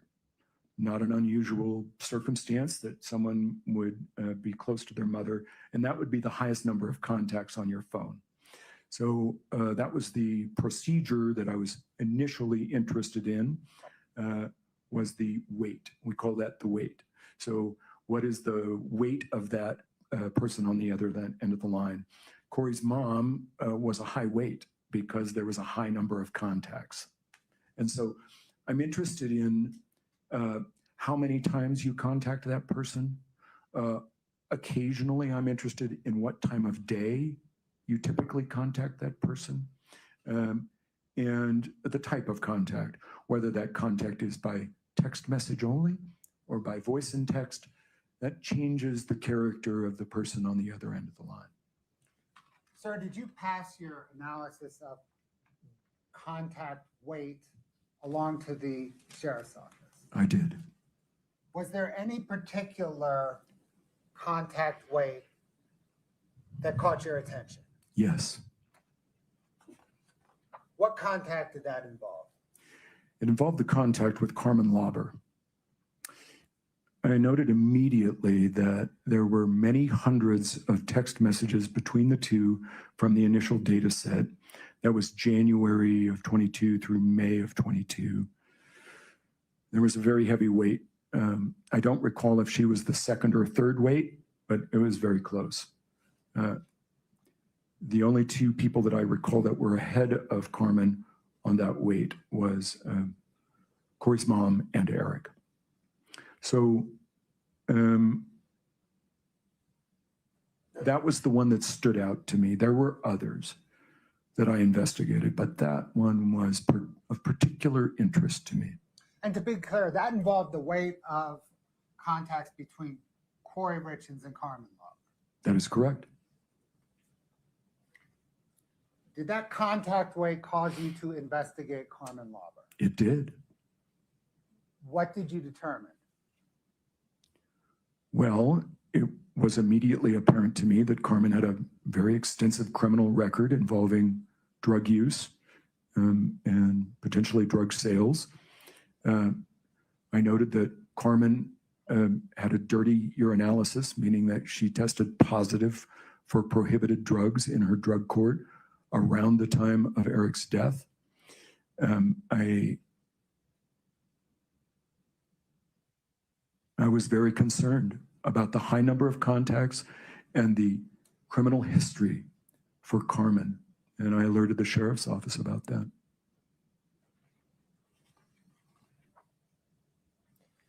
As part of your investigation, did you search the Richins home?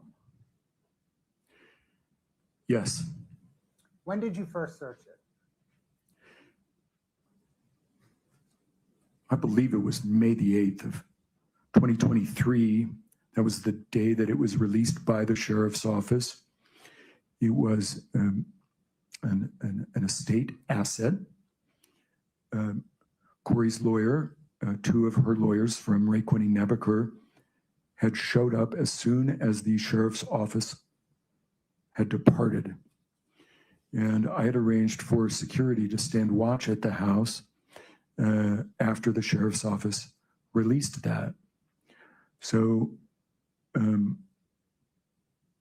engaged in a conversation with counsel who wanted access to the home, and it was eventually agreed that one of the lawyers would accompany me on an inventory of the property, all of the assets in the house, all of the items in the house and the detached garage. And so that lawyer stayed for a couple of hours and then left. I never saw them during my search of the property again. I continued to search the property for 4 or 5 days. And then that was the end of my contact with the house initially. And what was your process for searching and documenting your search of the Richins home? Right. So GoPro video, chest mounted, typically, sometimes mounted on the head, and a backup audio recorder just in case something happens to the camera. At least I've got an audio recording of what I'm talking about, where I'm at, what I'm looking at. So that is the procedure for documenting those. There's also photographs that are taken. They're also with respect to documents. I scanned with a scanner many thousands of pages of documents in this case from the detached garage office. So that was the general procedure for being at the house. There was at least one occasion that I can think of where I was called over to the house and I didn't have my camera with me. So my video camera. So I used the audio recorder and my camera on my cell phone to document things. I think that was in 2024.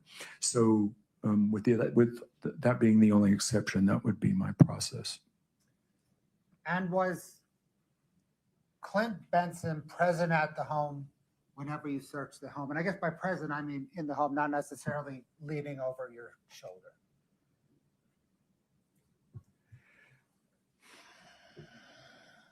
That is not an easy question to answer because my focus was not on Clint Benson. My focus is on the things in front of me. I was never in that house without Clinton Benson's authorization. I was never in that house without Clint Benson being on his way. So if he wasn't there when I got there, he was on his way there. And so he would join up later. It is possible during the May searches that Clint had left the house while I was documenting things in the house. I think that was particularly true of the detached garage office, where I was spending maybe 8 hours in a day just scanning documents, just feeding documents into a scanning device. So I think Clint was likely not there during that. He was generally there? He was generally there, I would say so, yes. And you were recording with your GoPro the whole time? Yes, with the exception I noted, yes. Did you ever remove, well, other than your recording equipment, cameras, audio, GoPro, all of that? Yeah. Did you ever bring anything into the home? No, I did not. Did you ever remove anything from the home? Yes, I did. What did you remove from the home? So during my May searches of the house, and in particular in the detached garage office, I encountered a number of documents that had Ray Quinian Nebeker letterhead on the top, and they were either communications between Kouri and her lawyers, or they were billing records from her lawyers. That would be improper for me to read or possess. It would be unethical.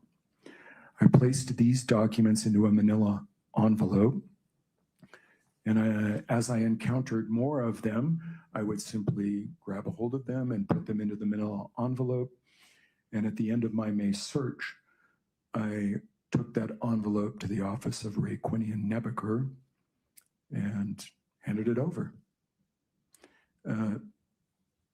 There were other things that I removed from the house. Sort of the general category of the kids, the boys things. The boys had requested a few things. I believe Child Protective Services or someone at DCFS had requested that we get documents that pertain to the boys. And I believe there were some other documents that I removed that were personal documents that were now the property of Kouri Richins Benson. These documents involved vital records, birth records for Eric, other vital documents that, we would generally safekeep for ourselves. And I turned those over to my client.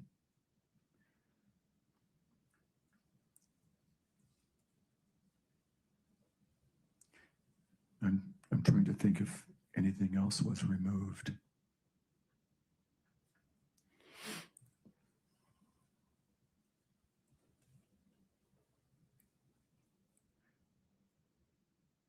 Any item that I considered to be evidence was removed by the sheriff's office, not me.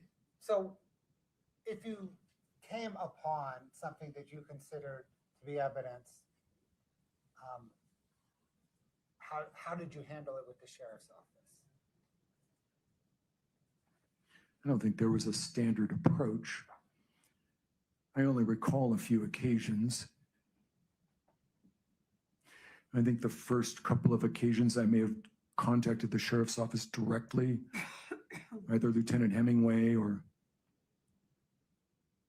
I can't recall any others.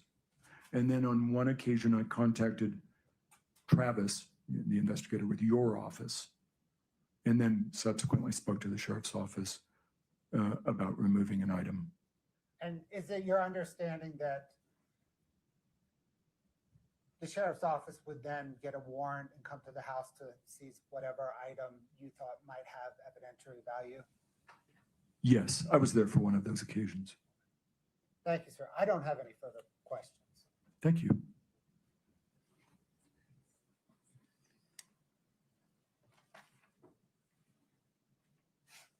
Are we gonna take a break? Or you want me to go forward? You tell me, would you like a break? Could we have It's up just to a the few jury, minutes? No whatever problem. they want. You know what? Let's let you stretch your legs. We'll take a restroom break.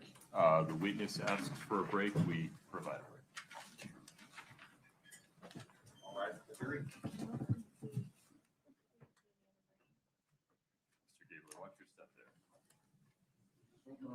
There you go.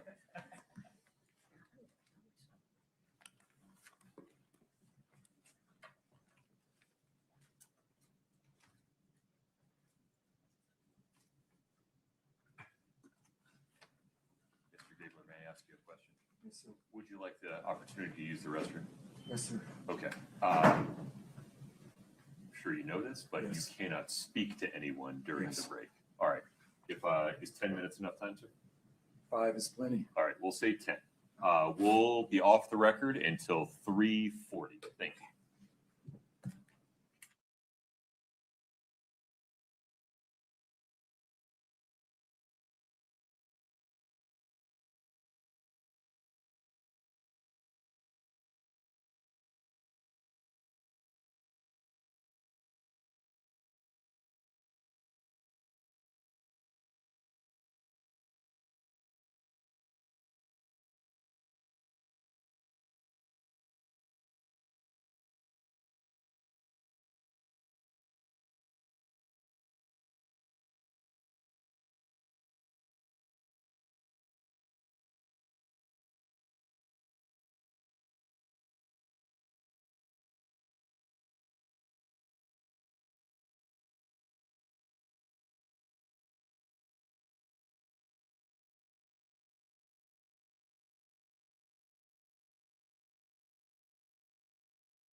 you, Stacy. They will understand. I prefer to stand. Oh, all right. Very good, sir. We're ready for the jury.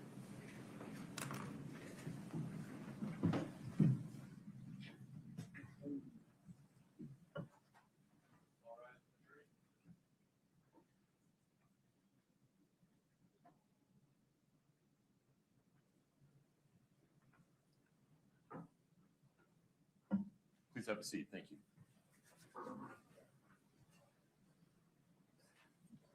Folks, have a seat. Thank you.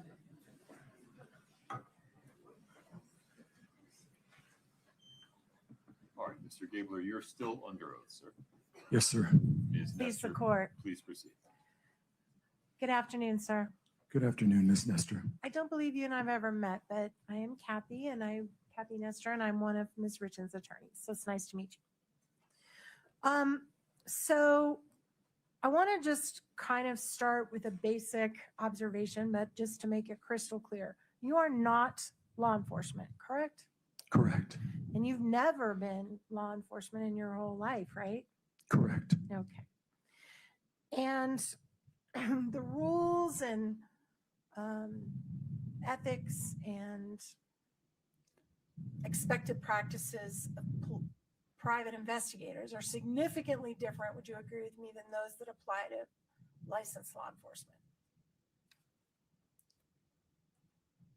I don't know that I would agree with that in every circumstance. A private investigator, when he is hired by a lawyer, is bound to all the ethics that that lawyer is bound to. Okay. So, But for example, you don't have to go get a warrant to go look at a house. well, right, that's the state action distinction. Right. Yeah. Right. I'm not a state actor. Right. I've never been a state actor. Right. I will never be a state actor. Right. Yeah. So if you want to go search a house for 6 straight days and look at thousands of documents, you don't need to get a judge to give you permission to do that, right? No, I got the permission of Kouri's lawyers who represented her to do that. And you also got the permission of Clint Benson, right?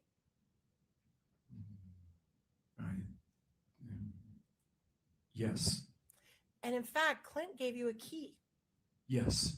and you had that key to use at your discretion. Yes. And there were times when you would go to the house and Clint was not there and you would let yourself in, right? I believe that my testimony covered that, and that was that Clint was aware that I was there and he was either on his way or there with me. But you agree with me, and you have videos, I believe, that back this up. That there were occasions where you would go to the house, Clint was not there, you'd use your key and you'd go in. Yes. And there were occasions where you would be spending hours and hours and hours in the office, because I've Yes. watched all the videos, Yes. and you would be there alone without Clint anywhere around you. Yeah, I don't need supervision, counselor. Perfect. I was conducting an investigation, independent investigation, and he had given me the key, trusted me with that, and I was authorized to enter the premises at will. Right. So if he got on the stand and said you were never doing anything outside his eye, that would be false. Well, from his perspective, he had knowledge of my presence there, as I have testified every time I was there. Fair. So from his perspective, it may look different. But you agree with me, sir, that they're alone in that office going through things. I think that I've already testified to that. Okay. Now, you were not permitted access to the house until after Kouri had been arrested, right? No, that's not correct. You got in the house before she was arrested? No, that is not correct. Okay, help me out. The house was released by the Summit County Sheriff's on the 8th. Okay. That's what gave us, that was the trigger, not Kouri's arrest. It was the end of their search that triggered our access to the house. Okay. The police were executing a warrant. Do you know when Kouri was arrested, sir? I don't recall the exact date or time. Would it surprise you to be the day before May 7th? Okay. All right. So Objection, Your Honor, foundation on that. Was Would it you May 8th? re-ask the question, Was it Ms. May Nestor? Sorry, was it May, would it surprise you if it was the same day, May 8th, that you got access to the house? It would not surprise me since I do not recall. Okay. And during the time after Eric's death, but before Kouri's arrest on May 8th, did you ever go inside the house for that entire year? I'm sorry, could you ask that again? Sure. During the time between when Eric Richins died on March the 4th, Yep. in the early morning hours Yep. of 2022, Yep. and May 8th of 2023, were you Yep. ever inside the house at any point in between those times? No, never. Perfect. So the first time you ever got into that house, over a year had expired since Eric had passed. Yes. Okay. And you mentioned the police had executed a search that day before they released it to you, right? Yes. And do you know how many times prior to that the police had searched that house? No. Okay. And then you've also testified here, I think very honestly, that on repeated occasions you notified the police, hey, there's something you missed. You might want to go back to the house and find it again. I mean, I'm not going to adopt your characterization, but it is true that I called them back to that house when I discovered something that I thought was evidentiary. How many times? Oh, I don't know, 4, 5. So on at least 4 to 5 occasions, Yeah. you found things the police had missed. Yeah. Oh, that's been my experience throughout my career. And you The told police them, never sorry. get everything, ever. Right. Well, It's not going to true argue. in with every you. case I've ever handled. Sure, not going to argue with you on that one. Yeah, it's true. So they come back because you call them and say, hey, I found something, come back. Here's where it is. Yep. And they know you're doing that. They know that you have full access to this house, right? I don't know what they know. I They- can't answer that. Well, you're calling them every time you find something. Well, what opinion they formed in their mind is not within my knowledge. Okay, fair. True, you called them every time you found something. That I thought was of evidentiary value in their investigation. And did True. any of them ever say, you know what, we're good, stop calling us? No, I don't recall that at all. So then the converse of that is they encourage you to keep doing that. Well, no, that is not the converse of your hypothetical, and I do not agree with your assessment. Okay. Did you feel like you were helping them? I was following the instructions of my client to turn over anything I thought was relevant to the criminal investigation. This is not my case. My case is in the civil court. Anything that we thought was of value to the criminal case, we turned it over. And the police were happy with that. I don't know if they were happy or sad or distraught. I have no idea as to their emotional condition. They sure never told you to stop. The police never directed me to do anything, and if they had told me to stop, I would have ignored them. Okay. So you could go in without a warrant, find something, call them, tell them to get a warrant, and they'd come get it. I think that's an oversimplification and a vilification. I had permission to enter those premises. I had every right to be there. I didn't need a warrant. I'm not a state actor. I have the permission of the property owner.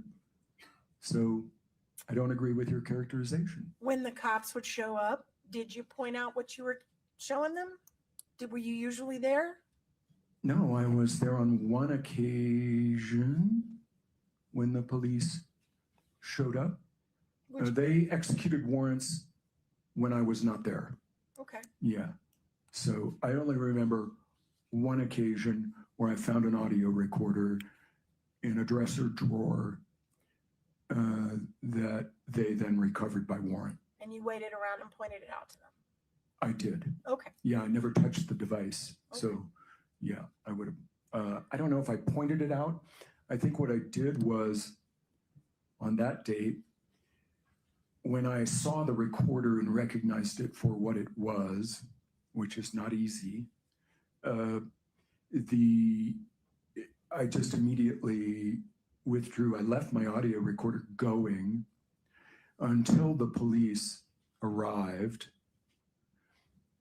I don't recall pointing it out. I recall describing to them where it was. Okay, thank you for that clarification. So then, there was one occasion where you found something that was a letter purportedly written by Eric called the My Princess letter. Do you remember that?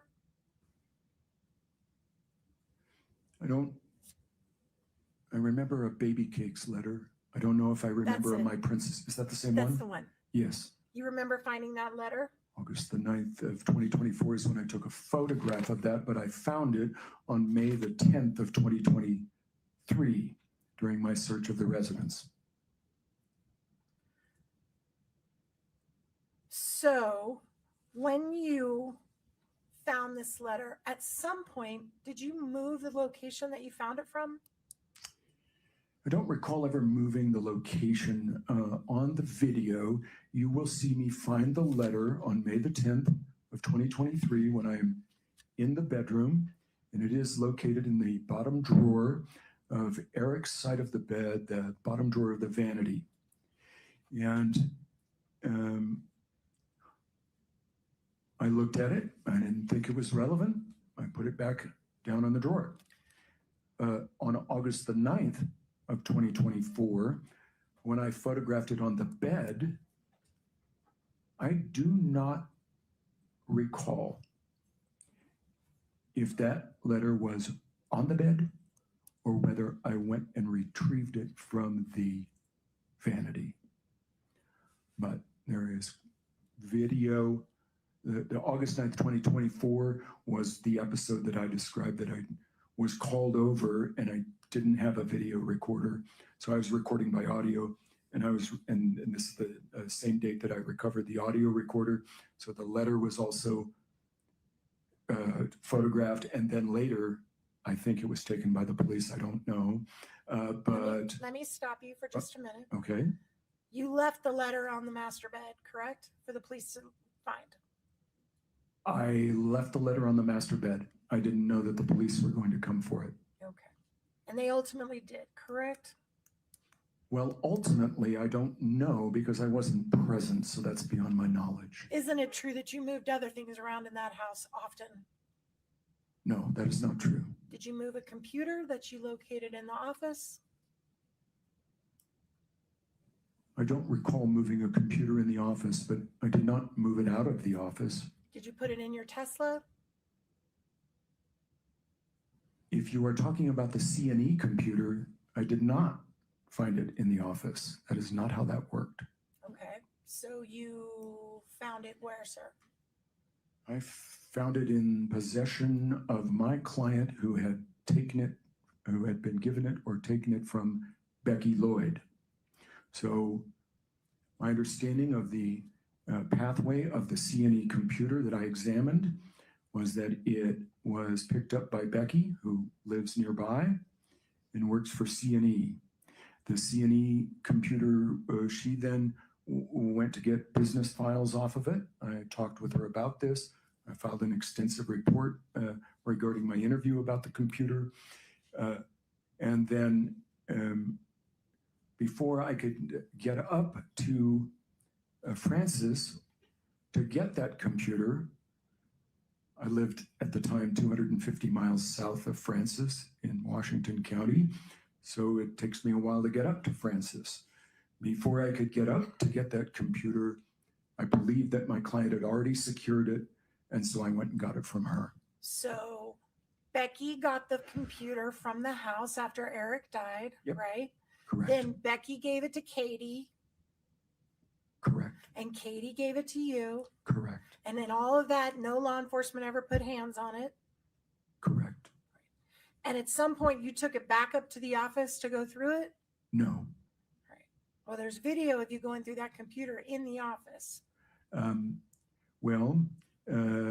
I suppose that I may not have remembered that I went through a computer in that office, but the C&E computer was processed at a location in Midway. And I recall that there was what I want to say is an obvious missing hard drive location.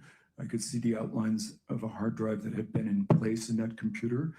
I became suspicious that the hard drive had been removed prior to me getting to that computer.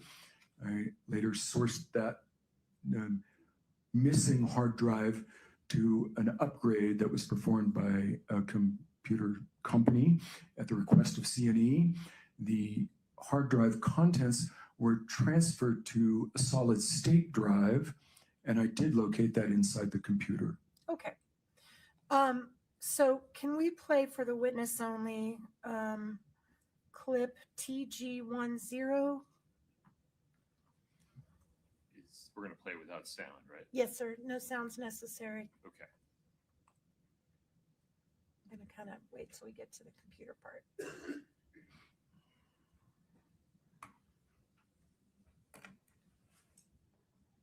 I'm sorry, that's the wrong one. Can we bring that one down? That's the next one. We want to go to the one right before that, which is 173.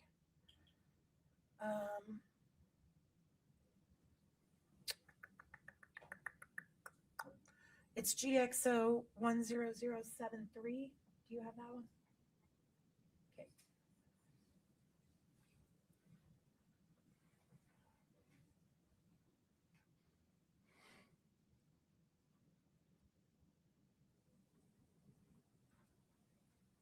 Excuse me, I'm having difficulty keeping my head up. Oh, no worries. Whatever you need, sir, to be comfortable. Take a minute. Yep, I'll go back to that. It's going to take her a minute to upload that, Your Honor. So we'll get to that. You don't recall putting electronics documents in your Tesla and driving away from the house? Oh, I remember that, yes.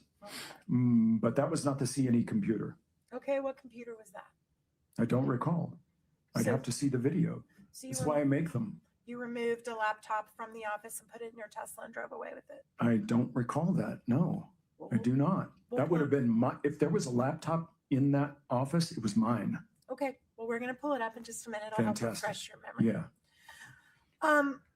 Also, you mentioned earlier that you didn't take, other than the vital records and the attorney-client privileged records, that you didn't take anything else out of the home. That's not entirely true. You also took a safe out of the house?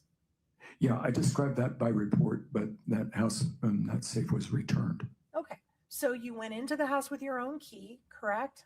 Yes. You went into the family, I believe is in the master closet, is that right? Where was it? Yes. You picked it up, took it out of the house, and put it in your Tesla. Yes, I believe I did that at the request of Clint Benson. Okay. Yeah. And then you drove it to a locksmith I did. and you busted into the safe. I did not bust into the safe. Well, he did. He bumped. He used a technique called bumping. It's the movement of the door and the frame of the safe that allows it to come open. Okay, but you didn't have a combination. I don't know if that was a combination. I thought there was a key to that one. It was forced open with a hammer, right? I think it was a rubber mallet and it was dropped onto the ground. Okay. I think that's what eventually got it opened, was that it was dropped onto a flat surface. And when you were doing that, there's no law enforcement there, correct? I don't need law enforcement to babysit me. Okay. And you open it up and there's clips from guns in there, right? I would have to go back to my report to recall exactly what was in there. But you handled it with your bare hands, no gloves. I did. All right. And I'm sorry.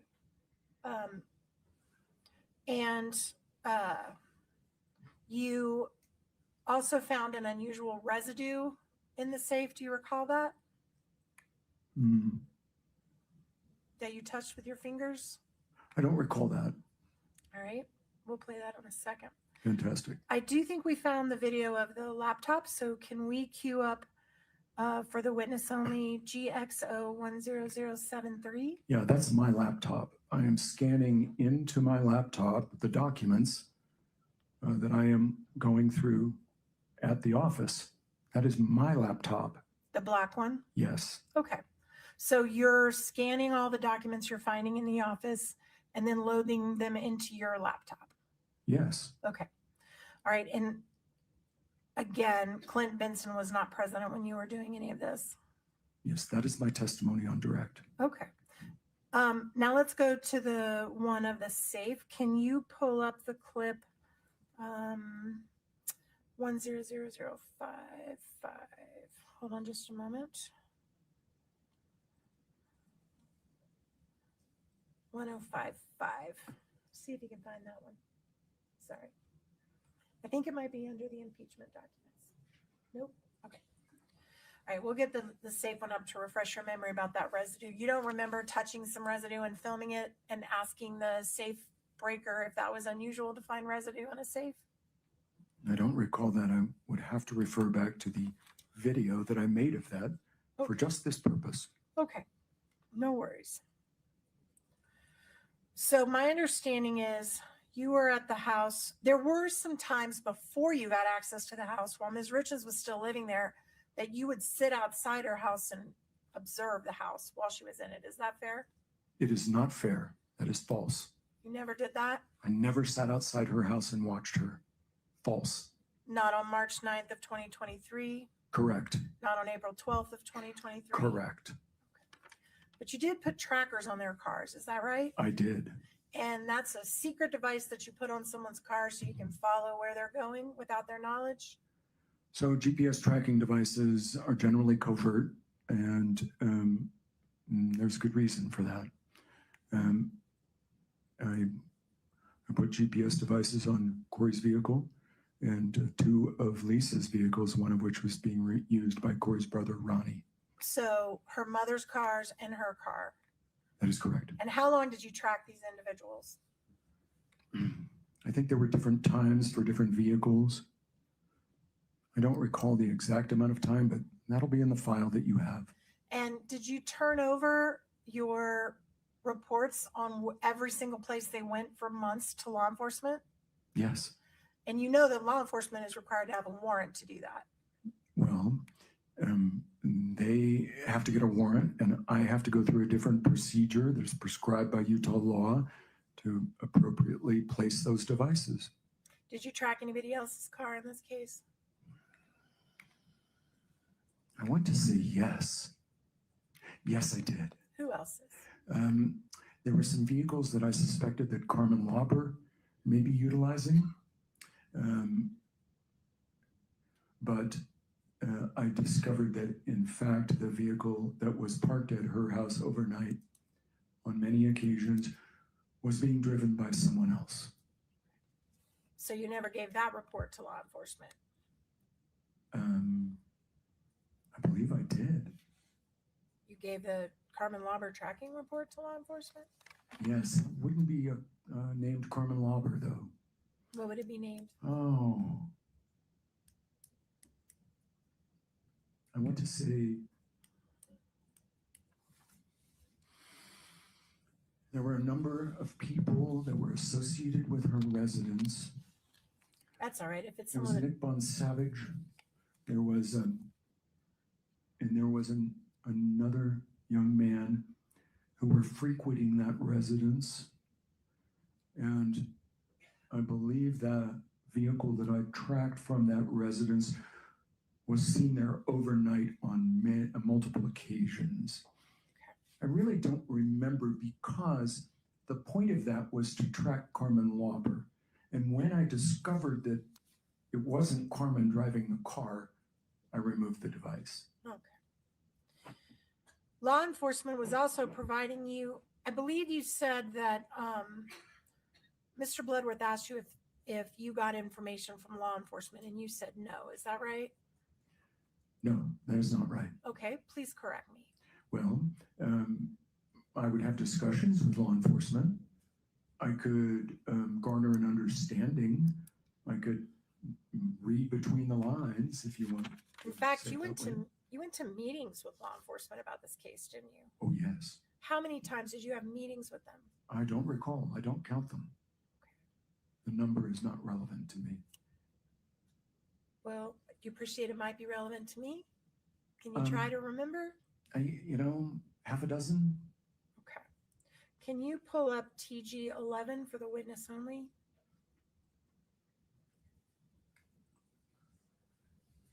Can you make it bigger?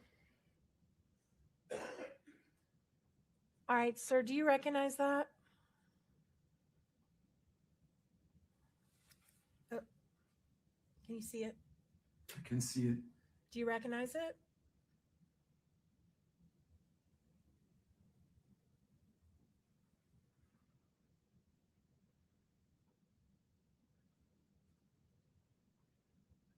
I do. All right, and is that an email that you sent to Detective Woody on July 13th of 2022? I'm going to have difficulty talking about this exhibit because if it becomes an exhibit, it contains a confidential client communication. But I did send it to Detective Woody. Okay. Your Honor, I object to Mr. Gabler being required to testify regarding any claim.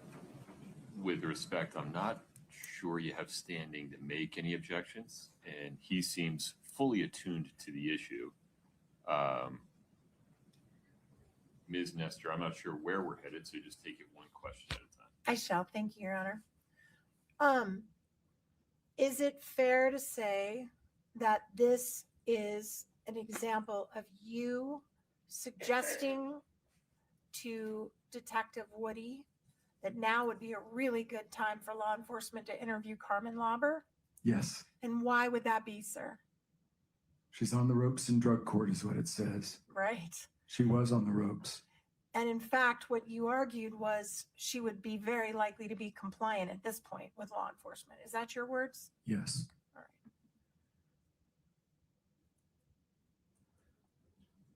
right. Also in here, you accuse Kouri of lying about the name of her house cleaner. Yes. And the lie that you said Kouri told was that her house cleaner was her cute cleaner, Norma. Yes. In fact, didn't you, sir, finally confirm that Norma Garcia was her house cleaner? I did later confirm that. Yes. So when you sent this to police and said Kouri was lying, you were wrong. I was wrong. Okay. But prior to Norma. Your Honor. You need to pause for the next question, sir. Thank you. Very good. Did law enforcement give you access to I'm going to try to use the right word, to folders where you could access their information on like a subfolder where you had a link to their folder? No. Did you provide them with links to your folder? Yes. And one of the links you provided them involved a download of Eric's phone. Is that right? No. Okay.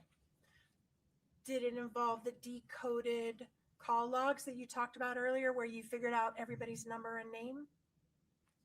I'm confused. You're talking about two separate things. You were just talking about Eric's phone. You said no, right? I had an identical copy of Eric's phone that I created from the backup on his Apple iCloud. I may have turned that over to them, but they already had Eric's phone.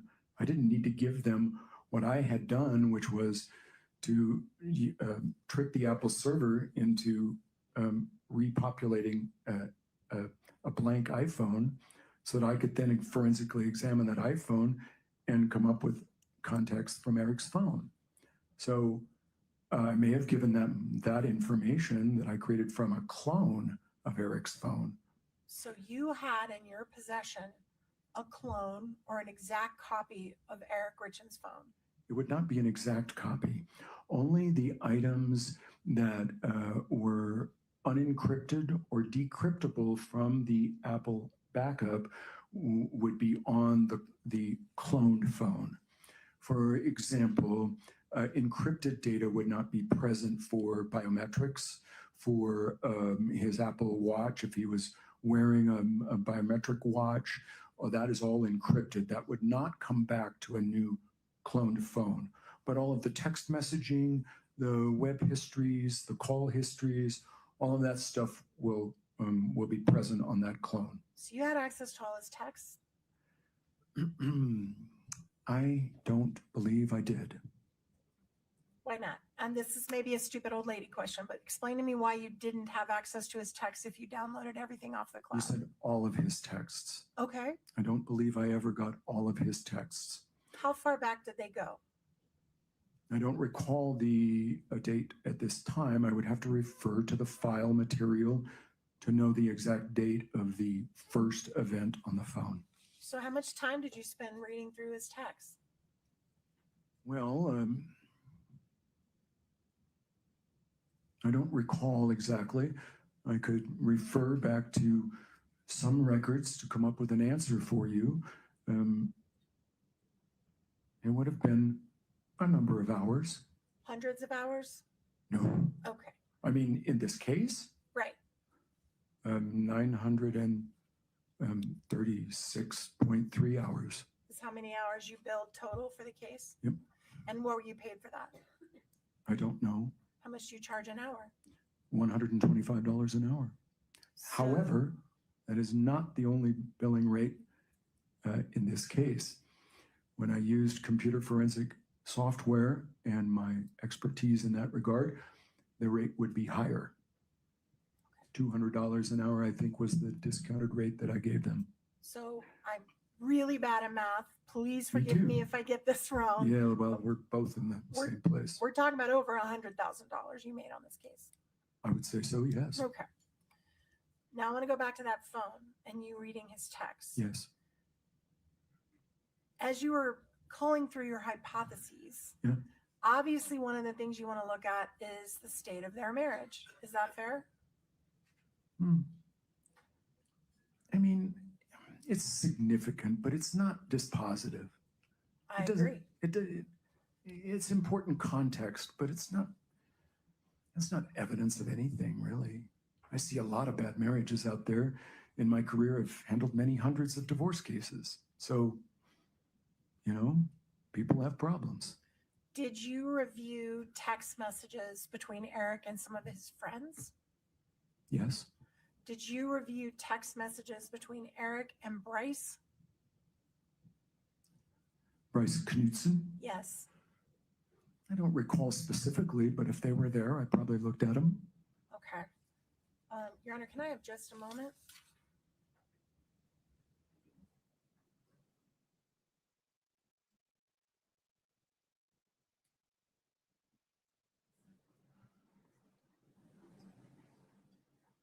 This was sitting here.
when you reviewed Eric's texts, did you find evidence of him sexting with people other than Kouri? I don't recall that. I did investigate allegations of an affair with Eric. Okay, but that's not my question. My question is, do you recall seeing sexting, as the kids say, on Eric's phone with Yeah. people other than Kouri? I don't really know what you mean by sexting. I don't know what the parameters of that are. And so my answer is no.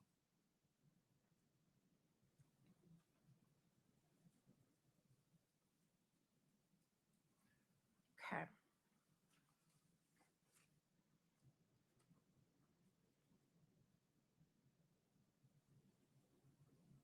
Did you find any texts where Eric talked about having an open marriage with Kouri? I don't recall that.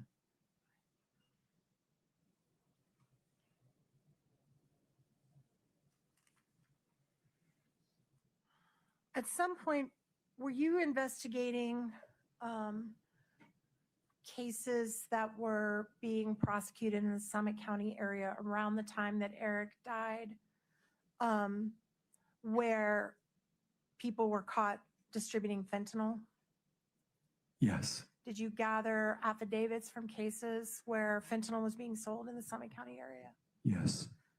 And did you ever follow up on any of those investigations, or did you just stop by gathering the affidavits? Well, they were plugged into the hypothesis testing matrix. I considered them for their proximity being in Summit County and for them involving fentanyl.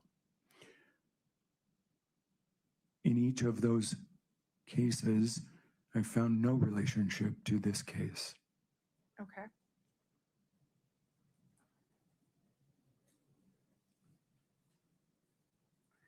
I want to pull up TG2, Katie, just for this witness only. Sorry, I lied about the time. I'm going a little bit longer, Your Honor. I'm close to done. No problem. Sir, do you recognize that? I do. Is that what you were talking about with Mr. Bloodworth, which is the decoding where you looked at his call records and tried to figure out who he was calling? It is the record that I referred to when I was talking about it on direct. I agree with that. And Katie, could we go to the page for the date 2/14/2022 at 12:23 p.m.?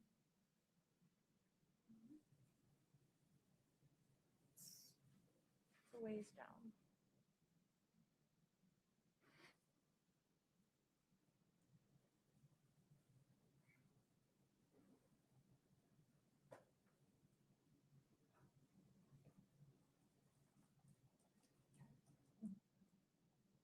Just a moment, Your Honor. Of course.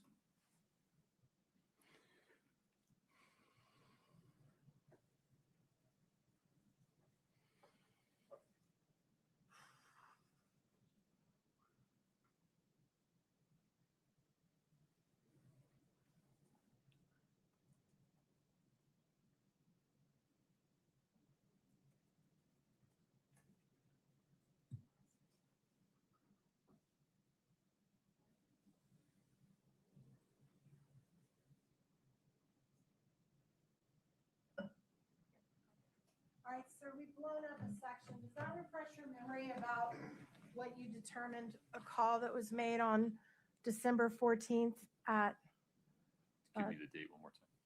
I'm sorry, February 14th, thank you, Your Honor, at 12:25 p.m.? Well, this is not a record that I created, but I recognize the format, and it appears to be that Eric Richins' phone had an incoming call at 12:25. Can you look at the call right above that one? This is an outgoing call from Eric Richins' phone on March the 9th of 2022. I'm sorry, February the 14th of 2022 at 12:23, 2 minutes before the first record that we talked about. And that is to a different number, 801-473-5058. So as part of your investigation that you were doing on the mirror phone, you could at least identify a call that was made by Eric at 12:23 p.m. on February 14th, right? I'm confused. We're looking at an invoice record from a carrier, and you're Right. asking me about his phone. Those are two different things. Did this invoice come from his phone No, billing records? from his carrier, from Verizon. Right, That's not a record from his phone. That's a record from his carrier. understand. Two different things. So according to the bill from his carrier, Yeah, he made a call at 12:23 p.m. on February 14th. correct. Okay. Objection, there's a 901 problem here. I'm done with it, Your Honor. Hold on. You got to approach for a moment if you would.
Did you ever make any calls or any trips to Mexico as part of your investigation in this case? No.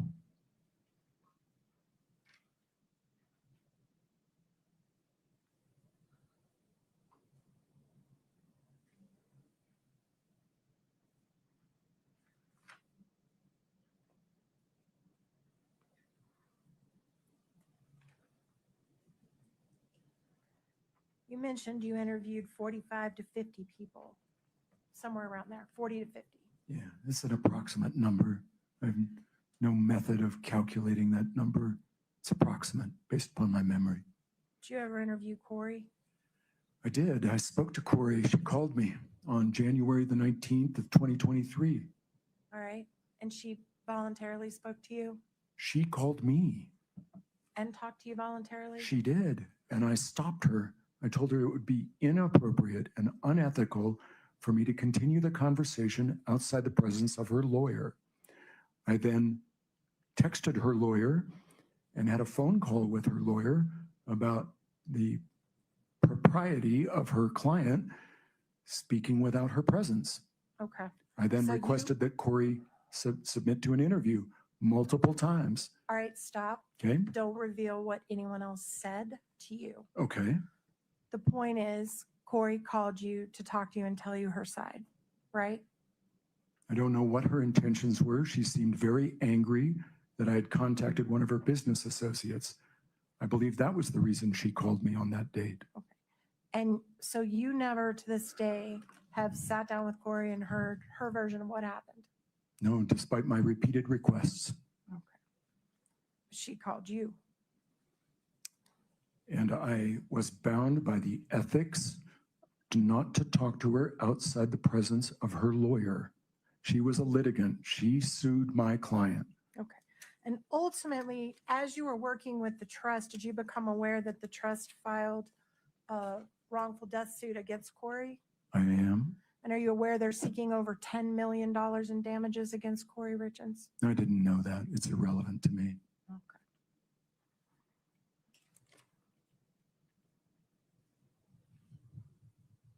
Okay, court's indulgence for just a moment, Your Honor. Of course.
You found it? What's the date?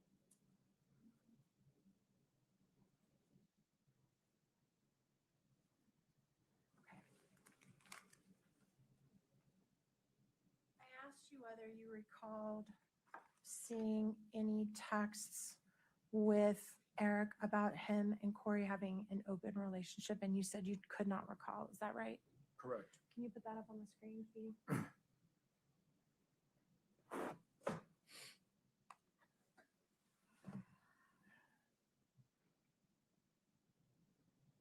Do you recall looking at that text? I do. You've seen this one? I believe I have. It's a joke. It's a joke. It is. It appears to me to be a joke. Did you see the text around this text? I did. So you have reviewed the text between Eric and Bryce. I don't know. I don't know that this is a text from Bryce. I have no idea. This does not identify Bryce. So Doesn't now that identify anybody. now that you have your memory refreshed, do you remember seeing this text between Eric and another individual saying that Kouri and I are starting an open relationship tonight? Right? It says, Kouri and I are starting an open relationship tonight, so I told her I'm taking you home. Right. Yeah. Okay. And you left that out of your report. No, this would be part of my report. Did you see sexting between Bryce and Eric when you looked at their texts? I don't recall that, no.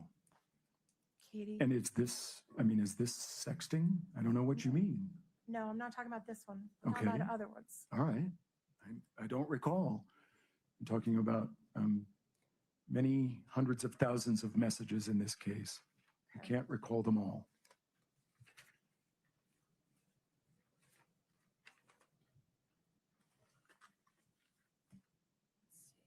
Just a moment.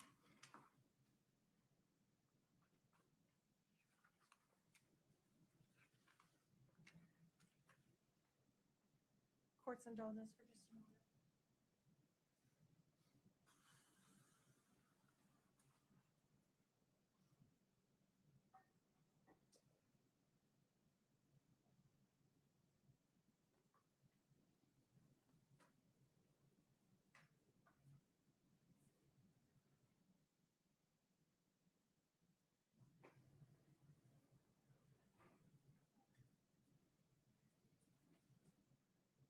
Can I show you this other text right here and see if this refreshes your memory?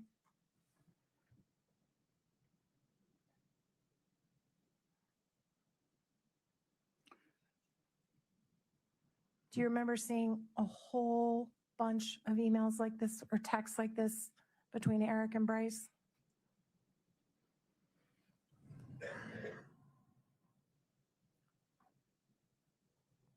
Honestly, no, I don't remember. Like I say, there were hundreds of thousands of messages in this case. I don't remember even 1% of them. As I look at this, I mean, it just makes me laugh. It doesn't appear to be serious. So how many of these joke sextings did you review that Eric did? I don't understand this to be sexting. I think you're wrong about that. I resist your characterization.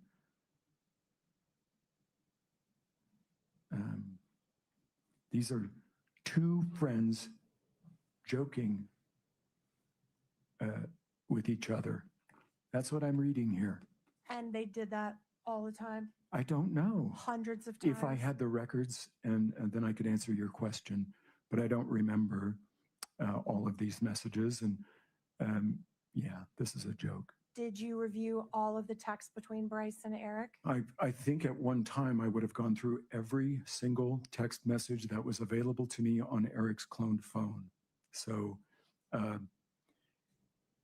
I recall it? Well, I mean, I recall that it was a bit mind-numbing. There was a lot there. Nothing particularly stuck out in my mind or memory about those messages. Did they repeatedly talk about having sex acts together? I don't recall. Did they repeatedly talk about oral sex together? I don't recall. Did they talk about anal sex together? Also don't recall. But you read them all, I'm sure that I did. and it's all joking. Knowing what I know about Bryce and Eric, yeah, that's how I interpret it. So you do remember reading things of this nature, and you interpreted it all as joking. No, as I sit here today, I interpret it that way. I would have interpreted it that way back at my original reading of it. That doesn't mean I recall it. It means I have an opinion about what I thought then. That's different. And what did you think then? They were joking? No. What I think now is that this was a joke. I do not have a recollection of this at the time that I first read it, but if I had a recollection of that time, I'm sure it would be the same as it is today. And if there were these tens of 20s of 50s of these types of emails, all of them would be jokes? That's it. That's all I have, Your Honor. Mr. Bloodworth, anything further for Mr. Gabler? Yes, Your Honor, thank you. The text, they're a bunch of to-dos locker room talk from August of 2018. That was my read of it, yes.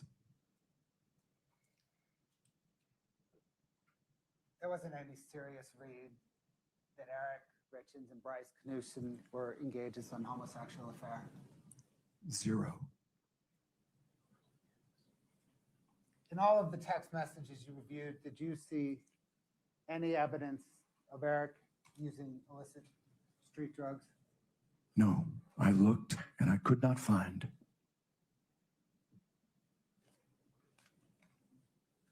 You mentioned legal requirements for a licensed private investigator to place a GPS tracker on a car.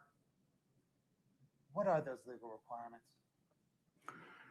So the statute governing that was adopted a few years ago. It requires that before placing the device, a licensed private investigator must identify the person or persons that are driving that vehicle and potentially the owner of that vehicle, and that they submit a request to query the protected persons database in the state of Utah for any record of those persons that are subject to the GPS tracking.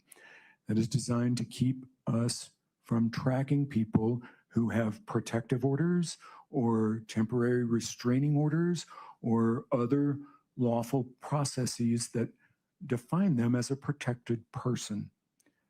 We cannot track you in that circumstance. We do not have independent access to that database. So we must ask an agency of the state for a yay or nay. Is this person in the protected persons database? We have to do that before we place a device.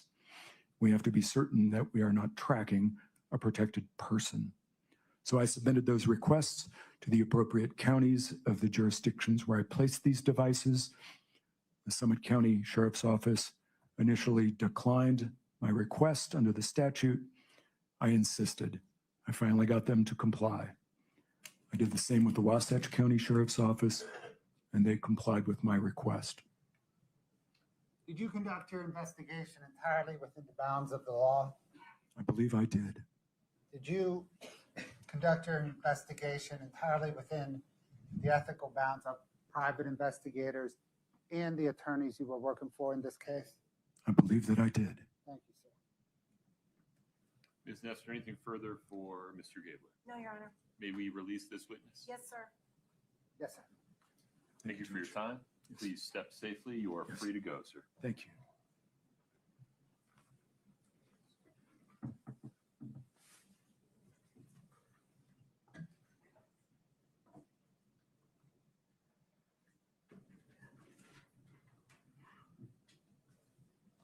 Mr. Bloodworth, is this an appropriate time to recess for the day? It is, Your Honor. Ms. Nestor? Yes, Your Honor. Okay. Ladies and gentlemen, we'll be recessing for the evening. As always, please do not speak about the case. Please do not allow anyone to speak to you about it. Please do not watch, listen, or read anything about the case at all. Please do not do any research about the case. To allow me and the attorneys to talk about some legal issues that hopefully will keep us efficient during the presentation of testimony tomorrow, please be here ready to go at 9:30 tomorrow morning. Thank you for your patience. All right.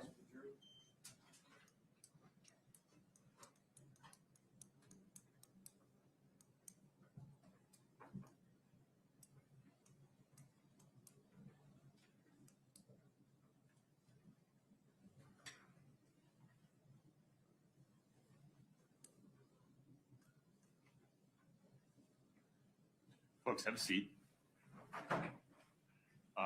Ms. Nestor, Ms. Lewis, Mr. Ramos. In docket, if you would just make a note of this for me. Docket 1555, docket 1555.